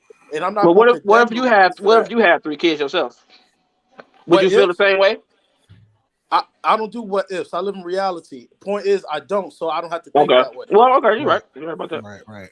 I Well, just feel like brother, when you get out there and you see that the women without kids, if you see that the women without kids are also very open to that, and you have them as an option, I think that Of course, I'm just from saying. that I'm just perspective, you're saying though, because probably not I've going to seen be as other men open. do it.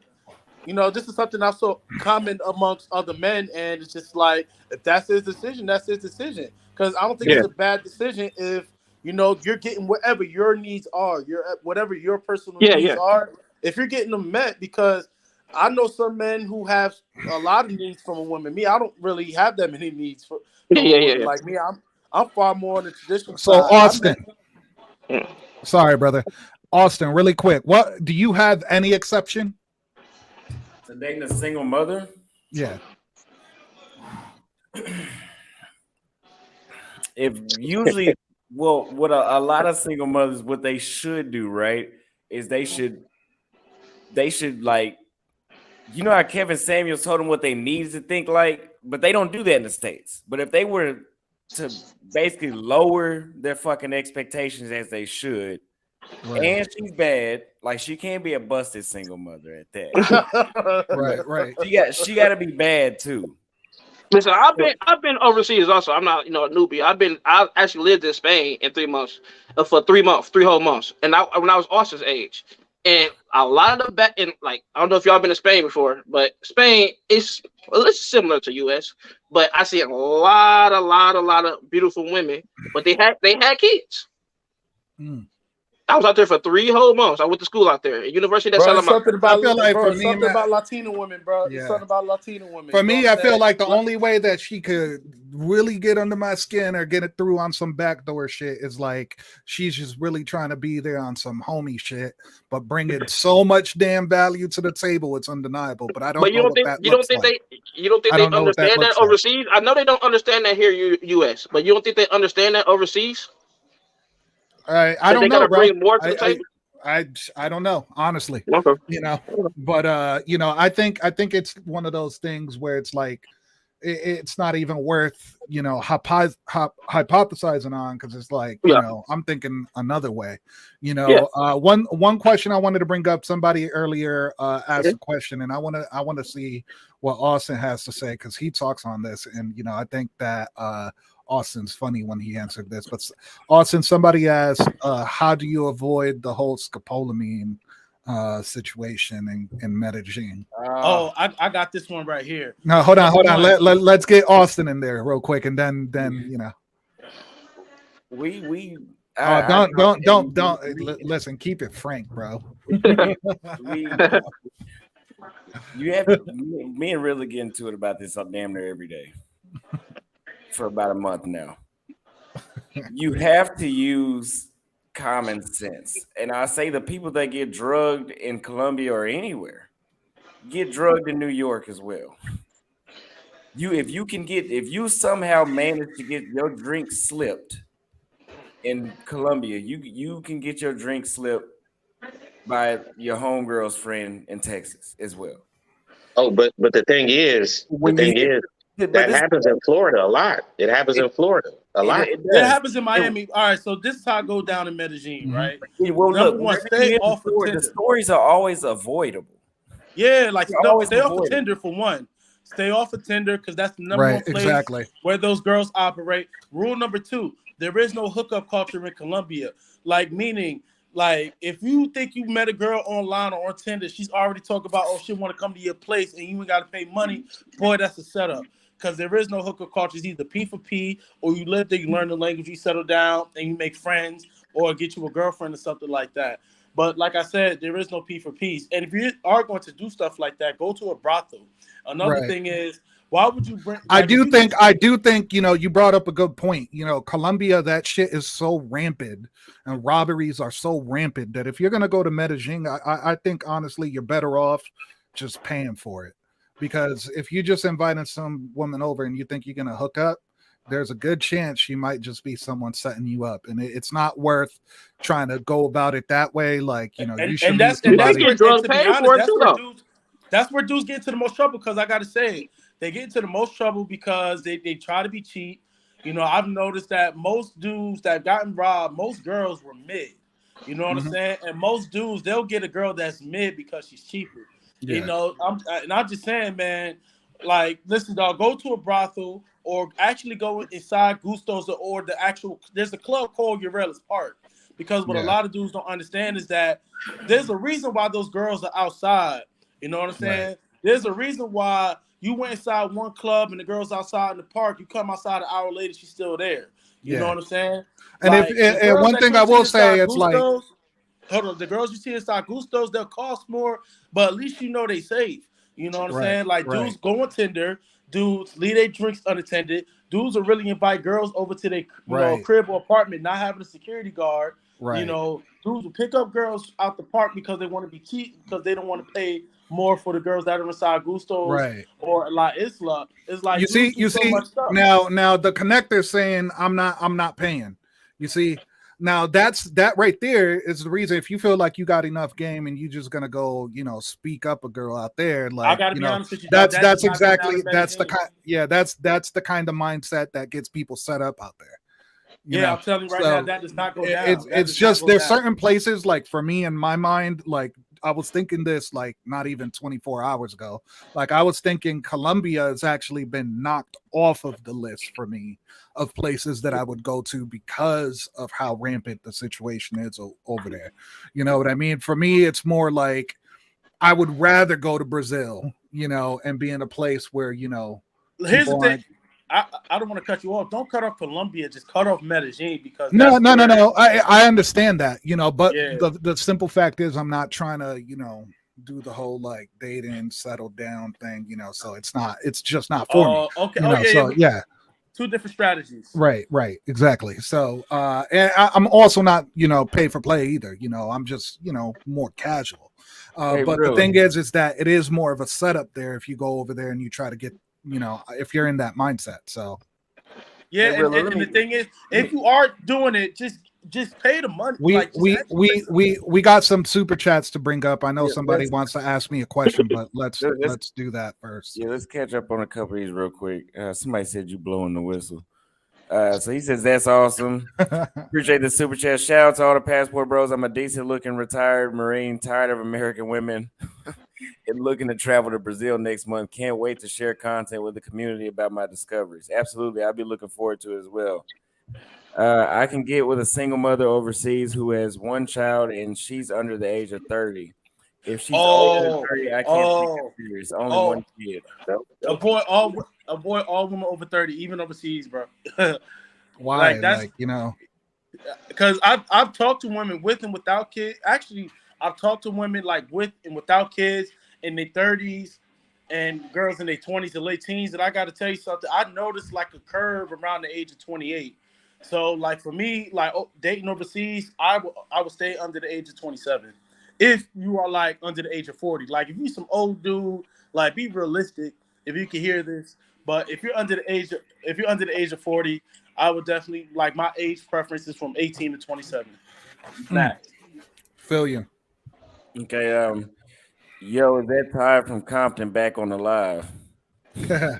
Todd, you from Compton, bro? That's what he said. He said, okay.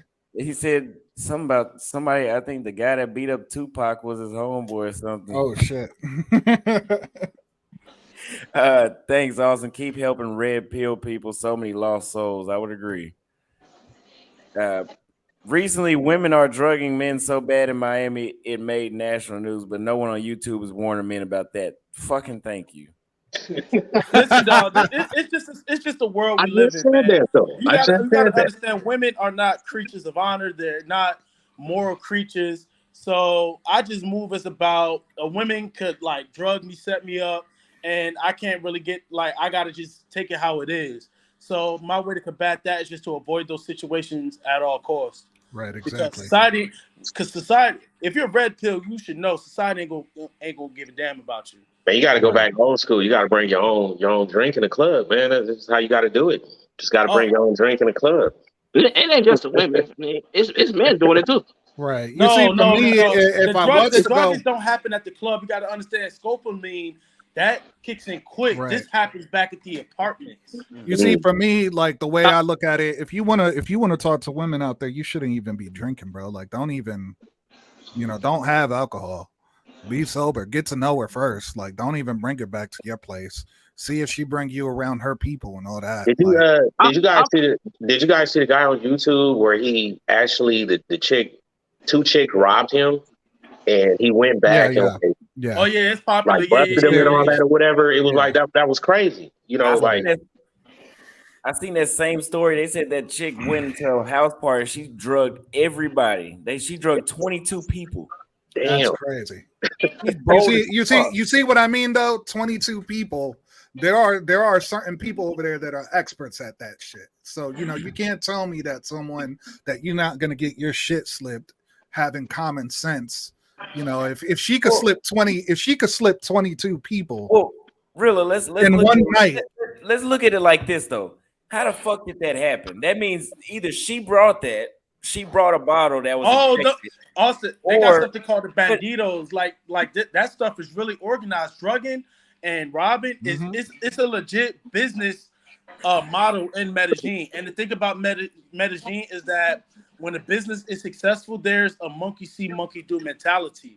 So when people start making money from this business model of scamming, drugging, and robbing tourists, there's going to be a lot of groups of banditos that's going to come from all over Colombia and from like different neighboring countries as well.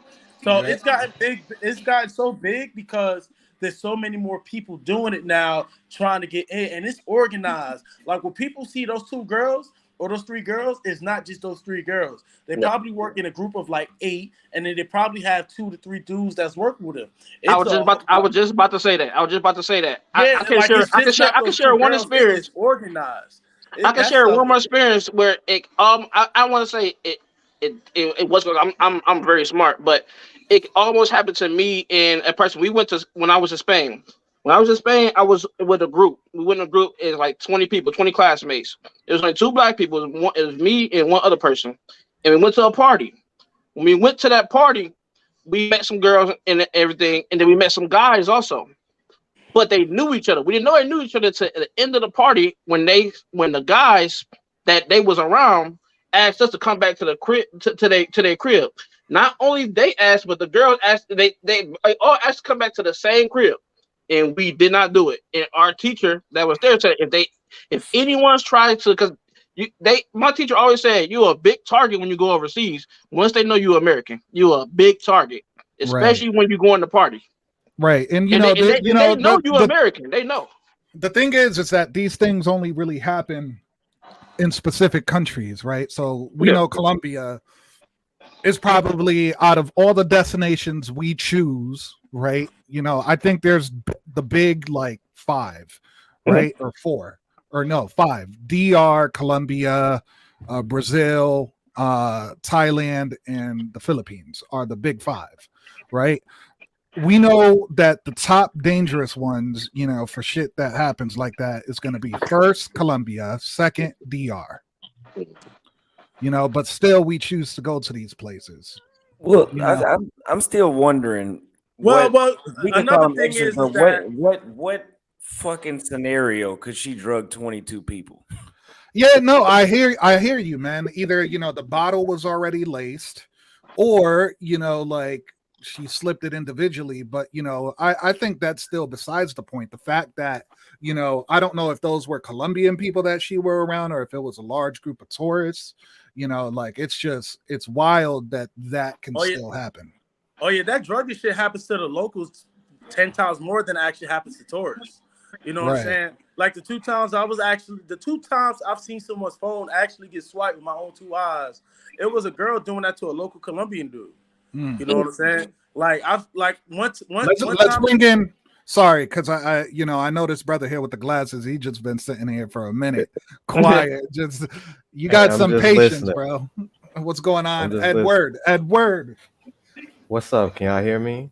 Yeah, we can hear you, brother. What's up? I just want to shout out Austin. Thank you for everything you're doing. Appreciate Thank it. you.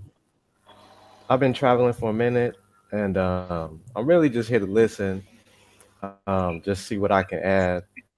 I haven't been to Colombia, but I have been traveling since 2014. I Damn, lived brother, in out Thailand there. for a few years. Yeah, before it was cool. Everybody was like, "Why are you going out?" But I went out there for a different reason. I was just on Mhm. some, travel the world backpacker type stuff, and then, Yeah, I the just thing is, people don't started. realize it's before Mhm. Passport Bros. Thailand is a very big destination for a lot of people. It's one of the hubs of the Thailand's number world. two. Yeah. Thailand is number two, right behind New York. Mm-hmm. And so it's right. I don't see how, like, maybe because I never went to the touristy areas in New York, but I believe that Thailand is a close to, if not, it should be number one as far as most visited, because it's not, there's, Pattaya is a city that's built off of tourism. Like, we Right. actually have a city that's built off of tourism. That was, I got to give a shout out, was discovered by the Army in the 1970s. Yeah. And then The it thing just is, moved it's up. people make this destination seem like the only reason people go there is for sex tourism when like they That's just how that's how the American media loves. right. No, it's not just that. The American media loves to just highlight that shit. You know what I'm But saying? Yeah. that's They what love they love to It's like highlight the a downsides of foreign minority. countries. It's You know a the mi- crazy thing is, in Rio, bro, prostitution isn't even rampant in Rio like the American media would make it seem to be. Like, right. that's what bro, you could go to annoys me. That's Rio, what like annoys me you could about be all in this. Rio, like it's damn near a second world country. Like, there's Right. girls there that make money. There's, Right. and they date dude. There's Brazilian men there that make money. You know what I'm saying? Right. Like you're not just gonna go to Rio. Like, Let to let be honest with you, in Rio is one of But those cities where if you're gonna date you a beautiful woman that's in the nines and the tens, but you're that's gonna be been meeting. people go been ahead, Todd. traveling from the United States for a long time. If you go back to World War II, when the war ended with Germany, why you think it's a lot of mixed black people in Germany? Mm. A lot of people Yeah. stayed. They like, I didn't want to come back. You know what I mean? Same thing with the Vietnam War. It's black people that still live over there from Oh, bro, Vietnam. I Yeah, met yeah, some Never black came Thai back. girls here. You know, exactly. So I'm like, I don't I kid you understand not. I why met one. people are you know, saying all this crap, man. Being upset with people traveling. People been traveling for a long time. right, It I just exactly. mean, it just getting popular now. And truth be told, it's just like we live in a drama filled era of America, and so it's like it creates drama. You know what I'm saying? It's just like there's something drama filled about it, about how a man can just pretty much say "f all American women" because we got better options. And for the first time, ever since this pretty much started, I guess it gives the impression that women are starting to like lose control or like lose, power over the narrative and dating and stuff like that. hey, I But truth piggyback be off of that. told, You're my, absolutely my, my right. Go biggest go so go. my biggest thing about haters that I've dealt with in my personal life and that I've even noticed online, none of those women are attractive to begin with. I have yet to hear one attractive woman start bitching and moaning about passport bros. It's been Hey, nothing but look, one. and I can interject with that too because it's like when I'm on YouTube a lot because I'm studying, I'm analyzing. There's a lot of black women that travel from America do not talk like American women. Mm. You know what I mean? There's a lot of Oh other. yeah, It's the a amount of lot black of women black that I've women that actually met travel. overseas. Oh Yep, yeah, some living in Okay. London, some living in Mexico, just traveling different places. Right. You see them like every other week somewhere different. You don't never hear them complaining about what everybody else is complaining about. They're just traveling and enjoying themselves and doing what they do. If they got a man, they got a man. But for the most part, if you're gonna complain, at least have travel first. and It's like what's when crazy I is see that these YouTube videos of these women complaining about passport bros, it's like, come on, dude. Like, have you at least been to South America? It's right there. Not just the typical shit like Jamaica and all that other crap, where a lot of women like to travel. Actually get out and yeah, go. that's true. That is very true. But the thing about traveling is that you know like us, a large majority of why most men travel is that the women, that's obviously a clear goal. But women don't necessarily have that same opportunity when it comes to traveling overseas. You See, know what I'm saying? Women can't travel overseas to try to find them a good man that got money because the only place you can find you a man with good resources is in America. And True. us men, we don't care about a woman's resources like that. You know what I'm saying? Especially if you got home. And believe me, the men ain't checking for the women over here like that. They really not. They really They're not checking for them because they know really about not. it. They know about it. When I was in the UK, and I was asking the girl I was dating, I think like her sister's boyfriend or something like that. I was asking him like, would you date an American woman? He was like, no, hell no. I hear too much bad things about them. No. Yeah, nobody. Here's the thing: a lot of American women may be under the impression that us American men are talking shit about them, which is why people don't want to date them. It's like, no, y'all make an ass of yourselves on the internet, and the world sees that. Right. Like, I can't even tell you the amount of times where I've had Brazilian woman, Colombian woman make their case say, "Oh, we're a lot nicer than American women," and I would ask them, "Where do they hear this stuff?" And they was there telling me they see it on the internet all the time. You know what I'm saying? It's not even from the fact they heard it from other American men. Like, that's their reputation worldwide. You know what I'm saying? Like, their reputation worldwide is for being very malleable and very combative, and And you know what's sad to me? yada. What's sad to me? I work in the automotive industry. It ain't too many brothers that work in the automotive industry. So I've always been the only black guy in the shop, right? The back shop. The Mexican dudes would say the most bizarre shit. I've been hearing it for years. I just want to try a black girl. What in the fuck does that mean, bro? You just want to try a black girl. But that's how they're depicted. You know what I mean? Because I'm like, well, why would you say that? He was like, oh, because of the way they do things on the internet. I'm like, wow. Oh, okay. Wow. So they're saying they depict themselves as stocks. Right. Just what my brother up here at the top right said. Right. Same thing. It's like the rest of the world comes here and they want to mess. The rest of the world comes here and they want to mess with black women because that's what they hear. They're supposedly because they know they want the money.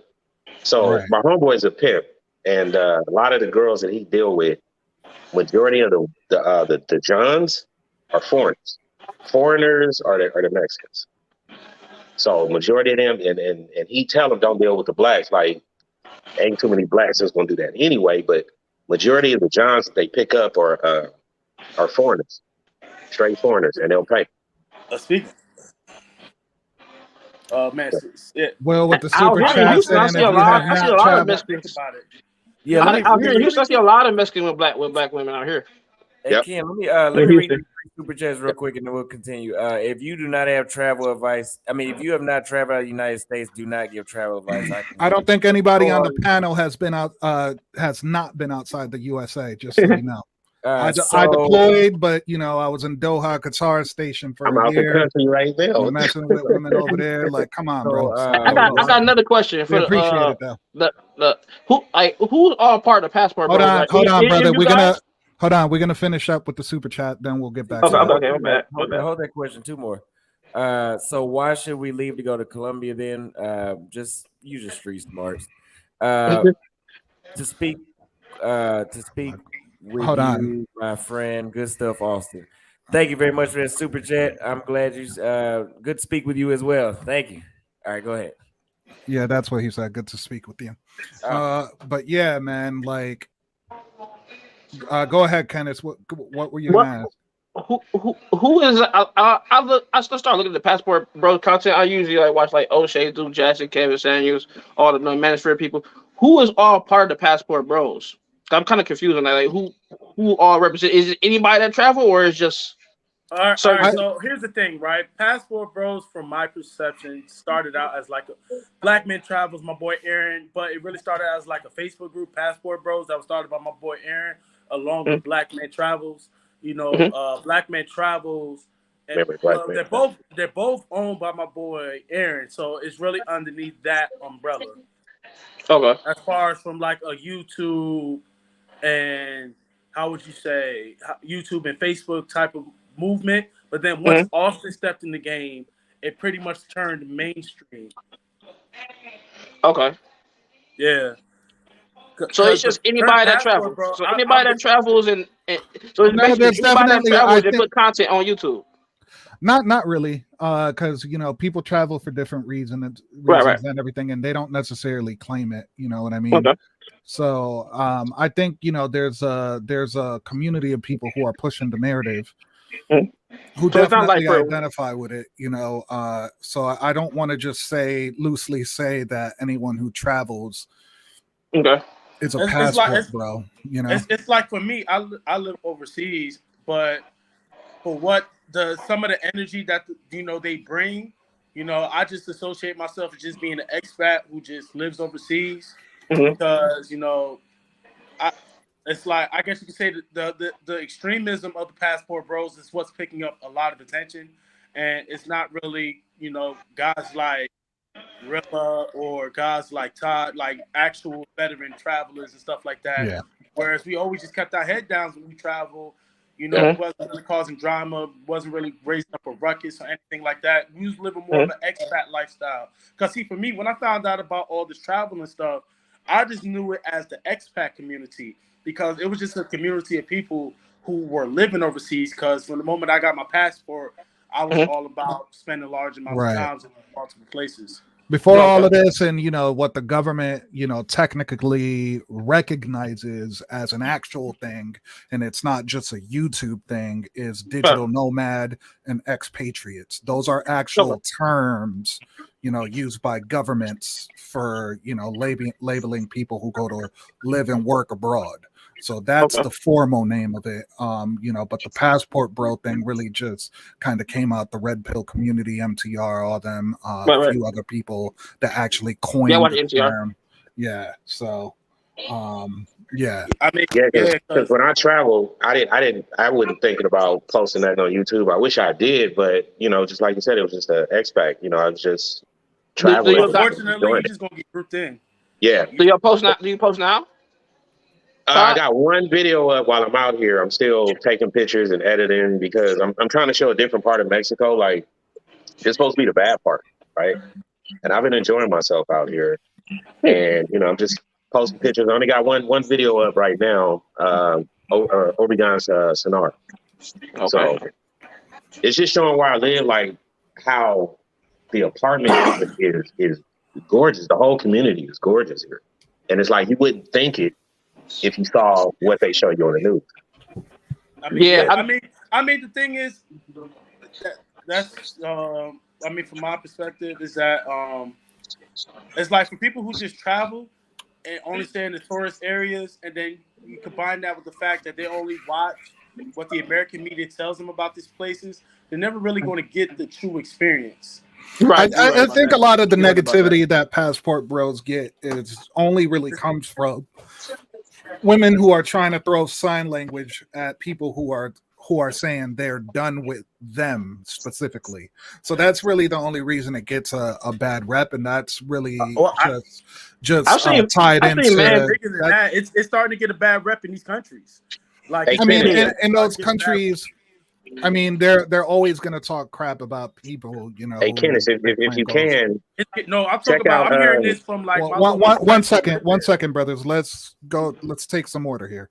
Go in order. So, it's always going to get a bad rep from people who they claim are going for sex tourism and all that. That's going to happen. It is what it is. These destinations, they made prostitution legal or turned a blind eye to it. You know what I mean? But the irony about that, right, is that these same women who are OnlyFans thoughts and all of that are the same women who want sex work to be normalized in the USA so they could do what they want to do, but then have the audacity to throw sign language at other women from other countries who are doing exactly what they want to do. So I don't even listen to that noise, honestly.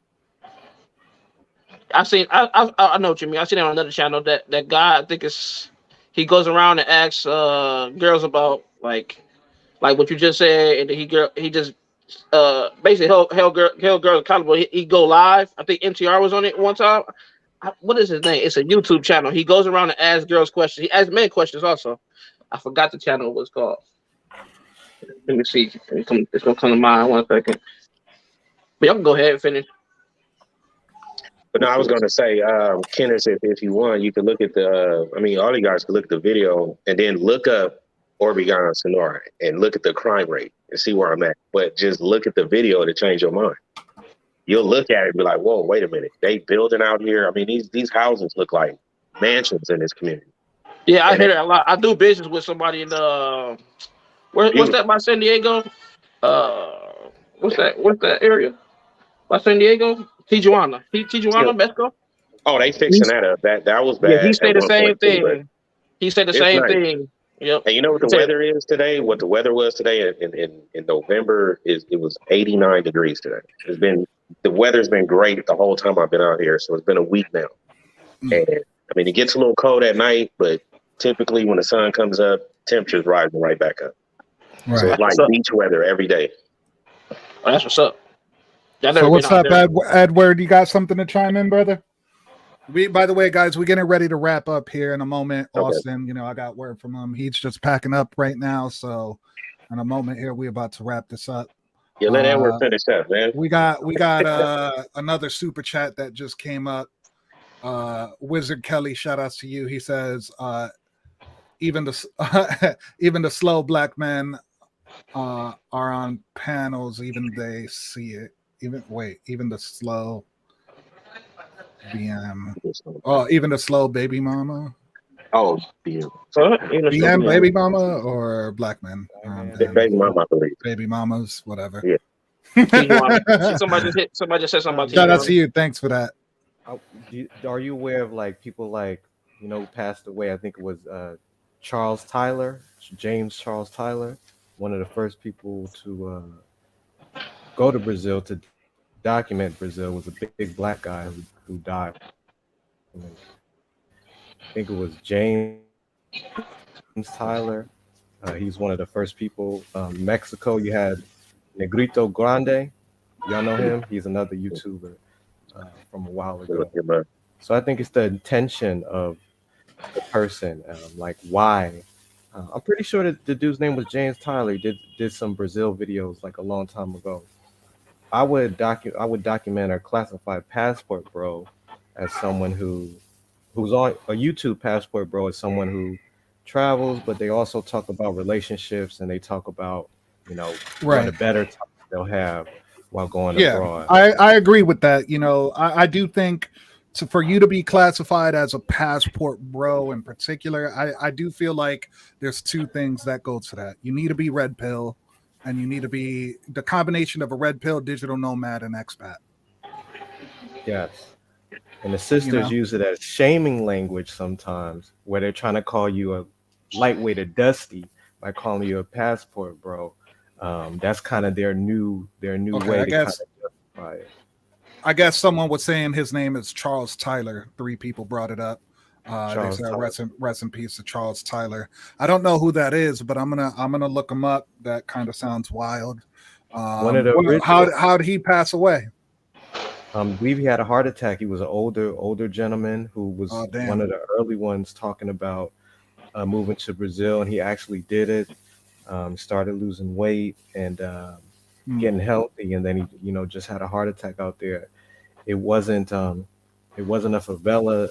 He wasn't one of those. And that sucks, bro. Imagine, because I'm an overweight guy. Imagine losing weight, doing the work, and when you lose the weight, that's when it happens. Like that. Deep, ain't it? That's crazy. It's deep, but it's motivation though. I look at take off everything. It's like, yo, if you ain't gonna move now, what else? Like, it's no choice. Like you have to do something. Right now, I'm in India right now. I don't recommend it, but it's good. I'm on the way to. What motivated you to go to India of all places? It was just on the way. I've been traveling for a minute, constantly. So, what was I before here? I was in Europe. I did Europe for 2 years. How was Europe? And what countries? Let me see. Poland, Turkey, Ukraine, even before it, went crazy. Hungary. It's got to be surreal then to see everything that's happening over there, probably in the places you were too. Turkey, nice. I've been to Turkey. Turkey, nice. I did like a layover. I was over for like 1 day, but I did like a few things. Like went to the hotel when I went to Spain. I had to go to Turkey first, and it was nice where I was at. It was In the Istanbul, Turkey. yeah. Istanbul. So where else you been, brother? Man, France, Spain. I lived in Spain for a while. I mean, what are you doing like to be able to afford this? Are you just working there when you're there, or do you work, from home? Like, what do you do? Well, I started off as an English teacher, primarily an English teacher. 2014, I went to China to teach English for a year. Um, it's a long story, but I'm from New Jersey, and I was just like, "Yo, this ain't it," Again, just to keep it simple, I come from where I come from. People. My father had my brother 18 years old. My brother had his child at 18, and I was just like, "Yo, this ain't the business." Like none of them are happy. None of them stayed with the person they was with. So I was like, "Yo, I got to do something else." So I feel like a passport, bro. I felt that where they like, oh, why you must be better. You think you better than us? Oh, you must be gay. You must be this and that. Just because you're trying to live another lifestyle. And I'll even say this, like I've taken video and people still not believe how it is out there. So Ty, like you said, you could take a video like, yo, this part of Mexico is good. I got no problems. They still, nah, it's still dangerous. I still can't go. Right, But it's just a mentality. But I've been all around. Places I haven't been to are the hot spots, right, Dominican Republic, Colombia, and Brazil. I haven't been there yet, but they're on the list. But I've been to Thailand like 4 times. I lived there as a teacher, working in the schools, working outside the schools. So I can vouch for sure that people, not everybody's there for sexcapades and um, right. it's a big I place. think I think that people need to realize that the people who travel, majority of the people who travel, aren't there for that. You got family men, you have women, you have professionals who go to these places. It's not just a bunch of men going to have sex. Like that's weird that people even think that. Like the first time I traveled was for school in the UK. That's what got me going. Then I met Right, a girl on the way. Same here. But Same here. first thing was for school, man. So I right, went Spain 3 months. So right. to study Spanish. I mentioned this a few times, before I even got one of the biggest reasons I even got into tech and learning a code was because I heard of the digital nomad movement, and the expat movement, and I was, really curious about that, people working remotely, and I wanted to, a job, so as a software engineer after, my roommate in Los Angeles, told me that I could do it and not go to college. I just, I moved back home and started learning, essentially. But I said this before. I didn't the thought of even dating women didn't even cross my mind. It wasn't yeah, until this year when I saw Austin's video and MTR and all them, talking about this stuff that I was like, like that. All of this is true. I'm already a red pill guy. Like, why wasn't I thinking about going abroad and meeting foreign women? I don't know.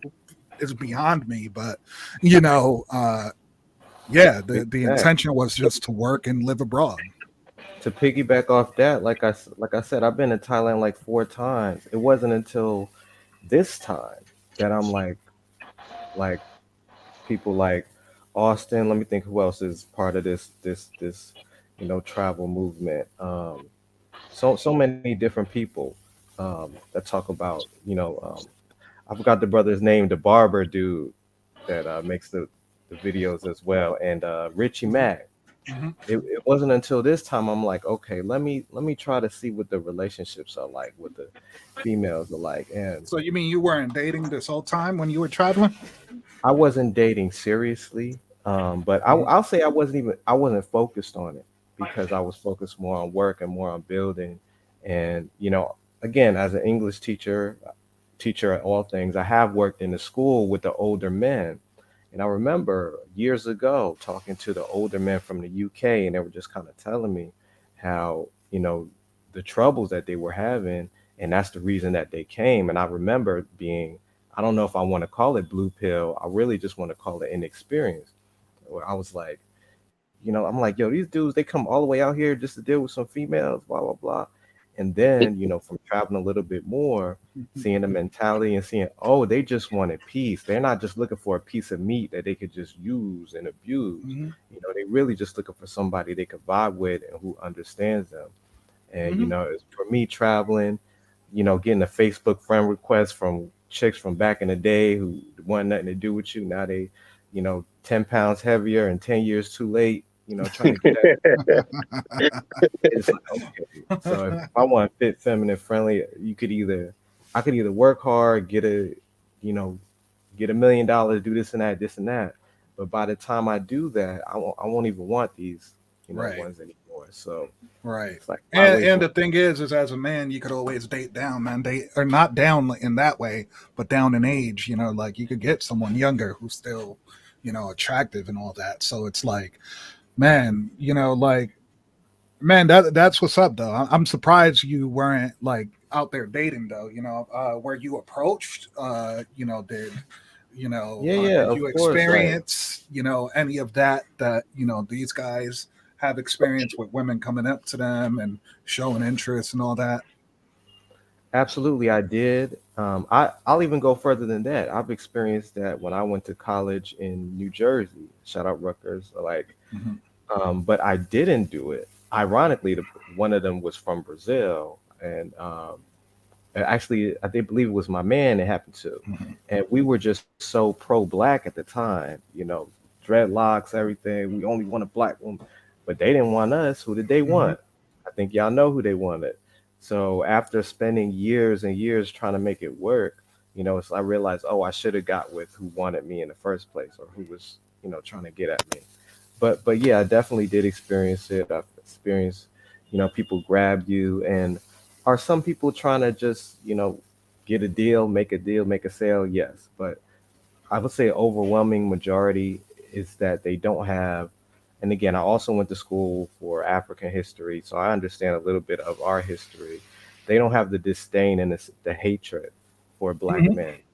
Yeah, that's something that's very, ingrained from slavery with Europeans, certain Europeans, and Spaniards.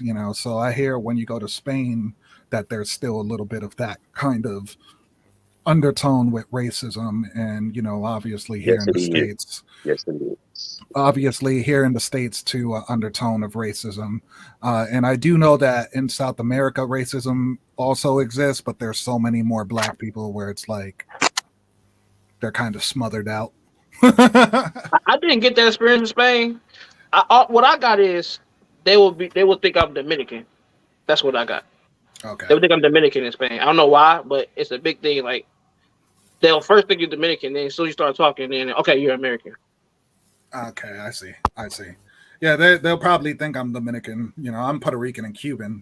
So I can actually. On that side of the world, like as far as Spain, they don't like the Africans. Like I noticed on that side of the planet, like they like a lot of them countries don't like the Africans. It's not that they don't just like you because you're the color. They loved me out there, bro. I ain't gonna lie to you. Love me and my friend. We were the only two black people that went out of the group. All the rest was white. I think there is a difference there because from what I hear is that they do differentiate between you being American and you being African. African. They said African. I thought you meant okay. African. They don't like they treat because in Italy, like it's the Africans basically taking over out there, man. They like it's a whole community of them out there now, and they're doing their thing, and they're getting like shitted on for that, man. So it's like they migrated there. I don't know if you heard about it, but it was like maybe 2012, 2013 when they were really migrating there. And it was like a real big thing going on that the media was kind of covering up. But it was like a real racism thing going on with them. And now they're there flourishing, doing their thing. And they still don't like you. Because when you go to like Spain and all that, it's like Australia. They only live like in one area. You know what I mean? They don't take up the whole damn country. So it's not like the United States where we pretty much everywhere in the United States. They're like I didn't see no Africans out there when I was out there. And I went to Malaga, I was in Avila, I was in about maybe like 10 cities in Spain. I ain't seen no Africans. It's a lot of in Italy, yeah, it's a lot of Africans. It's a lot of Africans.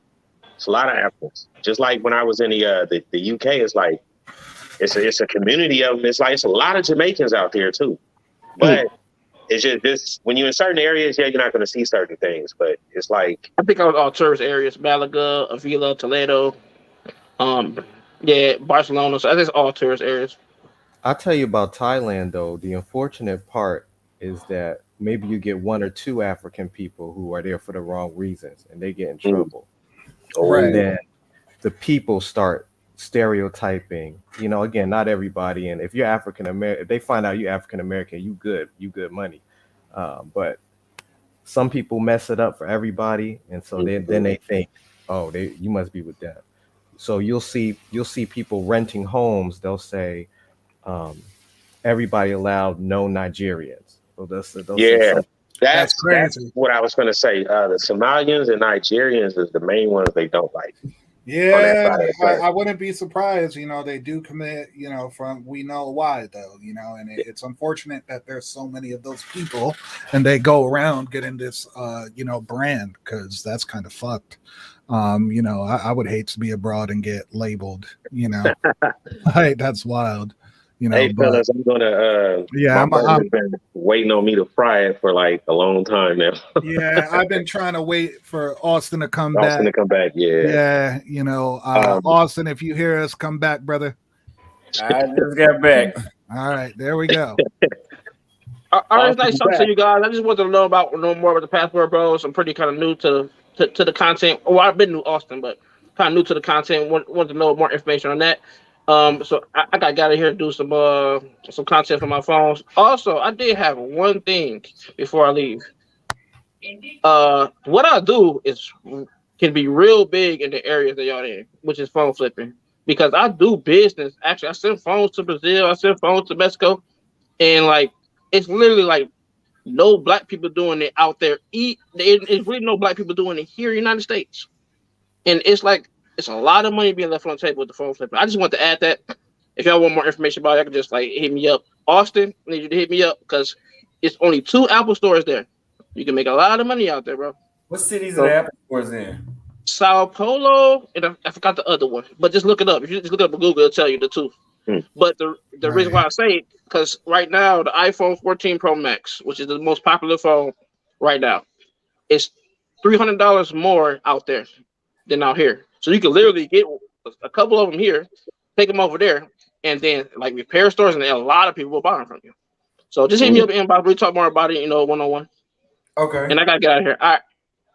I appreciate y'all. I'm gonna go ahead and wrap it up too. All right, Austin. Shout outs to the chat gang. All right, you guys, I'm gonna go ahead and leave the resources again.